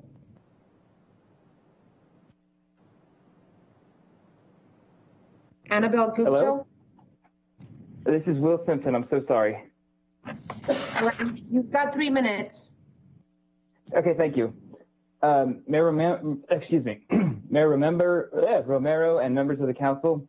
My name is Will Simpson. I live in Ward 6. I've had the privilege of calling Tucson my home for the last 15 years. I'm speaking today unpaid and on my own behalf to address the funding of the police and jail board for the coming fiscal year. A few months ago, I was in my backyard and I heard my neighbors across the alley fighting. They were shouting at each other. I heard the sound of glass breaking. After a few minutes, I heard an audibly distressed voice speaking on the phone. This person said they were scared, that they weren't sure if their partner would harm themselves, and that they didn't know what to do. I didn't know what to do either. I don't know these particular neighbors, and I didn't feel comfortable approaching them, so I called 911. The dispatcher sent TPD to the house, and after a while, they took a statement from me and detained one of my neighbors. If I heard some of these neighbors fighting again, I'm not sure I would call 911. At the very least, I would hesitate. After the deaths of George Floyd in Minneapolis, Breonna Taylor in Louisville, and especially Carlos Adrian Ingram Lopez right here in Tucson, I would be scared that my 911 call would be a death sentence, and doubly scared if my neighbors were black or brown. Every time I see another story like this on the news, I wonder, did I roll the dice on my neighbors' lives by calling the cops? Tucson prides itself on having a progressive police department. In the wake of George Floyd's killing, I was encouraged to learn that Tucson was one of only 2 cities that had already adopted the 8 that can't wait reforms that were all over social media. Unfortunately, the fact that we had already enacted these reforms just made it all the more shocking when I learned of Carlos Adrian Ingram Lopez's death. The fact that he died after being pinned to the floor for 14 minutes and threatened with a taser while begging for his life appalled me morally. The fact that it took nearly 2 months for his death to be publicly reported appalled me civically. Carlos Adrian Ingram Lopez needed help, but not the kind of help that police officers are trained to give. When all you have is a hammer, every problem looks like a nail, and when you carry and are trained to use deadly force, it's easy for a problem to look like a lethal confrontation. There are other ways to address crisis situations, and if Carlos Adrian Ingram Lopez had gotten the medical attention he needed, he might still be alive today. That's why I'm calling on the mayor and council to please defund the police and instead fund our future. Fund housing, fund mental health services, fund addiction counseling, fund transportation. The current proposed budget spends 5 times as much on the police as on community services from the general fund. We need to reallocate these resources to address the roots of the problems we face and to build a better and more just community. We simply cannot afford to lose another precious life. Thank you for your time and consideration. I yield the rest of my time. Thank you so much. Demond Holt. Pastor Demond Holt. No, Your Honor. Ready. Sandra Webb.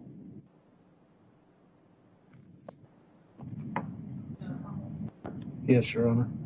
Sandra Webb.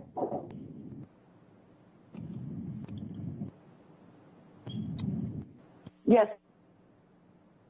Sandra, we hear you. You have 3 minutes. Thank you. Thank you, Mayor and council members, for your time. I just want to say, like, I've sent numerous emails to all of you, and thank you, Paul Cunningham, that your office actually answered me. That was phenomenal over the last 3 weeks, that only one office would answer me. I'm calling to speak about defunding the police. This is a huge mistake on the part of the mayor and council. that you would risk public safety and to turn Tucson into another Seattle or Portland or New York City. Can you hear me? I'm not hearing any response back. Can you hear what I'm saying? Yes, go right ahead. All right. You know, our city, I've been a resident all my life. I'm not a paid speaker. I represent only myself. I'm a taxpayer and a resident of Tucson for over 60 years. And now in 2020, we have 300 fewer officers than we had in 2010, and we have a huge growing population. My concern is without adequate police protection, because they are like good people and their job is to serve and protect. They are fathers, husbands. You know, they have families too, and those families never know whether they're going to come home tonight or not. And people are calling and complaining about the helicopter intimidating the rioters in downtown. There were 150 protesters in Tucson last night. So how much of our police force did we have to divert there to handle that activity when there's other crimes going on in Tucson? The officers are so overtaxed now, they can't respond to crimes. People talk about victims, you know, the perpetrators dying at police hands. What about the victims of crime? Do you not care about your residents? You know, one of my high school friends was attacked by a meth addict. By the time TV could get there, it was too late. It was too late because we don't have enough officers. I had another friend, 2 hours for police to respond to her property for people firing weapons at her house. 30 It seconds. was too late when they got there. The time now is for you to think logically and to like, don't be grossly negligent. Think about the safety of the citizens of this community. We want the police department funded. We want you to fully fund the police department. Right now outside City Hall, though I don't think any of you are there are hundreds of people backing the blue line. We want the police. I will yield my time. Thank you. Thank you. Dominic Gamboa.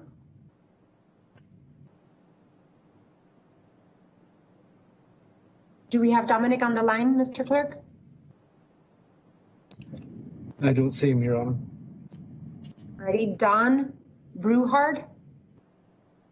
No, Your Honor. Rob McLean.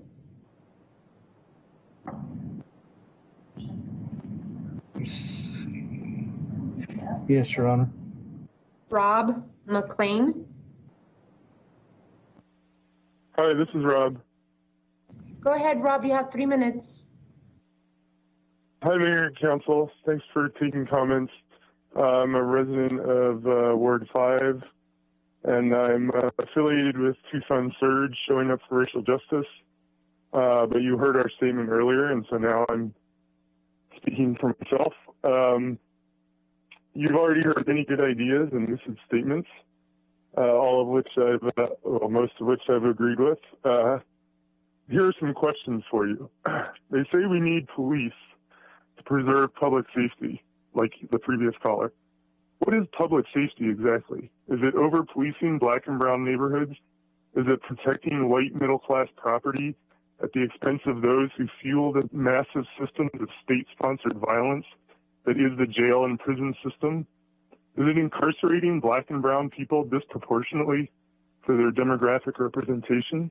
Is it building and perpetuating an expensive for-profit system of incarceration that depends on police departments to keep filling it with prisoners? The police are the first step in the chain leading to staggering and disproportionate rates of incarceration, especially for Black, Indigenous, and Latinx people.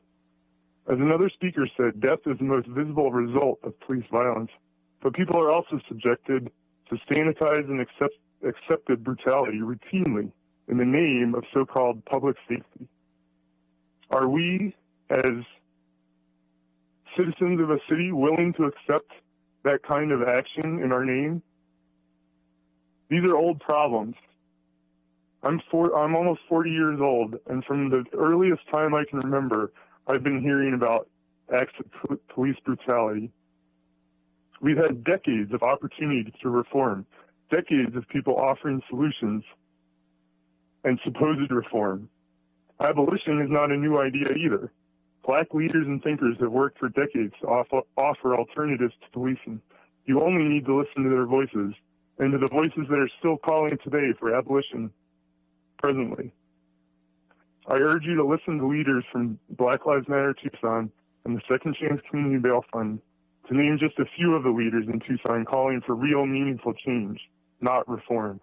Reform has had decades to prove itself, and it hasn't proved anything except that a racist system protects itself and perpetuates the power of those in control of it. Now is the time for abolition. Thank you. I yield my time. Thank you. Natalie Olson. Hi. Hi, Natalie. You have 3 minutes. My name is Natalie Olson. I'm a resident of Tucson and I live in Ward 4. I'm an unpaid speaker representing myself. I have called in tonight to voice my opposition to the defunding of the Tucson Police Department. I worked for Tucson Police Department for 5.5 years as a certified police officer before resigning to raise a family. During my time working for TPD, I responded to calls that exposed me to the underbelly of society, and I saw and experienced things that I can never unsee. I have seen and dealt with things that none of you can even begin to imagine, horrors that no person should see, let alone be a victim of. I've seen these horrors committed across race, religion, sexual orientation, income level, and age. I am speaking from personal experience, not from a misguided urge to follow the current trend of hating police officers and jumping on the bandwagon to defund police departments across our nation. Helicopter air support is necessary, and canine units are vital, especially when you are trying to locate a violent suspect who has committed a crime and fled the scene. Reallocating funds from TPD to social workers, mental health professionals, and other specially trained individuals to respond to mental health situations or crisis is only going to make the situation worse for everyone. There are already trained crisis response teams in Tucson and Pima County, but what none of you are talking about and what none of you are addressing is the fact that in most situations, these teams will not respond without a uniformed police officer on site to provide security for them. Tucson Fire Department won't respond to crisis situations without uniformed police officers on site. These officers are vital in securing the scene and providing protection to the mental health response teams. Further complicating the situation, in many cases, these teams need the officers to stay on site with them while the evaluations are performed. And numerous times, TPD is required to transport these people in crisis to mental health facilities that are equipped to assist them. Crisis teams will not transport them because of the instability of their current condition. Defunding TPD will not remove the requirement for officers to respond in this situation. It will only further reduce the number of officers available to respond to other callers. TPD is currently staffed with fewer than 800 officers.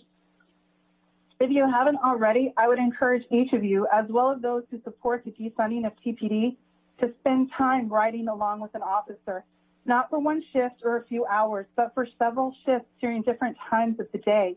Spend time with them and see what they do for our city. I suspect that most people who are crying for the defunding of TPD have never spent any time at all with police officers or have a true understanding of what it is they do. Yet they will be the first to call 911 when they are on the receiving end of a crime and the first to cry out when there are no officers to respond. Thank you so much, Natalie. Appreciate your time. Lorenzo Simmons, I believe Lorenzo is on the line.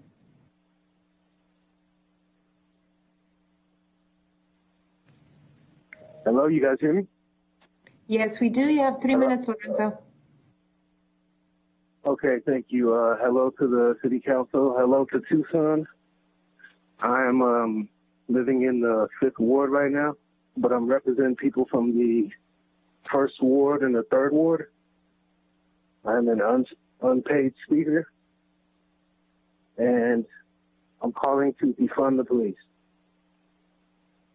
I won't tell you a bunch of stats. You already know all the stats. You already know the comparison for the budget. You've already seen the police budget compared to the health and education budget.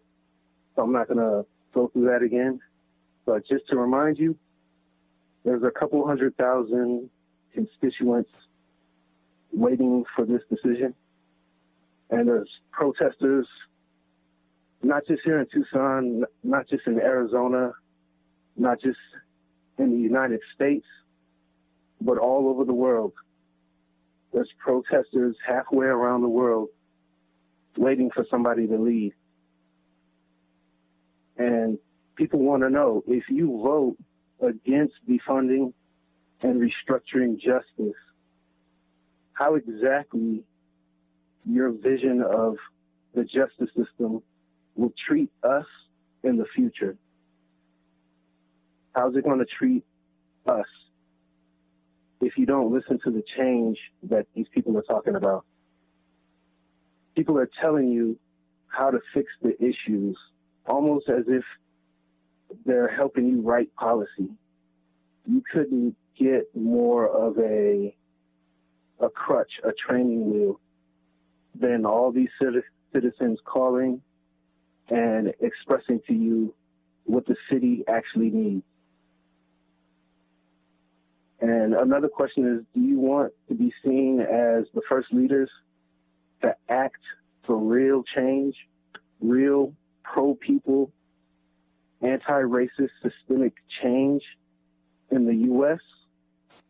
or not?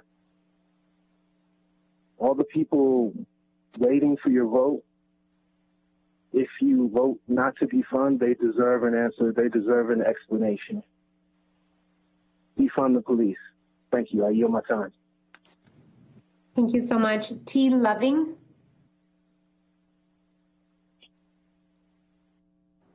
Hello. Hi. T. Hello. I have Can you you as hear me? Yes, I have you down as T. Loving.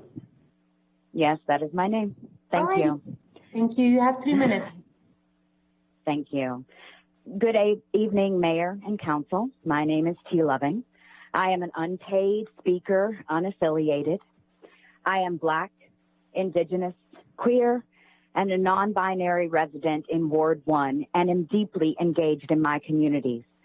I've worked in public health and social services throughout Tucson and often needed those exact services because I've always been the community I serve.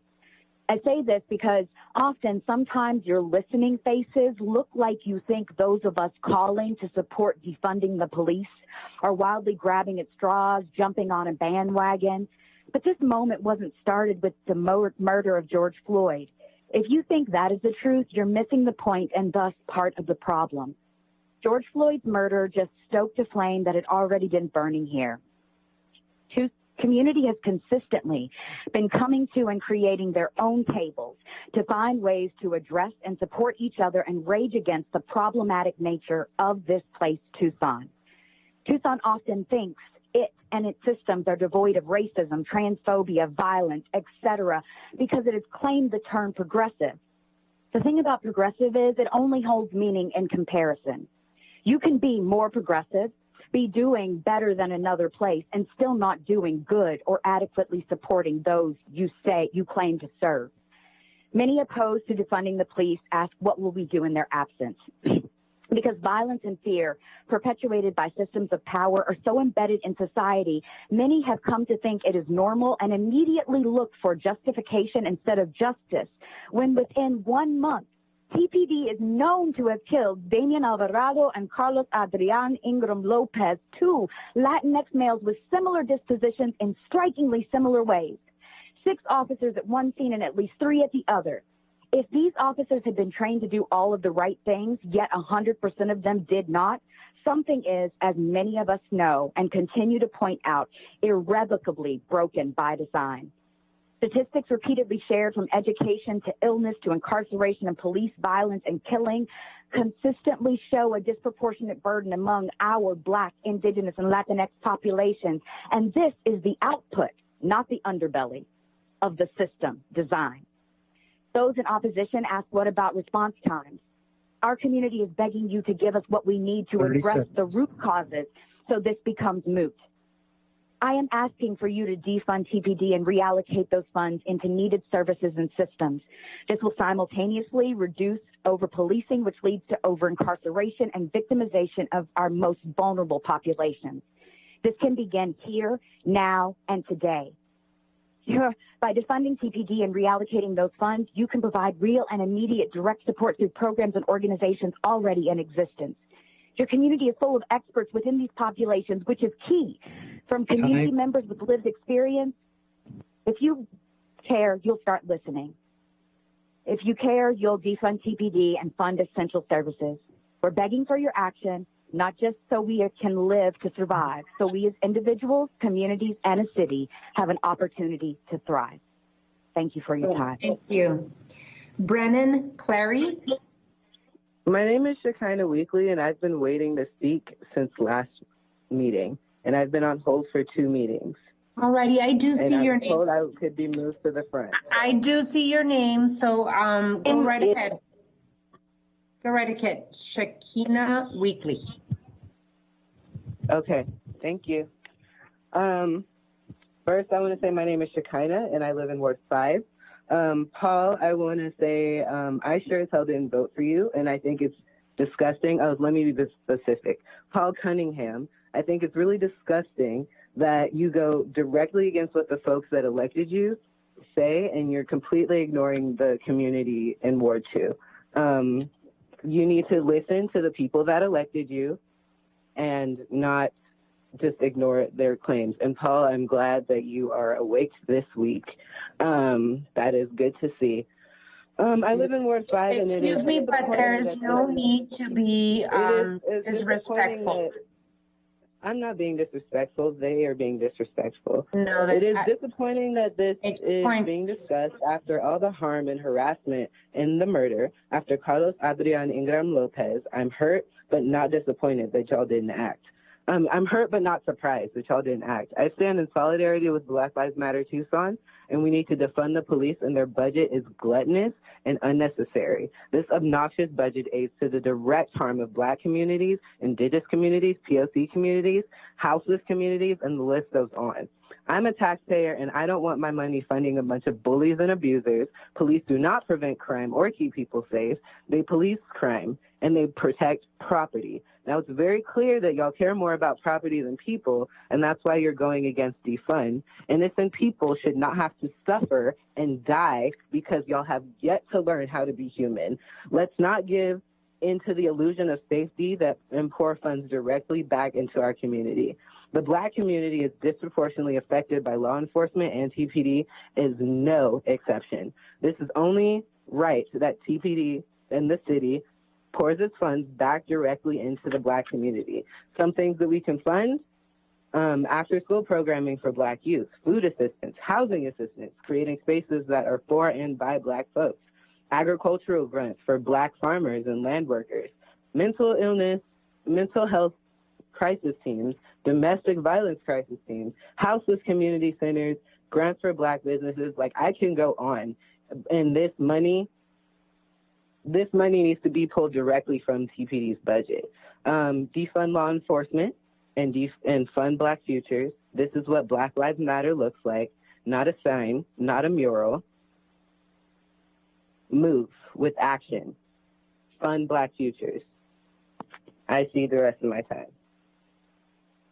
All righty, Imelda Dragon.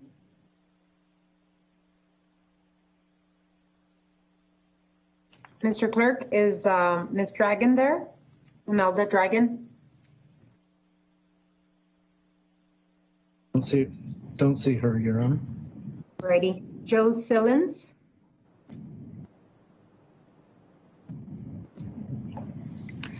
No, Your Honor.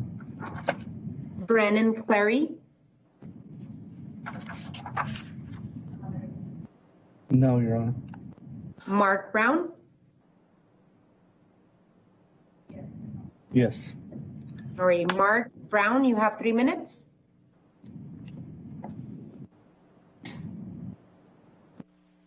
Mark Brown. You hear me? Hello? Yes, we can. Yes, we can. Mark, you have 3 minutes. Mark Brown, you have 3 minutes. Okay, thank you. Hold on one second here. Yes. Okay. Yeah, you hear me? Okay. So, yes, I became a resident of Tucson in 1985, and I've been here, of course, ever since. I changed my residency. I was here with SAC, and Davis Mawson is what brought me out here because it was a SAC-based and training on the Glicken program. I changed residency here, and then in 1992, SAC ended. I stayed around, and in 1993, a year after that, April 15th, I got beaten by Tucson Police Department. They come to my neighbor's house and was beating him. When I asked them what they was doing, then they attacked me. They came into my yard and attacked me. So ever since then, I've been, trying to keep the police department from abusing the community. When I was beaten, a Hispanic lady named Pamela Bortez yelled out. She was from L.A. and yelled out, "Stop this Rodney King stuff," I'll say. And they stopped in midstream. And if it wasn't for her, I probably would have been beaten because I was handcuffed, helpless, laying there being beaten by him. Then, go back to May 30th, 2018 here at Tucson City Court when I was trying to get a driver's license back for somebody that I helped get a driver's license because they was homeless, and then Tucson police took it from them. So I was over there to get that back, and they attacked me inside City Court for the first time, and since 5 times total I've been attacked at Tucson City Court. And the recent one on January 24th of 2019, they attacked 3 of us. And then on February 6th of 2019, they came after me again at Tucson City Court, mainly because I'm just trying to hold them accountable. And then go to April 21st, when on the day of April 21st, it started out in the morning with 3 arrests with the guys that were looking for a golf cart. Tucson Police Department had the helicopter overhead, and we was trying to see what they was using them helicopters for, because it's very expensive to have a helicopter up there. So what they did is they arrested 3 journalists violently, at the same time, and they stole my GoPro, which I never got back yet, and I keep trying to get back. And time. And one thing, yes. What's that? So anyway, it's time, sir. You're over the past the 3 minutes. All right. Thank you for listening. Thank you so much. Colleagues, we are at the hour, but we do have 3 additional speakers. That would be a total of 9 minutes. So I'm just going to move forward with the last 3 speakers. Okay. Melanie Stedman. Hi,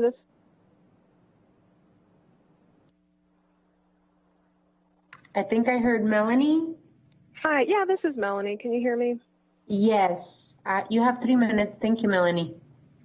Yeah, thank you so much for this opportunity to speak. I reside in Ward 1, unpaid, unaffiliated. I'm just speaking for myself.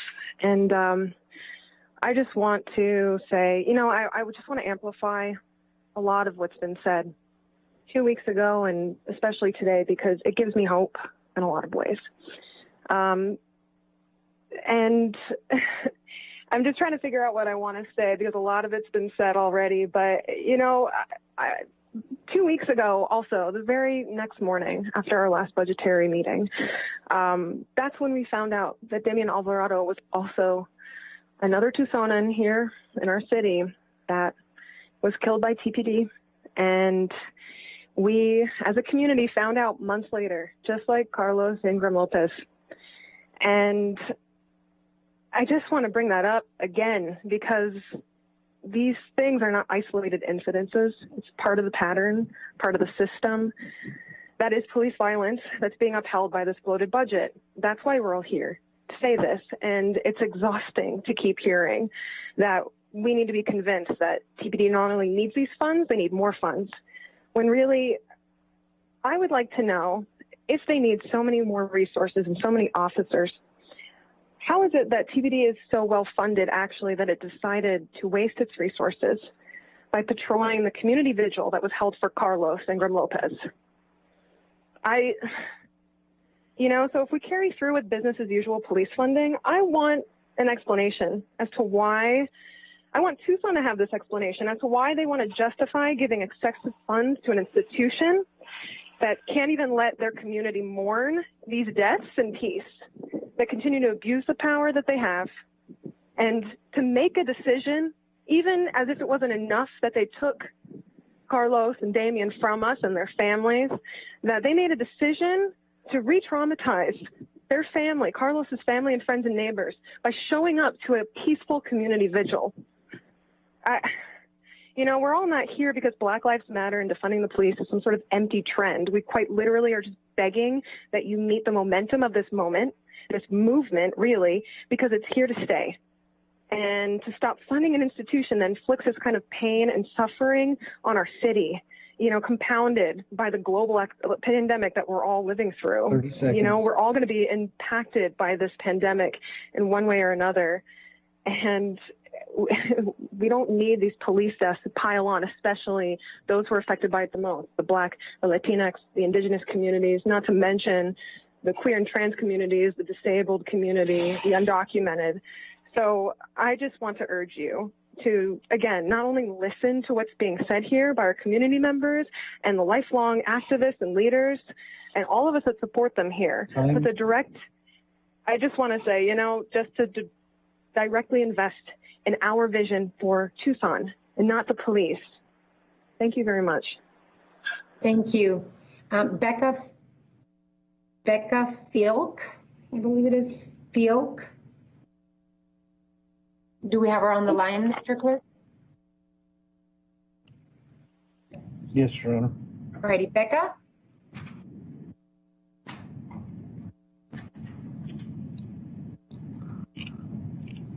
I believe you have to press *6 to speak.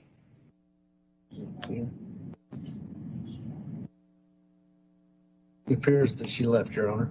Okay, Lee Marsh.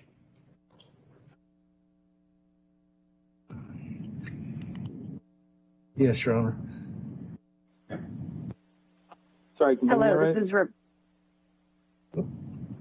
Ready? Great. Yep, great. Honorable Mayor and Council, my name is Lee Marsh. I live in Ward 6. I thank you for allowing me to speak. I represent myself and am unpaid. I have two unrelated points to make related to the budget. The first is regarding planning and development services. This department is allocated less than 2% of the budget, and it's facing an overall cut in the coming year. This makes little sense to me because despite the pandemic, Tucson is still in the midst of a building boom. This department can often exasperate or mitigate housing equality issues before they ever become issues. Furthermore, they provide one of the primary channels for neighborhoods to receive support from the city. From my interactions with the staff there, I believe they desire to do good work, but often lack the resources to do so. My second comment, I'd like to preface by saying that I have a tremendous amount of respect for good police officers. I understand that they have a difficult job and make huge personal sacrifices. This is an unpopular opinion with my contemporaries, and even in saying that, I recognize that there is a need for far-reaching systemic change. While I laud TPD's efforts to be transparent and progressive, I would like to present some facts that demonstrate room for continued improvement. Let's first take a look at TPD's incident data from 2019. Narrowing down the data set to only basic traffic violations, that is, only registration, parking, and moving violation-related stops, not accidents, not DUIs. you will see that nearly a third of all such traffic stops occurred in areas comprising just 5% of the city's total area, specifically Miracle Mile, Grand Nalvernon, and Rose and Fairgrounds neighborhoods. That would mean one of two things. Either folks in Midtown and East Tucson are significantly better drivers, or the concentration of citations in those areas is indicative of the over-policing and harassment characteristic of outdated models of broken window-style policing. Narcotic and alcohol-related incidents follow the same pattern. Perhaps we have not been as committed to community-driven policing as we believe. Secondly, many other speakers have mentioned the intimidation and irritation caused by our police helicopter. For this, let's look to TPD's own Critical Incident Review Board, or CIRB reports. By TPD's own admission, in at least 2 of the documented reports, the police helicopter's presence endangered lives by disrupting communication. In one such case, this was a contributing factor to the death of a suicidal man. A less cavalier use of the helicopter would both save money and create a safer and more peaceful environment. Furthermore, these events and others like them underscore the public's shaken trust in a militarized police force. These are just 2 facts that I hope give others appeals on this matter. Whether we view the police as the crux of all social discord or as public servants unfairly overburdened with responsibility, the simple fact remains that we cannot continue to do the same things and expect anything to change. We must begin by reevaluating how we direct our time, energy, and resources. This includes the role of police in our society, and in particular, the police union, an organization which primarily serves and protects its members and not the public welfare. I thank you and yield the rest of my time. Thank you. And I believe Becca Falk is back on the line. We can finish off with Becca.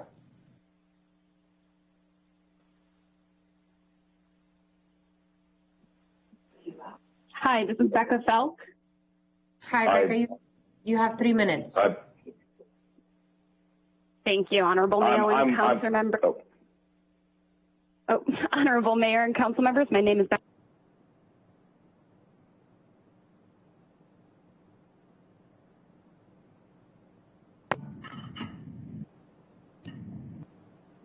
It appears she muted herself, Your Honor. No. There she's back. Hi, this is Becca Felk. Can you hear me? Yes, we can. You have 3 minutes. Thank you. Honorable Mayor and Council Members, my name is Becca Felk, and I'm a voter living in the Palo Verde neighborhood. I'm not a paid speaker.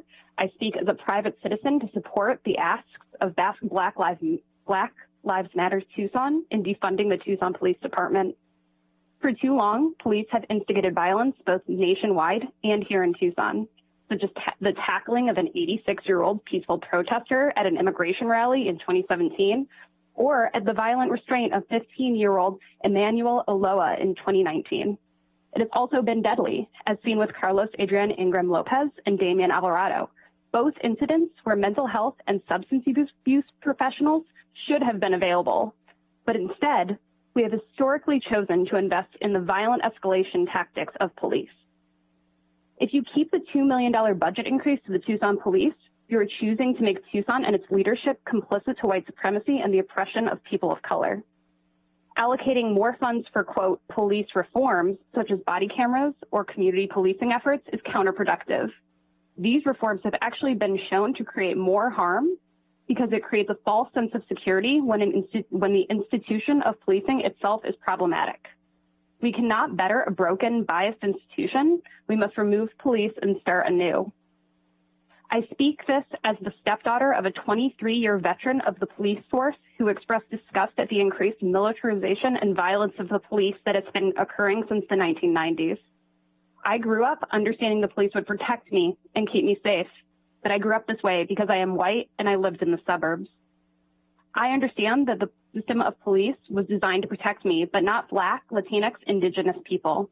I want Tucson to do better. I want Blacks, Latinx, Indigenous men and women to stop being harassed and killed at the hand of police, and I want you as leaders to defund the police. I urge you to divest from them. More officers, guns, jails, and arrests are not the solution to racial disparities, injustice, and violence. Instead, we must invest in areas that create healing and opportunity.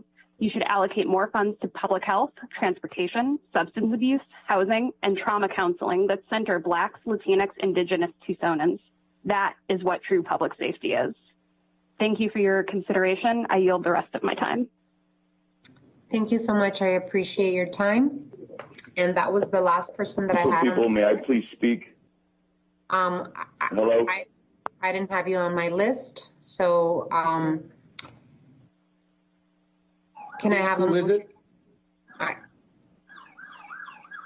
Paul, I didn't have anyone else on my list. You should have my name on your list, and you've had multiple people jump the line, and you just allowed them to speak. So I really would like to say my piece. I don't know who's on the line. My name is Richard Neer. I should be on your list. I received an email and a number. Let him speak. Alrighty, if you're all okay with having, you're not on my list, sir, so, but you can go ahead and speak. You have 3 minutes. Okay, thank you very much. I appreciate that. You have to introduce yourself and say if you're a I can do that. assistant. Okay, my name is Richard Neer. I'm a citizen of Ward 2. I am not paid. I am representing myself as a citizen. I appreciate the opportunity to speak. In regards to the city budget, as far as TPD is concerned, I strongly disagree with any type of defunding. This does not just come from me personally as a citizen of Tucson, but also from the residents I have spoken to over the last 2 months. I'm a business owner serving Tucson and the surrounding areas, and I have the opportunity to have conversations with my customers about many topics, but this particular subject has been at the forefront as of late.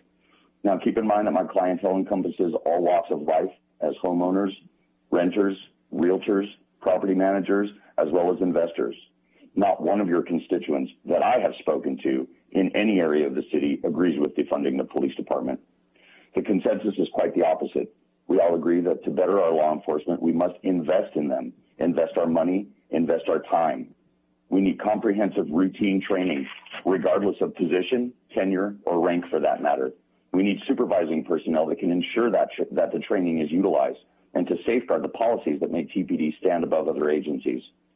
If our children are not meeting the educational standards we expect, do we cut school funding? No, we investigate and find the areas in which we need to allocate our school funding. We do what is needed to help our kids. Well, we need to help our city.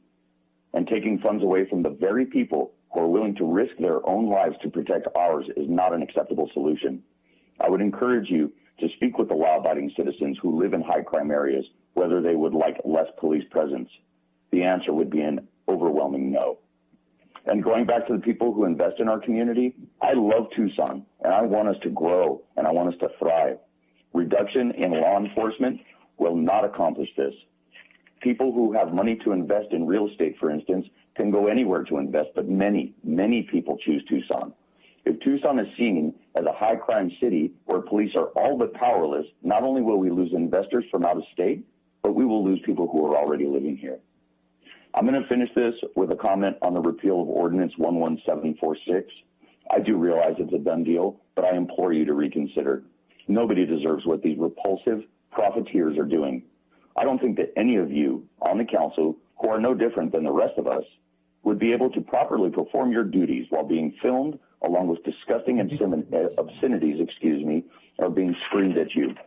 I would actually like to ask you, Mayor Romero, if while your own family and home were subject to protesters, if you would like someone to be filming your home, your family, yelling things that we all try to protect our children from hearing. I'm pretty sure the answer would be no. The police don't deserve it, and neither do the victims that they're helping. Thank you for your time. May I have a motion to close the public hearing? Wait.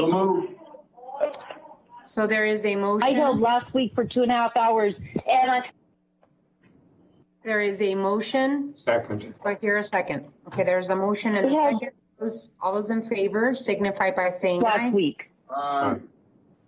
Aye. Any against closing the public hearing? Who's still on the line?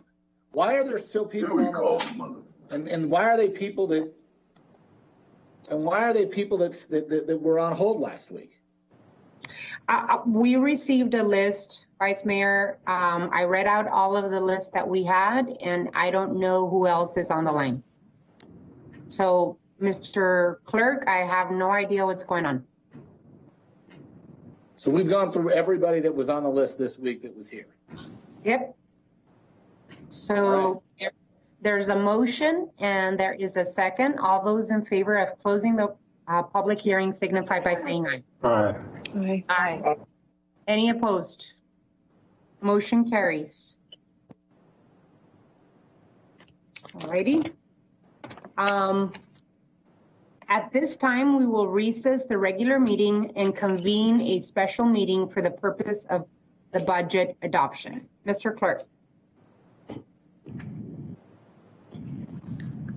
Ms. Santa Cruz. Here. Mr. Cunningham. Here. Mr. Durham. Aye. Here. Mrs. Lee. Here. Mr. Fimbres.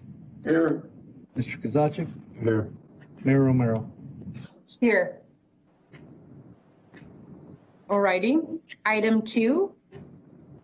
Finance final budget adoption for fiscal year 2021, resolution number 23157. City Manager's communication number 228 dated July 21st is received into and made part of the record. Mr. Clerk, you are requested to read resolution 23157 by number and title only. Resolution number 23157 relating to finance, finally determining and adopting estimates of proposed expenditures by the City of Tucson for the fiscal year beginning July 1, 2020 and ending June 30th, 2021, declaring that together said expenditures shall constitute the budget of the City of Tucson for such fiscal year, and declaring that the 5-year capital improvement program has been approved with the first year of the CIP being adopted as part of the aforementioned budget.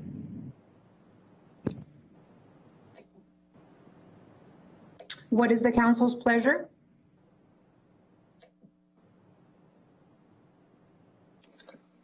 I move that we pass and adopt the presented budget for fiscal year 2020-21. Second. So there is a motion and a second. Any discussion? I will take advantage of this platform to talk about this year's budget and why I'm supportive of this budget. I know that recent events throughout the country have sparked conversations on our budgets. We are seeing same events in terms of police circumstances and the death of Carlos Adrian Ingram Lopez in the city of Tucson. The same national conversation came to our doorstep, and it is a sad time for the city of Tucson in a time where we're having difficulty with the pandemic. But I believe it's a good thing for our community to be engaged with our budget, and based on the input and feedback of community, we have put together, we have instituted in this year's budget steps that move in the direction that we all want to see in terms of equity and investment in communities of color and low-income communities in our city. I've always said that here in the city of Tucson, our greatest strength is the diversity and the diversity of opinion that that makes us that much stronger too. The needs of our community are complex and the solutions are not simple. I have sat on this council for the last 12 years talking about how important affordable housing is for our communities, how important investment in our parks, in our roads, how important it is to invest in mental health and the drug dependency programs, how important it is to invest in public education, how important it is to invest in even putting trees in our neighborhoods, our low-income neighborhoods. I mean, everything that I hear from speakers tonight, I have fought for the last 25 years of my life. And I have fought for to fund in the city council for the last 12 years. And I will continue fighting for funding for the issues that every single person talked about today. Much more investment in public education, investment in healthcare and affordable healthcare for all. I have fought for it and I will continue to fight. And I understand, and being a part of a group of 7 that votes on our budget, I understand what it is to come to some sort of consensus when it comes to the budget. I understand how hard it is, 7 individuals even, to come to a conclusion where we feel comfortable in moving forward. And so I am no stranger to the fight that people have brought to our attention. And I do understand that it takes time, but I also understand that with the voices that we've heard this year, and we've heard tonight, that we need their help. We need their help as we move forward. And if we just look at restructuring or reimagining public safety in our community based on what has been happening in our country, we would have lost an opportunity, because we need to see the reimagining and reinvesting and resourcing our communities as a long-term approach and not just an issue of the city of Tucson. We need to see it as an issue of the state of Arizona and as a federal issue. Because I agree, we've been defunding programs that prevent crime and programs that help communities of color succeed and move forward for far too long. But I hope that we take this opportunity at not just looking at the budget of the city of Tucson, but also looking at the budget of the state of Arizona, and also looking at the budget of the federal government. And so what I feel that we've taken the steps this year to be able to continue the conversation is by approving a community framework for community safety in our city.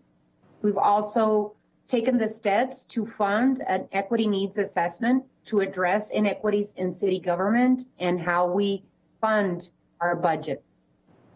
We're also implementing a housing first director that will prioritize low barrier permanent housing for the city of Tucson and the people experiencing homelessness. We're adding a team of social workers to focus on prevention strategies and empower vulnerable communities. We are funding a climate action plan with a focus on communities that are disproportionately affected by climate change. These are not the answers to all of our needs.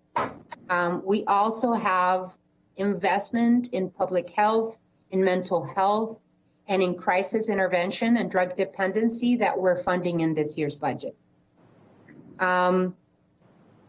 I know it will take a lot of work to continue moving forward and continue moving an agenda that helps communities of color progress. I've invested 12 years of my life on the city council fighting for the issues that many of you talked about today. And I'm not going to give up on taking additional steps of doing what's right as we continue talking with our community, get your input, and try to work with our budget as we move forward. I think it's time for us to come together in these very difficult times. These conversations are equally difficult but necessary, and we should take the lessons we have learned from this budgeting process, redefine how we move forward, and learn how to co-govern with our community. This is just the beginning of the conversation as I see it, and not the end. I'll pass it over to Councilmember Santa Cruz and then Vice Mayor Cunningham. Thank you, Mayor. Okay, so this is my first vote, my first city budget vote, and I don't take the responsibility lightly. I want to thank, our city manager Ortega and our CFO, Assistant City Manager Joyce and Amber and all the department staff for all their work in putting forth this recommended budget. I know that the pandemic and its consequent impact on city services and how we respond to the community has been challenging, on top of the national outcry against police brutality. We're also deeply aware of the economic impact the pandemic will have in our city's general fund budget. So again, I don't take this responsibility lightly. I want to reiterate to the city manager and staff how much I appreciate them coming together to have a starting point for how we engage the community with our city budget through the participatory budgeting tool. It has been an exercise in giving the public an opportunity to see the scope of our city budget and make recommendations for how taxpayer funds should be allocated. But I do want to point out that the true spirit of a participatory budget is to, quote, empower people to decide together how to spend public money. It is to create and support participatory budgeting processes that deepen democracy, build stronger communities, and make public budgets more equitable and effective. I'm super thankful to Mayor Romero and my colegas on the council for prioritizing 8 new social workers, a housing first director, a comprehensive climate action plan, and an equity needs assessment with the end goal of establishing an Office of Equity and Inclusion in this year's budget. I also want to acknowledge the work of Black Lives Matter Tucson and others who have mobilized our communities and allies here in Tucson and across the country, and asked us to reimagine community safety by divesting from the criminalization of poor and Black and brown communities and investing in the resources that help communities thrive. Locally, in this present moment, it is evident by the in-custody deaths of Carlos Adrian Ingram Lopez and Damian Alvarado that we are still expecting too much of police officers in addressing medical and societal ills. We need peace officers and investment in systems of community health and rehabilitation, accessible housing, workforce development, and other critical community needs, as we've been hearing from folks in our community.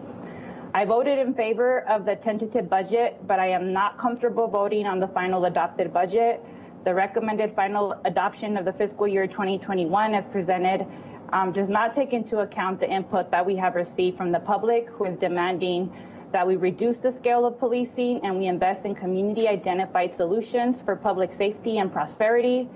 I understand by city managers' response to me that we will have ongoing budget conversations at the mayor and council table every single month from here on out, where we will continue to take into consideration tax revenues and the public's interests. Until I am assured that we have incorporated the community's feedback into the budget process, I am a no vote on the final budget adoption for fiscal year 2021. Thank you. Vice Mayor?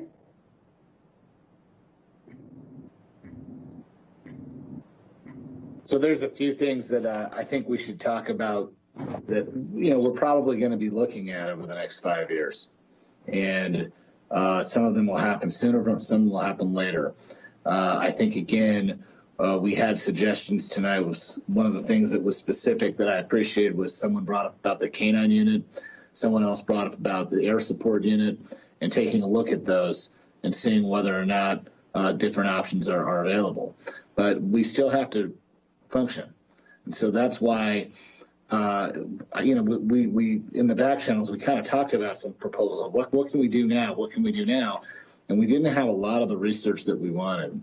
I think that as listening sessions happen, we'll probably find out some more answers on what kind of police model we need and how it will be altered.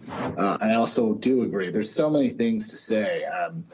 One of the things we talked about was how would we structure a social work response program? How would we structure a TC3 response program within TPD?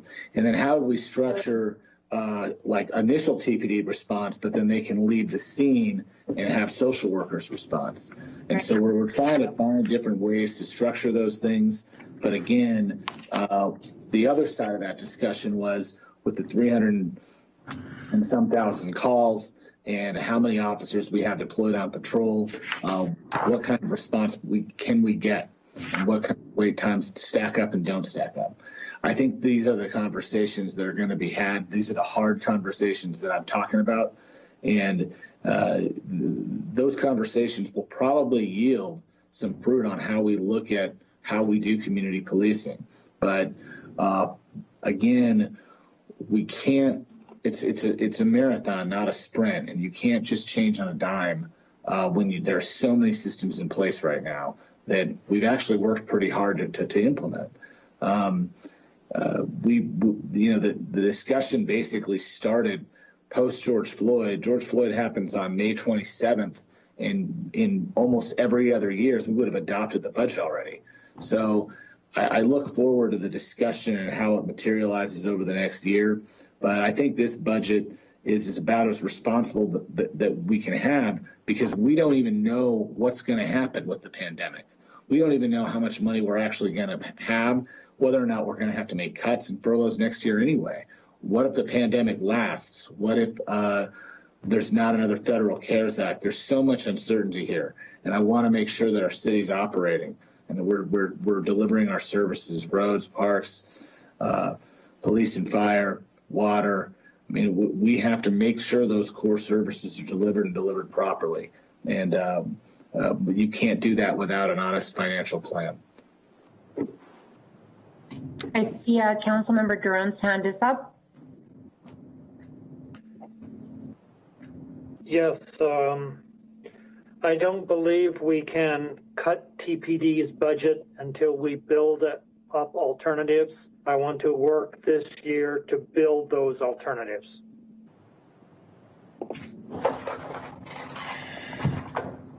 Thank you, Councilmember Durham. I don't see anyone else. Councilmember Lee. Thank you, Mayor. I'll just keep it super brief. I know our office, and I'm sure the rest of you, received hundreds, if not thousands, of messages, either in support or opposition or a hybrid approach. So I just wanted to publicly thank everyone for their advocacy, regardless, because I know everyone is coming from a place of wanting to make our community better. And I greatly appreciate the time and advocacy from everyone in our community who took the time to participate. I'm a note taker, so I have pages of notes from all of the public hearings full of ideas that the community shared. And I'm just excited to continue to explore how we can take some of these programs and make them a reality in Tucson. So just grateful for all of the feedback. Thank you, Councilmember Lee. Steve, I believe you have your hand up. Yep, sorry.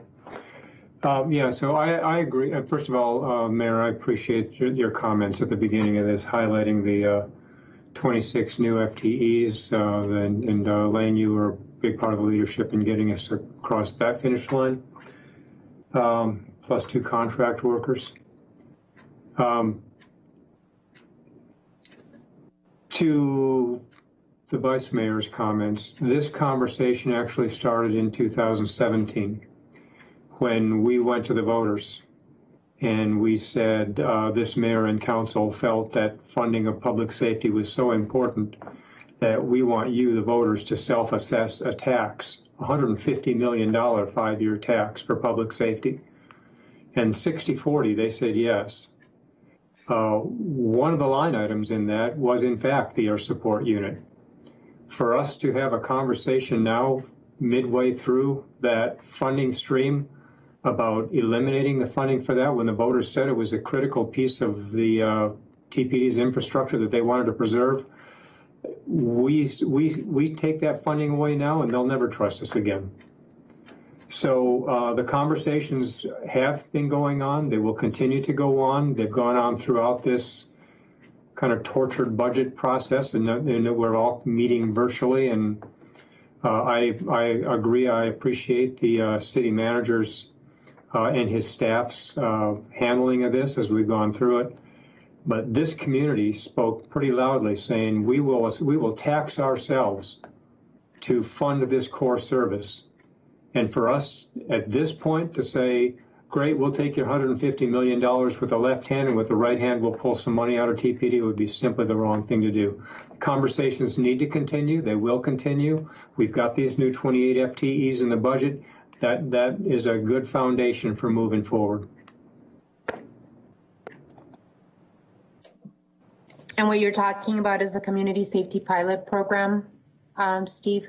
Yeah, I think that it is, like I said before, it's not the end of a conversation, but the beginning of a very important conversation. And this particular community safety program is centered on the input that we've heard from people that want to see investment in helping people with affordable housing and homelessness, with social worker positions and et cetera. So I look forward to the continued dialogue and the much input that we've received, as Councilmember Lee suggested, thousands of emails and input about how we should invest for the benefit of community safety and wellness.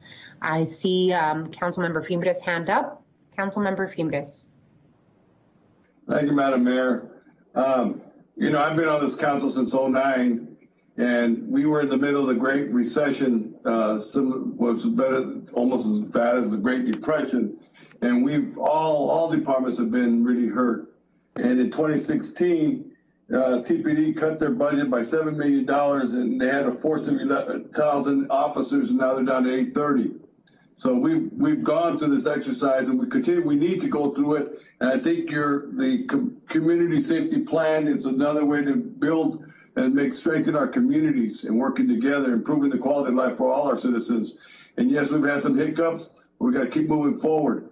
And I'll tell you, our officers have done a lot. And you know, the citizens voted 60-40 of Prop 101. A few years ago to help put more officers, more equipment on the streets for us. So I think we need to continue to move in that direction. Community policing is critical. We need to get officers, and training is critical. So we need to work on those. But I want to thank you, Mayor, for your leadership, and I want to thank the city manager for his leadership, and Joyce Garland for the leadership of getting this budget here. We're going through some very challenging times right now with COVID-19 and other challenges we have in our communities right now, but we got to work together. And like I always said before, in Tucson, we don't point fingers, we don't place blame, we don't scapegoat, we just roll up our sleeves and solve the problem and the issue together. And that's what I think we've been doing. And I think that housing director position will be critical along with the social worker positions. That's the beginning, but we need more community input. We need the citizens to continue to come to us and tell us what the issues are and what the concerns are. And we need to build on that. Thank you. Thank you, Council Member. If there's no further discussion, then Mr. Clerk, let's go to roll call. Mr. Cunningham? Aye. Mrs. Lee? Aye. Mr. Kozaczek? Aye. Ms. Santa Cruz? Nay. Mayor Romero? Aye. Mr. Durham? Aye. Mr. Fimbres? Aye. Resolution 23157 passes by a vote of 6-1. This special meeting is adjourned at this time, and we will reconvene in regular meeting.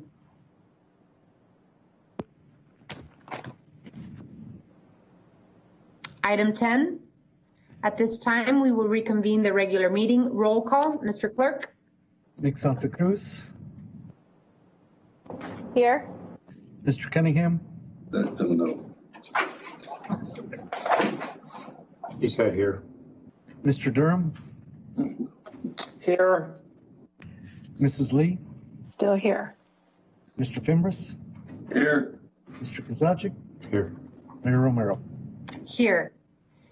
City Manager's Communication number 226 dated July 21st is received into and made part of the record. Mr. Clerk, you are requested to read Resolution 23204 by number and title only.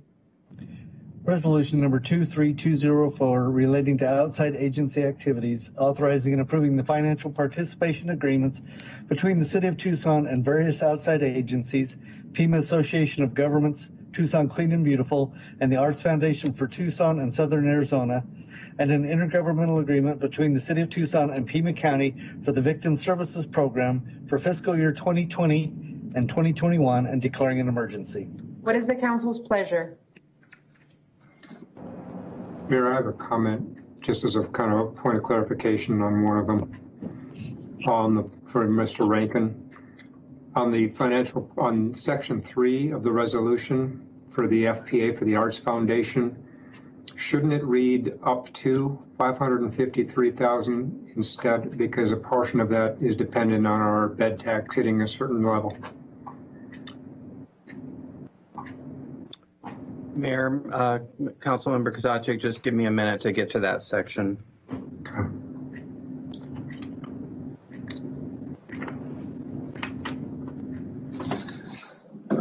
Right there.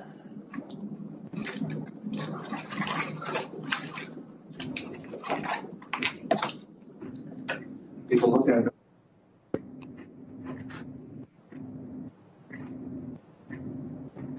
I believe that's correct. The terms of the FPA itself will control.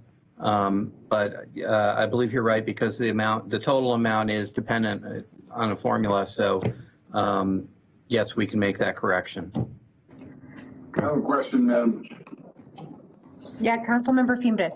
On the same issue, Madam Mayor, the maintenance of the artwork, is that included in this allotment? Because we've had complaints about the artist's work being, because of the heat and the sun, it just deteriorates a lot of the artwork. Mr. City Attorney, is our contract with the Southern Arizona Arts Foundation, this particular piece of funds, used for maintenance of our art pieces throughout the city? So in part, yes, Mayor. It's if you look at the provisions in the financial participation agreement itself, part of the responsibilities include the maintenance of the public art pieces that are covered under the agreement.